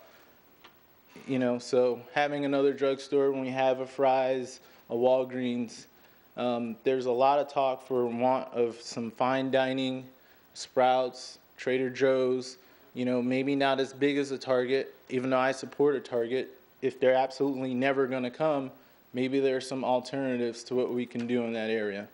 So that's my input. Thank you. Thank you. I appreciate your comment. Good presentation. Next, I have Larry Hyde. Says he's opposed to this item, but didn't state whether he wishes to speak. He or she? Is he still here? Okay. Gina Maybe? Opposed to this item and wishes to speak. If you could give your name and city of residence for the record. Thank you. I'm Gina Maybe. My residence is Gilbert, Arizona. I've been a resident in Seville for 2 years now. Beautiful area. That was a pretty impressive presentation. I agree with the concern here. These numbers, it's as if it was the presentation suggests that they had a crystal ball before and now, or they didn't and now they do. And I would like to put out, in addition to the things that have been said, that, I represent the people who are deciding where the money goes. It's been a long-known fact for many years that more than 80% of the monies that go out of households, the decision goes through a woman first. And I'm not a fancy developer with numbers and smokes and mirrors. I do have some business experience, but I'm a full-time homemaker, and I can tell you that I am one of those Black Friday shoppers. I am one of those people that did e-commerce, and I'll tell you why. It's because our economy has not finished rebounding, and I can save money on gas and time, because as was said before, I got to drive up to Santan. I got to go 20 minutes. I got to go 20 miles. Now, Santan Mall, beautiful, gorgeous, artery, right off the freeway, perfect, beautiful, love it, wouldn't want to change it. But we've got change coming. All those developers that were mentioned, houses are building up again. It's exciting. It's sad to see it change, right? No one wants more houses. But what I would put out is this. If you've ever been on that corner, and as was mentioned, you need money to support the business, this is true. Take a look at those surrounding neighborhoods.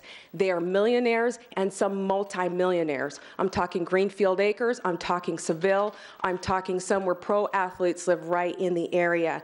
And one of the reasons why we're going in there is because we don't have that major thing out there, and I would echo what my neighbors have said, if not here, where? I would encourage you to take a drive in that area. You will see some of these little commercial plots, but there's no place that an Olive Garden would want to sit or some other nice restaurant. I, too, have been in social media, and I have seen, I counted there were 18 people in a discussion in the last month. 16 wanted to put a halt on changing it back to residential, and only 2 were for going to residential. I'm not surprised he's got 2 letters from home builders that they would support the project. They're business people. They're in it for the business. I'm a resident. I am not against development. I love development, but it needs to be balanced. And way back when, before there was a 202, there were possibilities, and I believe there are still possibilities. Now, I'm not opposed to saying all or nothing. I'm not opposed to, divide it up. My suggestion would be to leave some of that acreage around that church building, but you really need a huge chunk of land. Now, they say, oh, I'm telling you, go look at the other commercial sites. It ain't nothing like what you see on that beautiful corner. And I have people from Seville, Freeman Farms 2, Shea Spaces Santiago, Marbella Vineyards, and Shamrock Estates that are all saying, how about a restaurant? How about a Target? And I think that the gentleman before me makes a good argument.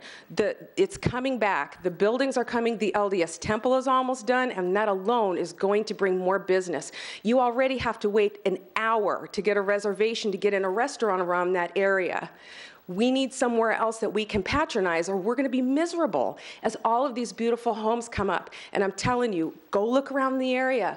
Those are people with money, and we want to keep that business right there so our kids can have a place to work, and we can have a place to go and dine and patronize without having to fight the traffic. Great. Thank you very much. We appreciate that. Any comments, questions for the speaker? Thanks. Moving on, I have a card from Justin Michael. Says, I'm opposed to this item. I do not wish to speak. I live very close. Yeah, absolutely, you can. Do you want me to read your comment, or do you want to read it yourself? Says, I live very close to Riggs and Higley and feel very underserved commercially. So with that, if your name and, provide your name and residence, city of residence for the record. My name is Justin Michael, and I live in the town of Gilbert, really close to the corner that we're talking about, actually. I moved into the Shea Spaces community in Seville about 3.5 years ago. And in the admittedly excellent presentation that the petitioner made, you know, he was talking about the people who live in Seville and how a lot of the people who moved there initially were people looking to get away from it all. And that's probably true, but things change, especially over the time frames we're talking about. I moved there because Shea had these amazing homes, these spacious homes that you couldn't get anywhere else. It was a new thing they were developing. They have a lot of unique features, and if I wanted to be in one of those homes, I had to move to Seville. They didn't have them anywhere else. Now, they've since developed them in other places because of the popularity, but I think that demonstrates the dynamic nature of the residents, not just in Seville, but in the surrounding area, and how it's not what it was, you know, years ago. Like, there are more people that aren't looking to get away from it all. They're looking for Targets and Olive Gardens and everything else that the previous speakers have talked about. And all around us, there are houses being built constantly in every direction. Wherever you go, more and more houses are being built, and very little commercial is going up anywhere to support all of that community that's already there and that's going to be there in the future. Also, the corner, it's not right on a freeway, but it's a straight shot down from the 202 down Higley. And with the recent improvements to that road, there's no, you know, congestion down to a single lane anymore. So it's very easy to get down there, although it is time consuming. I loved those maps that were up earlier showing with the color coding, with the, you know, the yellow sea of residential and no commercial except this site that we're talking about. Like, if that turns into residential as well, that's all that's going to be down there. Just a huge sea of residential and no commercial viability for any of it. Now, I do appreciate the fact that Vestar may not be able to utilize this space. That's not to say that others might not. Like, we're not really here tonight to talk about whether or not this is good for Vestar. We're here to talk about whether this is good for Gilbert. And ultimately, whether or not Vestar holds onto the land, I think it's very important for the land to stay commercially zoned so we don't get more houses, which nobody really needs or wants, but we actually get commercial space that will support the community and help to make it thrive. Thank you. Appreciate your comments. Next, we have Aline Sims. Says, I'm opposed to this item. I do not wish to speak. The comments are, there are plenty of homes in their area. Commercial zoning will lead to excessive jobs nearby and, of course, easier shopping. Is she here and want to speak? Okay, thank you. And I have, last but not least, Bill Brothers. I'm opposed to this item and wish to speak. You can state your name and city of residence for the record. My name is Bill Brothers. I live in Gilbert in the Seville subdivision. Boy, I wish I would have known about that social advocacy site. It would have saved me some time driving to mailboxes. But I actually came with that PowerPoint presentation you had asked me for to repeat last time, but I'll skip over because 10:30 is probably not a good time for a filibuster. Let's see.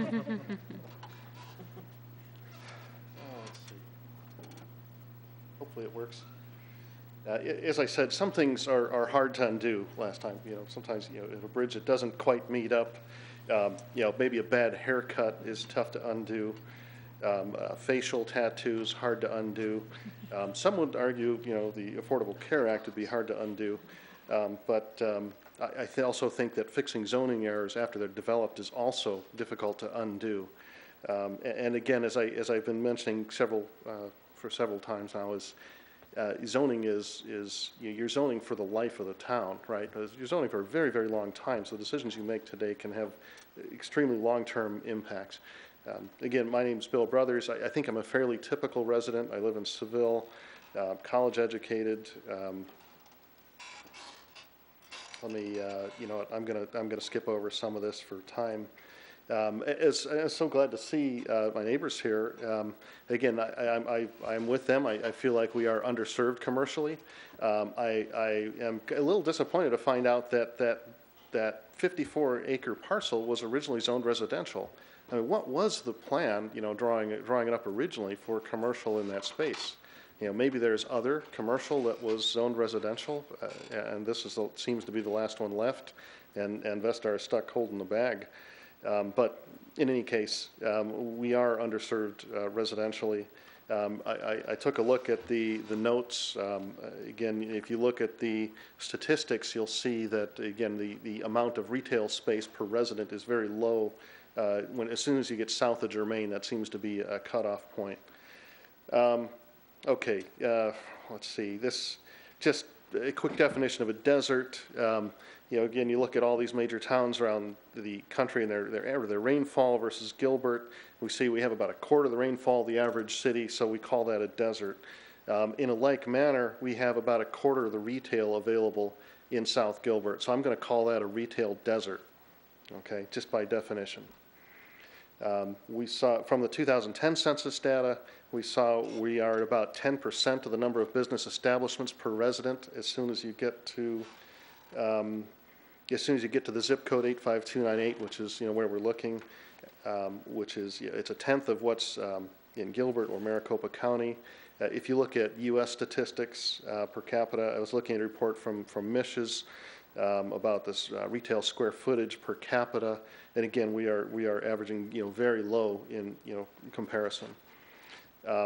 Now, I'll make some admissions here. There is some retail zoning, but it's scattered. It's placed into such small parcels that the only thing you'll ever see is gas stations, grocery stores, banks, and you know, we do have a lot of grocery stores. I don't think another grocery store would do well unless it's some kind of, you know, specialty store. And we've got a few fast food chains, so we do have a couple places to eat, but we really don't have many choices for restaurants above drive-through. Okay, so the regional commercial zoning, if you look north of Chandler Heights, or north of Germain, and this is, hopefully this zoning map is still current. What I'm doing here is I'm just circling all the regions that are regional commercial, right? Some are Vestar. Again, Vestar did a terrific job with Santan Village, and obviously they're a terrific friend to Gilbert, and we ought to accommodate them however we can. But again, when we look at, you know, the regional commercial centers, boy, you know, just yesterday I was at what, Williams Field and was that Ray? I'm still getting my bearings. Some great restaurants in there. But you'll see, what is there? There's a bunch of them. There's 7 of these regional commercials north of Germain, right? Now, if you look south of Germain, there's just that one that we're talking about, Wrigley and Higgs, right? So what we're proposing to do here is we're going to take that and zone it out and make it more residential. So now your zoning map looks, again, like a field of houses with some grocery stores scattered around. If we take that 54 acres out, where can we get it back in that region? You know, is there space that's not zoned to pull it back? I don't know. You know, it is unfortunate that Vestar is stuck, you know, holding the bag on this, but, you know, it's sort of like musical chairs. The music is stopped and they're the last ones holding the property. All right, so again, we are in that retail desert. Okay, you know, zoning, obviously, zoning it commercial doesn't guarantee we have commercial development. But if you zone it residential, it makes it impossible for that to happen unless you're willing to take bulldozers through houses in the future. So it's kind of a one-way process. Okay, and something I have to ask is, have we really run out of space for new houses that we are forced now to rezone commercial to more residential? Are we really seeing that kind of market pressure where, hey, there's no more places to put a house in Gilbert? I don't think so, but again, you obviously know more about it than I do. Some of the one good argument I heard tonight, again with a terrific presentation, is that there's just not enough traffic or people to sustain a commercial center. Again, that may be true today. Is that always going to be true? We saw some projections. you know, I'm going to skip this part, but I guess the one question I want to ask is, can you guarantee that there will never, you know, 20, 50 years from now, never be a major highway running through, you know, south of Gilbert? You know, maybe that extension coming out to Mesa Airport, maybe Queen Creek will recognize the need to focus on transportation, upgrade that, and we can, you know, hook in with that. Again, this may be a complete dream. But in zoning, you have to really think in terms of decades of impact rather than, you know, 2 to 5 years out. Okay, so let's again take a look at this zoning map. This is again all of Gilbert, and I've circled those regional commercial centers. And you know, every regional commercial center has a zone of influence. If you live between the centers, you make the choice on which center you're going to go to between the ones that are closest, right? So if you look at these commercial centers, and let's superimpose that on your traffic map. Okay, and now let's take these commercial centers, and we can kind of bisect those, right? Take, you know, equidistant points between the commercial centers, and we can make an assumption that you're going to go to the commercial center closest to you. So you can see that the area that the commercial center serves is huge at Wrigley and Higgs. You can't just consider the houses within, you know, right within that area. In fact, again, a good point that was made tonight is that residents make their shopping decisions based on, you know, what's within a certain drive time. You know, 15 minutes, I think, is what you said.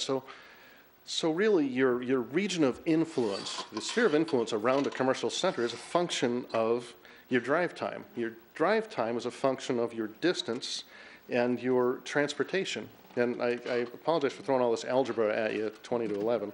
But anyhow, so you could actually construct, you know, bell curve-like functions around each of these regional centers, and you get these, you know, superimposed functions that'll decide, you know, where people are going to go. Now look at the limiting cases to that. You'll never see one Walmart plopped right next to another Walmart.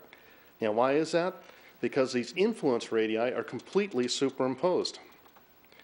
Now the other limiting case is, let's take a small town. I moved from a small town to West Lafayette, Indiana. I don't know if anybody's heard of it. It's where Purdue is. But I'll point out that the entire county, the entire Tippecanoe County is 177,000 people. That's it. 177,000 people, 30,000 of which are students. Okay? Transportation is terrible. You know, take Gilbert and remove all the artery roads, and that's West Lafayette. Oh, and put a river through the middle of it.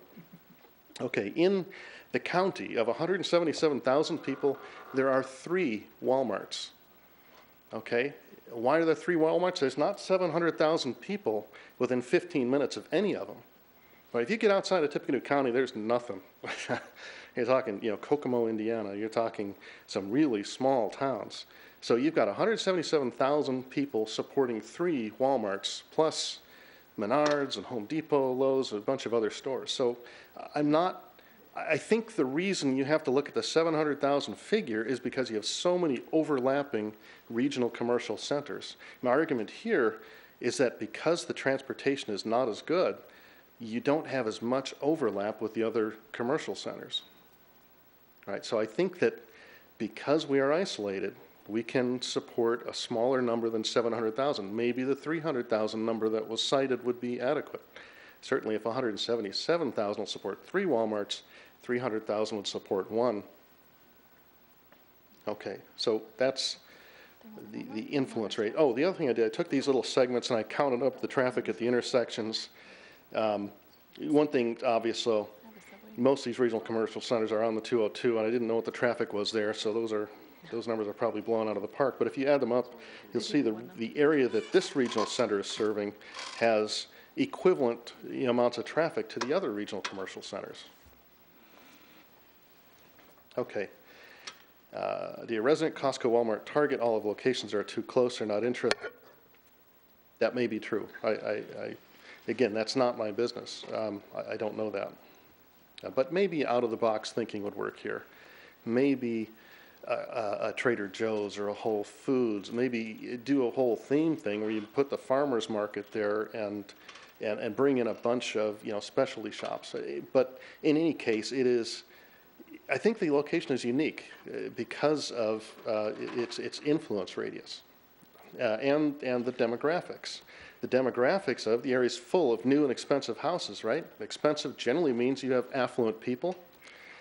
If you've bought a house, you know what kind of financial scrutiny you have to go through. I mean, it is a financial colonoscopy, basically. You really have to be. Worse. It's tough to buy a house. I mean, you got to give them everything these days. So these guys are in pretty good financial shape to buy these expensive houses. So you've got people that, and this is all post-recession. Uh-oh. I think your time's almost up. Okay, it's post-recession. They're affluent, employed, good credit. You know, I think the demographics are solid. So in summary, again, good demographics. I think the traffic projections plus the radius of influence are more favorable than some of the other regional centers. Can you guarantee that there'll never be a transportation upgrade? I don't know. And really, have we run out of residential land that will force us to rezone the commercial to more residential? You know, my point is, we're already a retail desert. Don't make it worse. And there's really no undo button once you do this zoning. Thank you so much for the time and for staying so late. Thank you, Mr. Brothers. Great presentation. Is there any comments or questions? Okay, thank you. With that, we'll invite Mr. Pugh back up for rebuttal. Madam Chair, members of the commission, I don't know where to begin because I don't want to be disrespectful and I want to be diplomatic. You know what's really missing tonight? We're all, you, me, staff, neighbors, we're boxing at shadows here. You know who's not in the room? The owners of Trader Joe's, the owners of Brio, the owners of Macaroni Grill. Every restaurant that you want, every store that you want in this area, the people who make the decisions about it are not in this room. And we can do all we want to do. We can color the map green, we can color it red, we can hope for the best. But until the people who make the decisions are here and decide what to do, nothing happens. Nobody wants restaurants more than Vestar. Nobody wants retailers more than Vestar. We even want them more than our neighbors. We can't manufacture them out of thin air. And for the nice lady and the gentleman who talked about such wonderful demographics here, if it were wonderful demographics, the restaurants would be here. When was the last time you saw any of the restaurants stand alone on a 55-acre site? Look at the mall. You want Keg? You want Kona Grill? You want Brio? You want Macaroni Grill? You think they're going to come here and just locate on this 55-acre site? They only locate where there's a center and where there's synergy of other uses. We are kidding ourselves. And what's being asked of Vestar is this, in essence. Politely, I'm going to say it. We moved to Seville, a beautiful community, gorgeous community. By the way, virtually, well, not everybody, but almost everybody in the county around Seville, when we zoned it years ago, hated it. Didn't want it, want no more people in the area. No, don't let those people in here. Now the people are in Seville, don't let any more houses around us. Okay? Move to Seville and then come to this podium and say to the town or to Vestar or to every other person that owns vacant commercial land, hang on to that. Because you know what? We don't have a Macaroni Grill. We don't have a Sprouts. None of us own those. There's a Sprouts near my house here. I don't own it. I don't go around saying, I don't have a Sprouts. Sprouts owns Sprouts. Only users make these decisions. You're going to do what you're going to do tonight. The council's going to do what they're going to do. And it's not going to make one iota of difference to the people who build and who come. Give us a chance to do something here. Or ask this question. Not doing anything and denying this general plan amendment and leaving this a dairy, how does that solve any problem? How does that help the town? How's that in the best interest of anybody? That's all that will happen. You can tell Vestar, sit on it. Thanks, fellas. You've done a great job.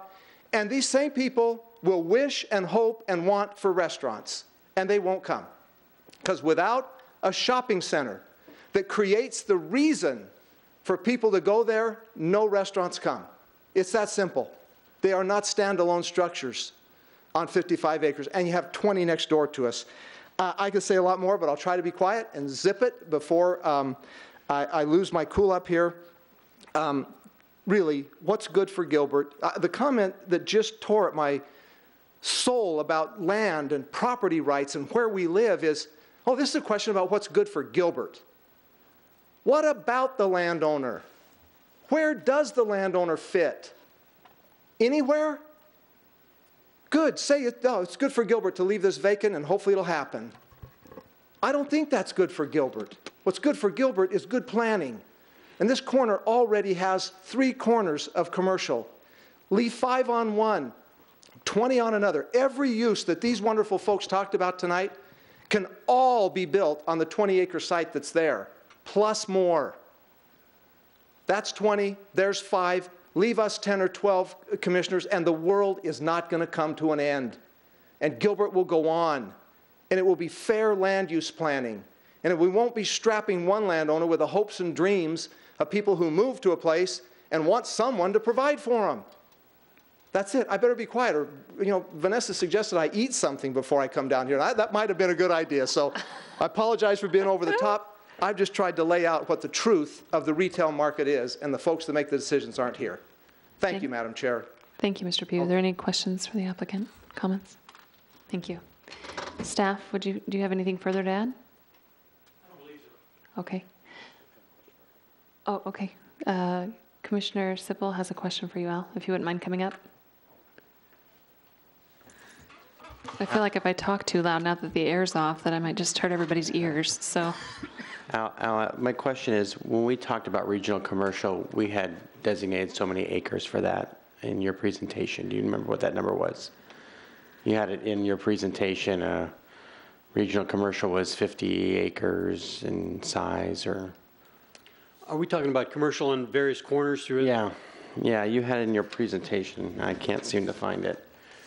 I believe the corner to the north is around 50 acres. No. If we were to do a regional commercial site, that typically is... Average size? 30, excuse me. Oh, was that in Ralph's? I'm sorry. I apologize. It's midnight. And so Sure. Commissioner Sippel, typically power centers are somewhere between 25 on the very low end to 50 in a mid-range. Okay. Now and then, like the gentleman said about Hamilton High School, you get 3 uses on 3 corners that add to more. That's rare. 50, okay. And right now there's 5 to the north and northeast and 20 to the east? Southeast, yeah. So there's, okay, thank you. All right, with that, seeing I don't have any further cards, nobody else wishes to speak, so we'll go ahead and close the public hearing and bring it back to the dais for further discussion. Maybe. You ready for a motion? No, I'm just kidding. Going out with a bang. Do whatever you want. I'll go first. Actually, I should probably go last on this, but you know, I think we had some of the best comments we've had from residents. I thought they were very poignant, very helpful in allowing us to understand their concerns. I thought Mr. Pugh did a very good job representing the interests of his clients, and you could also see that Mr. Pugh also felt passionately about what he was saying, given his history with the town and the site and in the neighboring sites. Having said all that, this is not a case. This is not a situation that is unfamiliar to me and probably the majority of us on the commission, where you get a request from a rezone, or in this case, a general plan amendment from commercial to residential. We see that from time to time. You know, and I imagine you'll be seeing that more frequently in the future as the housing market improves, hopefully. The question I always ask myself, to me this is, and maybe it's just because I'm a simple person, but it's really a two-prong question for me. And the first one is, whenever there's a zone, an amendment or a rezone from commercial to residential, is there something specific about the contour or the topography or some unique site characteristic that just makes the site inherently incompatible for commercial use, i.e., the canal runs through it, bifurcates it, there's no frontage on a main road. It wasn't really planned properly the first time. If that answers yes, then I consider the amendment. I don't see that here. I don't think Mr. Pugh's making the argument that there's just anything inherent about this site that would not allow commercial use. The next one is, does the data support commercial spaces, commercial use at this location? And I think Mr. Pugh gives a compelling argument on why it potentially would not work, not even in 5 years, but in 50 years. This just is not a site that would support 56 acres of the current designation. And so I tend to, just to cut to the end because we're getting late and I can be long-winded, is I would be more in favor of zoning for, or for voting for the general plan amendment as constituted or as proposed by the applicant than I would be in favor of leaving it as voting no. I would be, to state it a different way, I'm more in favor of converting all of the acreage to residential than I would be to leaving it all commercial. However, if there's some sort of, hey, I think we need to carve out a certain amount of acres on a commercial corner or something like that, that's fine with me. I'm happy to go along with what the commission feels is appropriate there. But as far as leaning one way or the other, I just don't, I don't, the data he provided to me, the applicant provided me, makes sense to me. I mean, I understand that. And you look at where the power centers are, and this ain't a spot where I would envision a power center going. So leaving it as a power center, I don't think is feasible to me. And so I believe the data that was presented. So if the commission is so inclined to try and carve out a certain amount of space, 8 acres or 10 acres, then I would be in support of that as well. So that's where I stand. Okay, thank you. Were you raising your hand to speak, or were you just, Vice Chairman Naylor? I'll cut down my speech too. I guess just dealing with a couple bullet points of what I dealt with. We had this extra month to look at it. I have friends down in Seville myself, so I was like, hey, what's a little unscientific straw poll of what's needed? And same characteristic of comments that are brought from us from other citizens that live in the area. They need restaurants, they need shopping, you know, for that one drive up to the mall is good, but the day-to-day, the night, if it's a Tuesday night, you know, why fight traffic to go to dinner at 6 o'clock? Or there's nothing to deal with. I don't really look at the drive time data that we have because it doesn't make it realistic to me. If you added the entire town of Future of Gilbert into this area, I do more lean towards the second presentation from our citizen, I think it was Bill, and where you have more of the circle of influence and not the star of influence, because if you're driving, you're more wanting to be within your community, and you're going to get more community. You're going to surpass to get those drive times of that star, you're passing other centers. If you drive down the 202, every 2 or 3 miles, there's another major power center. So those numbers don't really jive with me. But saying that, getting to the end of this, I think that with the 20 and the 5, if we can carve out another piece, we can create a synergy there. I think that Now, what that number is, I don't know. That we would carve out of the side, if it's 10, it's 12, or some magical 18 that Ralph doesn't like. But that would allow us to have some synergy in that area to get to that 35, 45 to get a regional area. That would allow us to get some shopping and have restaurants in each corner, and they would feel comfortable, because restaurants want to be next to other restaurants. You always want to have choices. That's just how they're designed. And I think retail is going to smaller boxes. If we do that, you can get a Trader Joe's at a 10,000 square foot, and then you can get that next to maybe a small neighborhood Walmart that they're seeing too. They're going into that there. So I think we could still get the shopping pieces, but I really think giving up all of it is, I'm just not in favor. Where if we can carve out something that makes sense, I'm more in favor of that. Thank you. Commissioner Sippel? Okay, two quick things. One, Vestar has a huge issue if e-commerce keeps going that way. Yeah, so that should be scary for Vestar. But to throw out a number, I would agree that I'm excited they came back with let's carve out a section. I think it's a good happy median, and I'm going to throw out something like, where did I write it? No less than 9 acres. So just to start the conversation. No less than 9? How'd you come up with 9? Just throw a dart? Well, no, I actually didn't throw a dart. I had written some numbers here.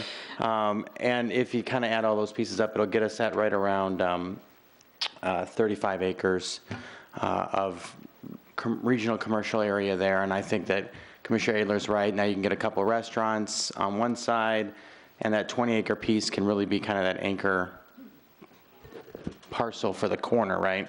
Then we can build off of that. And the reason why I didn't want to say 10 acres or 11 acres or 5 acres is because we really need to let Toll now kind of vet that a little bit and monkey with it in the property and see how it best works for them. But I want to have them also come back and say, well, only 3 acres is going to work for commercial. So I want to do, again, like we were talking, not to bring the other one back up, about not to exceed for home occupancy people for the last case, but this one is the same, no less than 9 acres of land. So just to throw a number out there and start that conversation.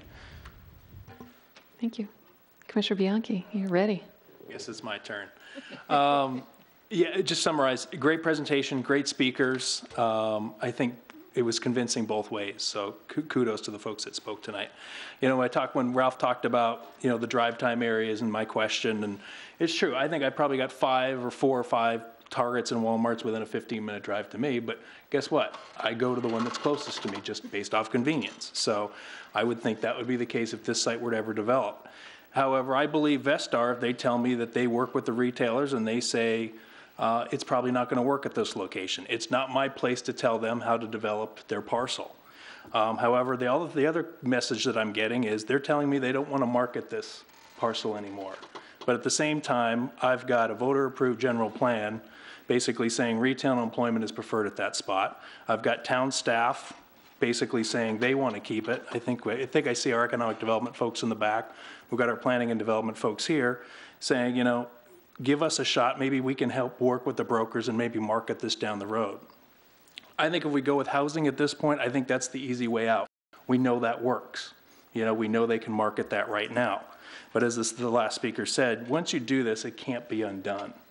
So, and I'm not sure, when we get up here and we talk about, well, if we switch it to 9 acres or 10 acres commercial, I'm not sure. Because this is one area when we looked at the general plan and said we need something that services this area.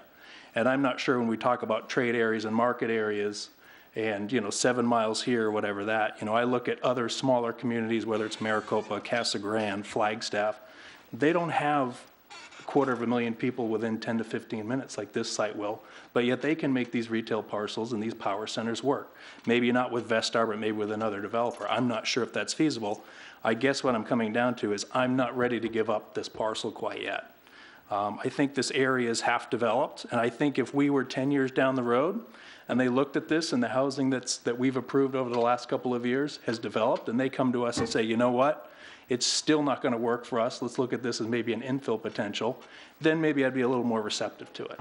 But not when we're only 50% out of this and we still got a marketable area that's going to need services. So I think in that case, going with the short-term gain for the residential, I think there's a long-term ramifications if we do that. So with that being said, I'm more likely to support denial at this point.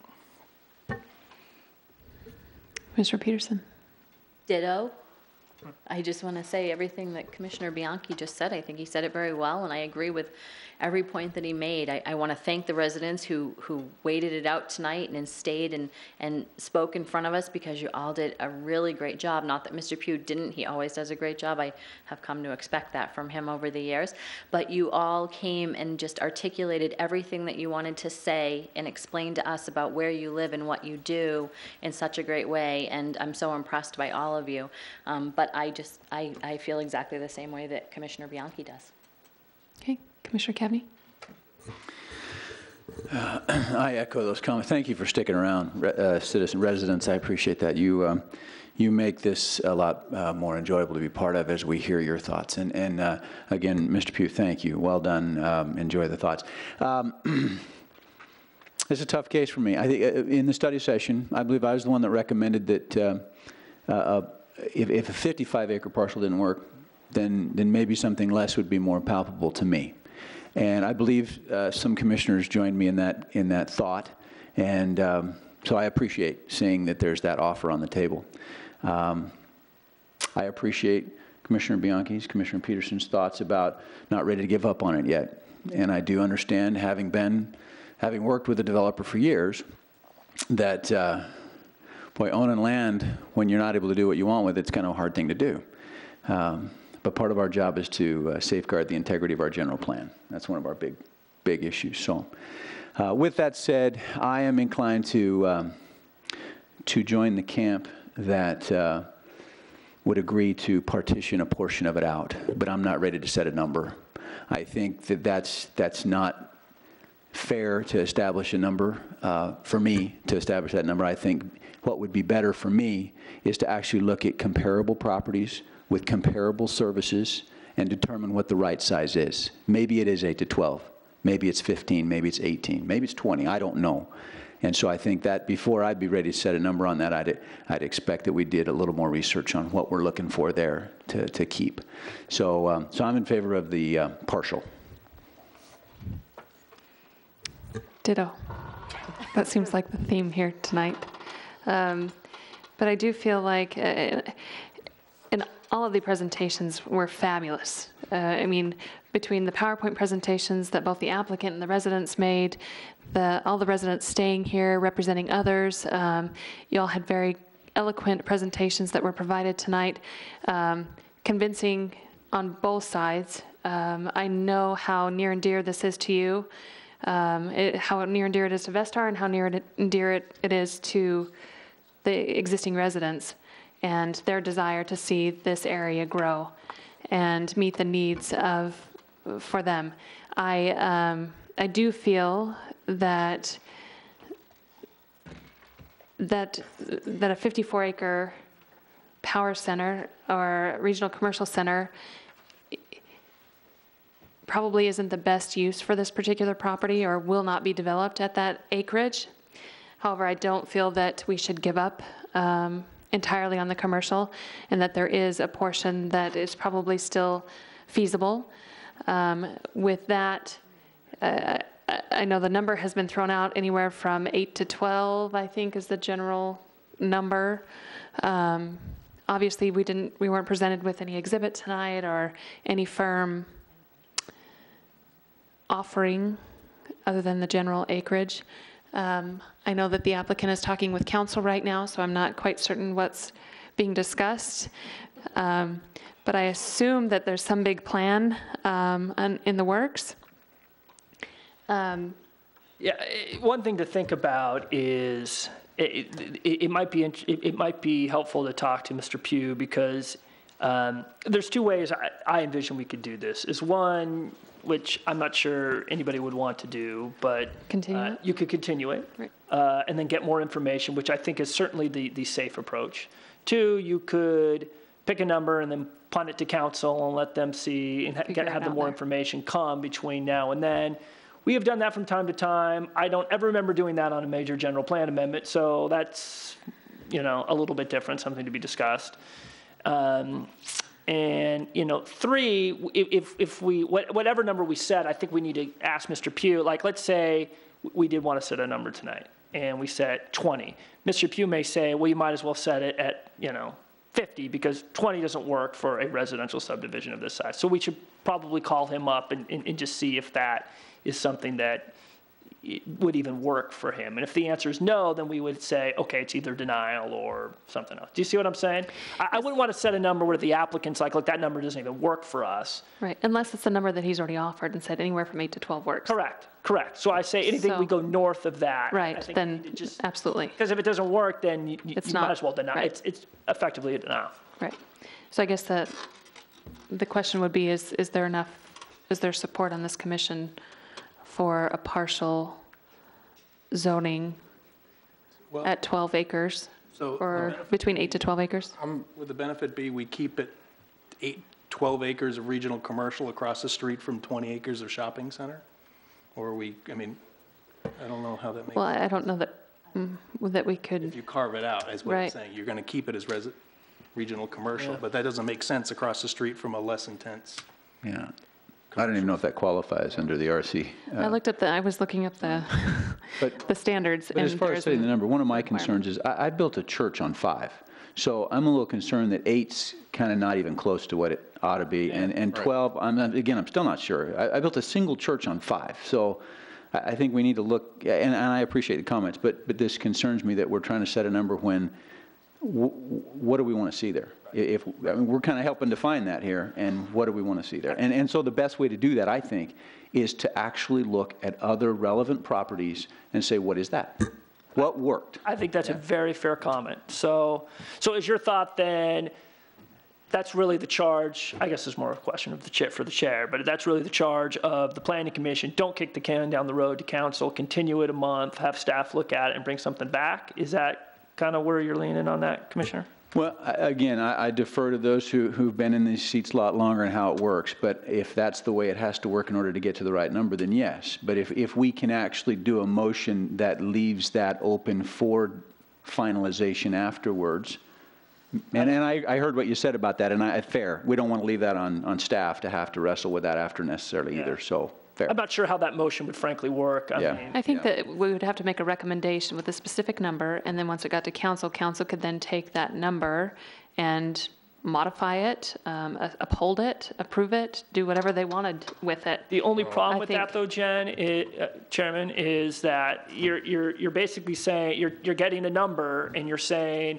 12 acres, and if council were to say, where'd you come up with the 12 acres? It would be, I don't know. I mean, the first time I thought about 12 acres was here tonight, or 8 or whatever it is. I had thought about that. I mean, generally, your grocery anchored centers are anywhere from 10 to 15 acres in size.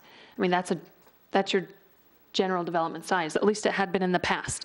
I mean, I don't know if they've changed a little bit over time and they've shrunk a little bit.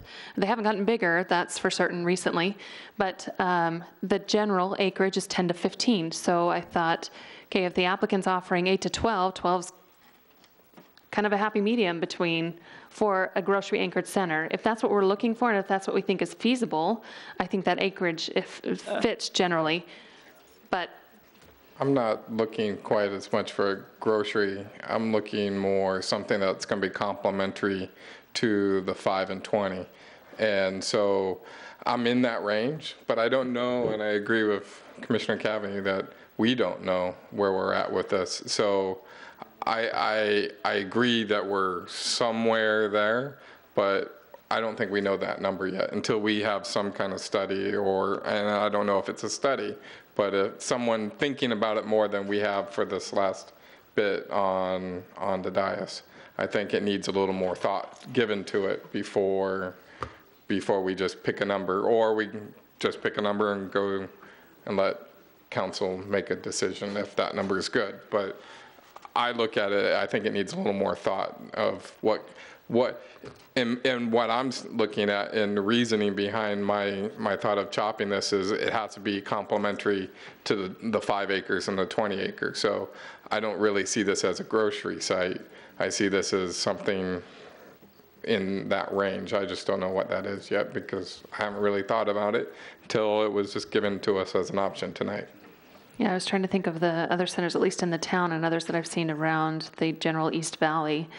And I don't know of a lot of 10 to 15 acre sites that don't have some sort of minor anchor, whether it be grocery store anchor or larger user, 50,000 square foot, somewhere around there, that kind of anchors the center, brings in the revenue, attracts business and the traffic to support your restaurants and your ancillary businesses. And so I hear what you're saying, though. So is it the commission's desire to continue the, I know, well. I mean, I guess we can. We can open up the public hearing. Chairman and Commission, we have been scrambling over here, as we know that you have been trying to come to some kind of consensus to keep this project moving. However, this is a major general plan amendment, and it does have some parameters that need to be met. One of them is that you hold 2 public hearings, which you have done. Another is that all major general plan amendments must be presented at a public hearing to the town council during the calendar year. We had this scheduled for December 12th. We've had already an official request to continue it to December the 19th for the town council. So this evening, even though you might not be able to clearly identify a recommendation, I think you can give it some parameters to have a worthy discussion at the town council. So we do need a recommendation from you tonight. We must hold a public hearing with the council. Before the end of the year. Got it. Okay. Okay, so with that in mind, that changes a little bit of, I think, our direction here. Understood. And so, Ralph, I'm going to pull a number out of the air, 15. So, okay. I'll throw it out there. If we have to have it, I say 15. So. And that number is based on, I mean, not trying to pin you down, is that It's not based on anything, There you Shannon. go. There Okay, you go. Fair enough. Yeah. Well, I would propose a number that wouldn't be based on anything anyway, so. Is it short-sighted for me to look at this and say, for the last 4 months, we've been dealing with this one single proposal, 54.74 acres, and now we're going to try to change that and pull a number out to advise to council? I think we should probably look at what was presented to us consistently for the last 4 months and say, we're either for the change or we're against the change, and if council wants to take up that discussion within the calendar year, they can. I don't know that that's entirely fair, though, because we get a lot of applications that require them to come forward with a proposal, and there's either opposition from staff or there's opposition from neighbors, and so we continue it and they come back and they've got an amended proposal. I mean, that's okay. You know? If the commission wants to do that, that's fine, but I'm going to have a hard time supporting a random number, reducing regional commercial, because I'm not sure what other viable smaller acreage we have for regional commercial, especially at this location, that I'm going to be able to say, oh, I can get behind that. So if the purview of the commission is to kind of go that way, that's fine, but it's going to be hard for me to support that. Okay. I just think, I mean, the applicants offered it some breakout, and I think we're down to perhaps supporting that as a group. I think that's kind of what I'm hearing from the, not consensus, but maybe a majority. And if it's just figuring that number and we kind of have to do it to honor this deadline, then I'm willing to help honor that deadline and come to some reasonable amount. And I honestly, I pulled a 15 from just my experience doing commercial development, and I look at the kinds I've done on small lots. I've done a few 30-acre parcels, 30, 35. That's not what we're after. I know. I can tell from what we've done. I know we're not after 8 because I think that's way too small given what I've done. So I think it's somewhere in between, but I'm willing to say 15. So. Can I ask you this? Sure. How about 12? And the only reason I say 12 is not based on anything other than that's what the applicant said that they could make work. So I'd rather, if 12, if we're basing it on something and we're looking to the council to tinker it, then let's send something up the hill that if we're really not basing on anything other than a guess that the applicant said can work. I'd hate to approve something and send up the hill that the applicant doesn't work for the applicant. I'd almost be in favor of just. Well, my impression is that's a hair too small. It's a hair. I mean, granted, 3 acres, right? I'm looking at the 20-acre parcel across the street, and I'm seeing that if we were to somewhat mirror what they've got there, that with that knob that goes to the south, we're probably fair at 15, you know, if we break out. So I'm looking at doing kind of what I think Commissioner Oler was saying, is that if we tried to kind of keep a relative magnitude across the street, the 15 might be the right number. Now 12 might be the right number. I get it, but no, I lean more towards 15 too. I know it's a random number out of the air, but I'm just trying to think, okay, I need a building, I need some pad sites, what can I tie? And I know it's just a random number, but I mean, it just. My number's completely random too. Sipple, how do you? It's only based on what. Right, I have to agree with Commissioner Fuller and go with 12. What's the point of sending something that's not going to work for either one now? Oh, you said 8 to 12. That's what you said, 8 to 12. Yeah, I mean. Well, I definitely don't agree with 8. I'd go full denial at 8. Yeah. So, yeah, so. Mr. Pugh, can you give me a thumbs up or thumbs down on the 15? Yeah, it's 12. I mean, they gave a number of 8 to 12, so I don't want to send something to council that won't even work for the applicant. For the purposes of moving this case forward, notwithstanding that I disagree with the staff's interpretation of the statute, because we're doing it differently other places, we'll save that for another day. Please move this forward. We prefer 12, but if you have to do 15, do that. And move it on, and we'll take it from there, and there'll be plenty of discussion, and you've done your part in making your recommendation and analyzing it, and frankly, it was your comments that got us to where we are. So there you go. Fair enough. Okay. With that in mind. So do you want to arm wrestle over this, David? Is that how you? That's fine. You just want to compromise and say like 14? Yeah. Maybe 13 and a half. I think council's going to tinker with it anyway, is probably my guess. Is Ralph's going to come with his data, and he's going to say why 12 is better than 15, and I think they're going to look at the minutes and realize that we put all the thought we could into this acreage, which was about 5 minutes because we just didn't have any data. So honestly, I mean, I think council's going to realize that and going to have to do their analysis on what the acreage is, because that just wasn't something that was in front of us tonight. So I'm fine with the 15. Somebody want to make a motion? It's now 11:25. I'm not making a motion. So you just change it to? So we don't have any stipulations, proposed stipulations, correct? So if I'd make a motion of. Yeah, he should make it. I don't have my iPad's dead. Well, it's not even a proposed motion, so I'm just going off of experience here, so heaven help us. But I think it's, I move to recommend approval to the Town Council of GP 13-07 Major General Plan Amendment as set forth, well, I guess it's not set forth in the staff report, to change the land use classification of 54.74 acres less 15 acres.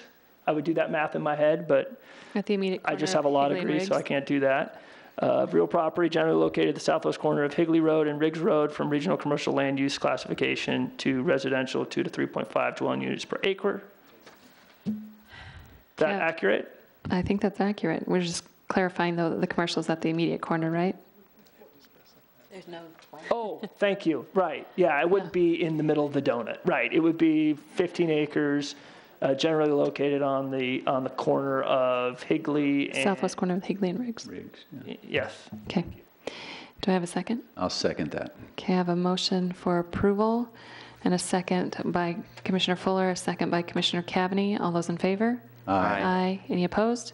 Nay. Okay, I have Commissioner Bianchi and Commissioner Peterson voting nay. Okay, and now the zoning case? So general plan and zoning, right? Or is it just, okay. Just GP. Perfect. I'd already, Oh, God, I wouldn't even want to start with something. So this Al getting confusing. Oh, man. We get so many of them when they're combined.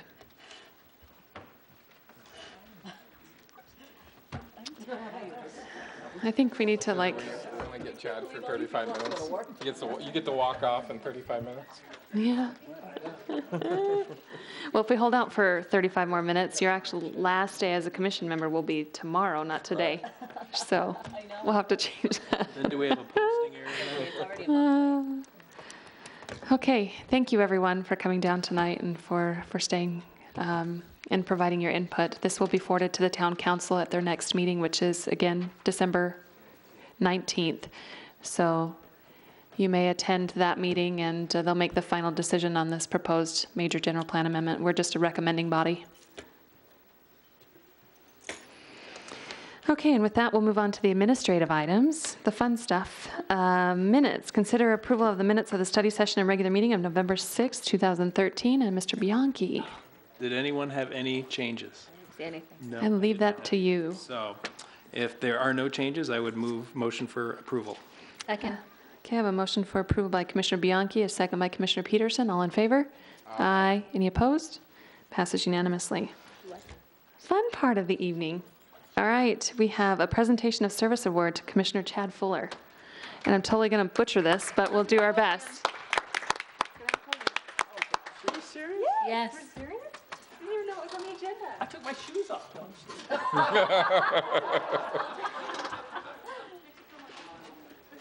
Oh my goodness.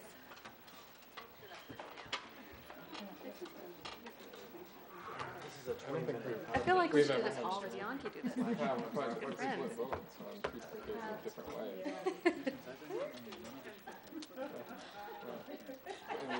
Two people, two different ways, two votes.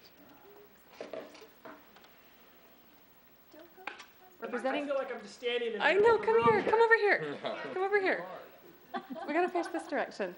So we have this great plaque that the town staff had created for you to thank you for all of the service these last 8.5 years. It's been since 2005 since Chad's been on the commission.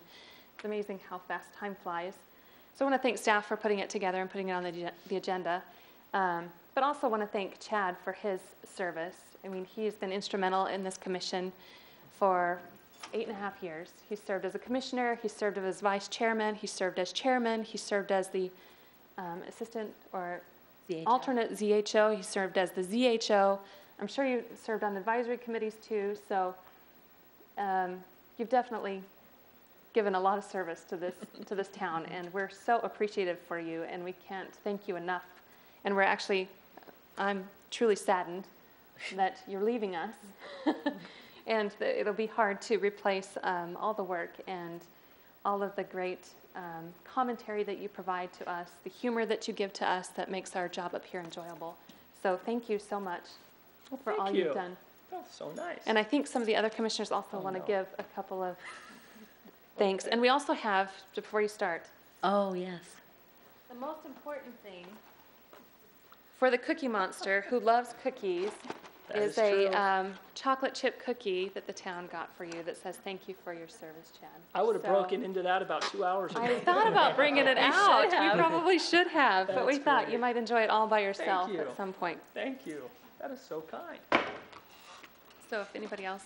Well, Chad, I was chair when you first started on the commission, and I just want to thank you for all your service and always your comments, because there's been many nights that we've agreed and many nights that we've disagreed. Sometimes you've talked me into a different viewpoint. Sometimes you've talked me out of a different viewpoint. So I want to thank you for all your time for that. It's been a pleasure. Yeah, and Chad, you were chairman when I joined the committee, but I have looked up to you, and you've really set a good example for someone to follow in your footsteps, so I've really appreciated what you've given to us as a commission. Thank you. Your turn. I guess. I didn't have anything prepared. Look at this. Chad, I will truly miss you. I've enjoyed our 8 years together on the commission. You've kept us on task. There's been some times where, with your little sidebars, where you've taken me off task, but I've always enjoyed it. You've always provided levity and situation, but as well as well thought out reasoning, and you were an excellent chairman as well. So I will truly miss you, and thank you for your service.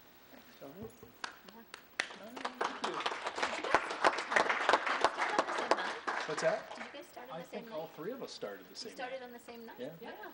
But I think all three of you started on the same night.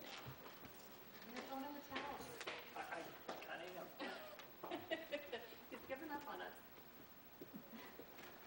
We need the fan back on. Now it's warm. Now it's warm. All right, with that, moving on to communications. Item number 22, report from chairman and members of the commission on current events.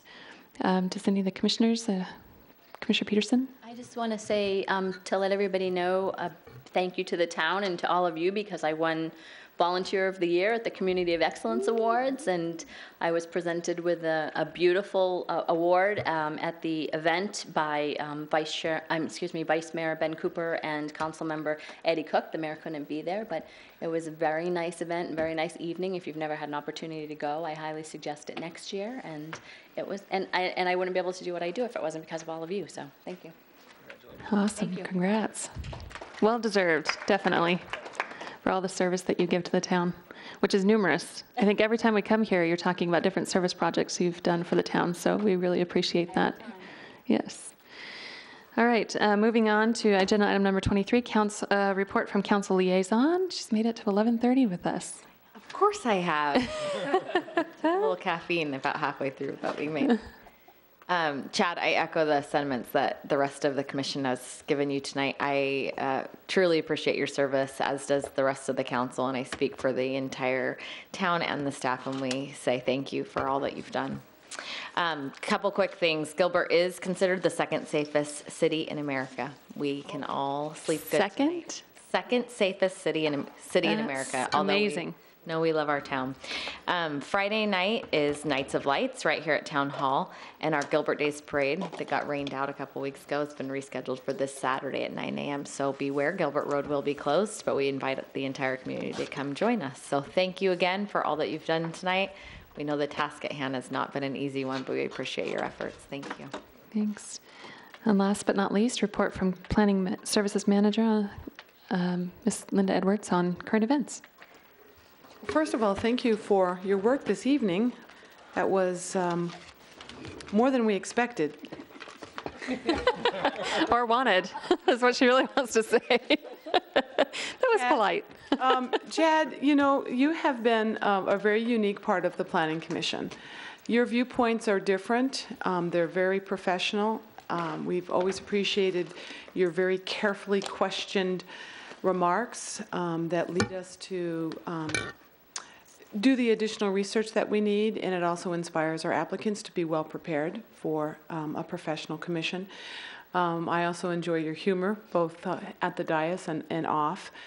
We're going to miss you, so I hope you keep in touch with us and send us messages as you watch us on Channel 11. We follow Twitter, so maybe you can set up an account, and we will miss you. I really mean that seriously. And Gilbert has your mark, so please continue to volunteer as you can. I mean, as far as some of the information you've asked me to give you, single-family housing starts for November was 109, down from 154. Here's a couple of pieces of information I haven't typically given you in the past.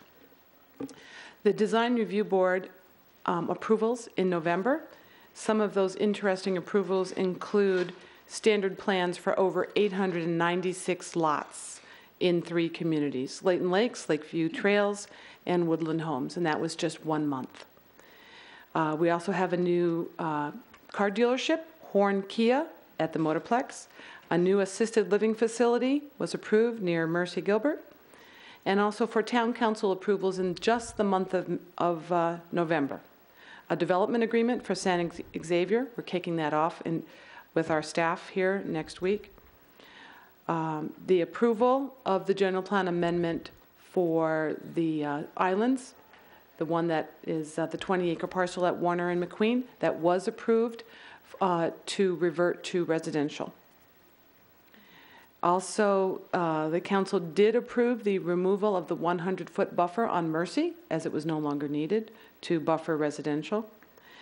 Epicenter has been continued. They're relooking at what they want to do, possibly not needing the rezoning request for an RCPAD.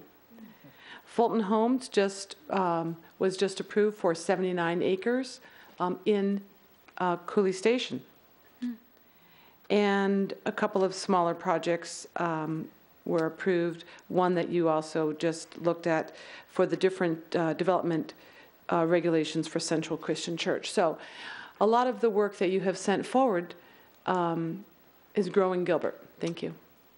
All right, thank you so much. It was a long night. Thank you, everybody. Do we have a motion to adjourn, or do you want to wait it out for another 25 minutes for Chad? So moved? Yeah, and then tomorrow's count.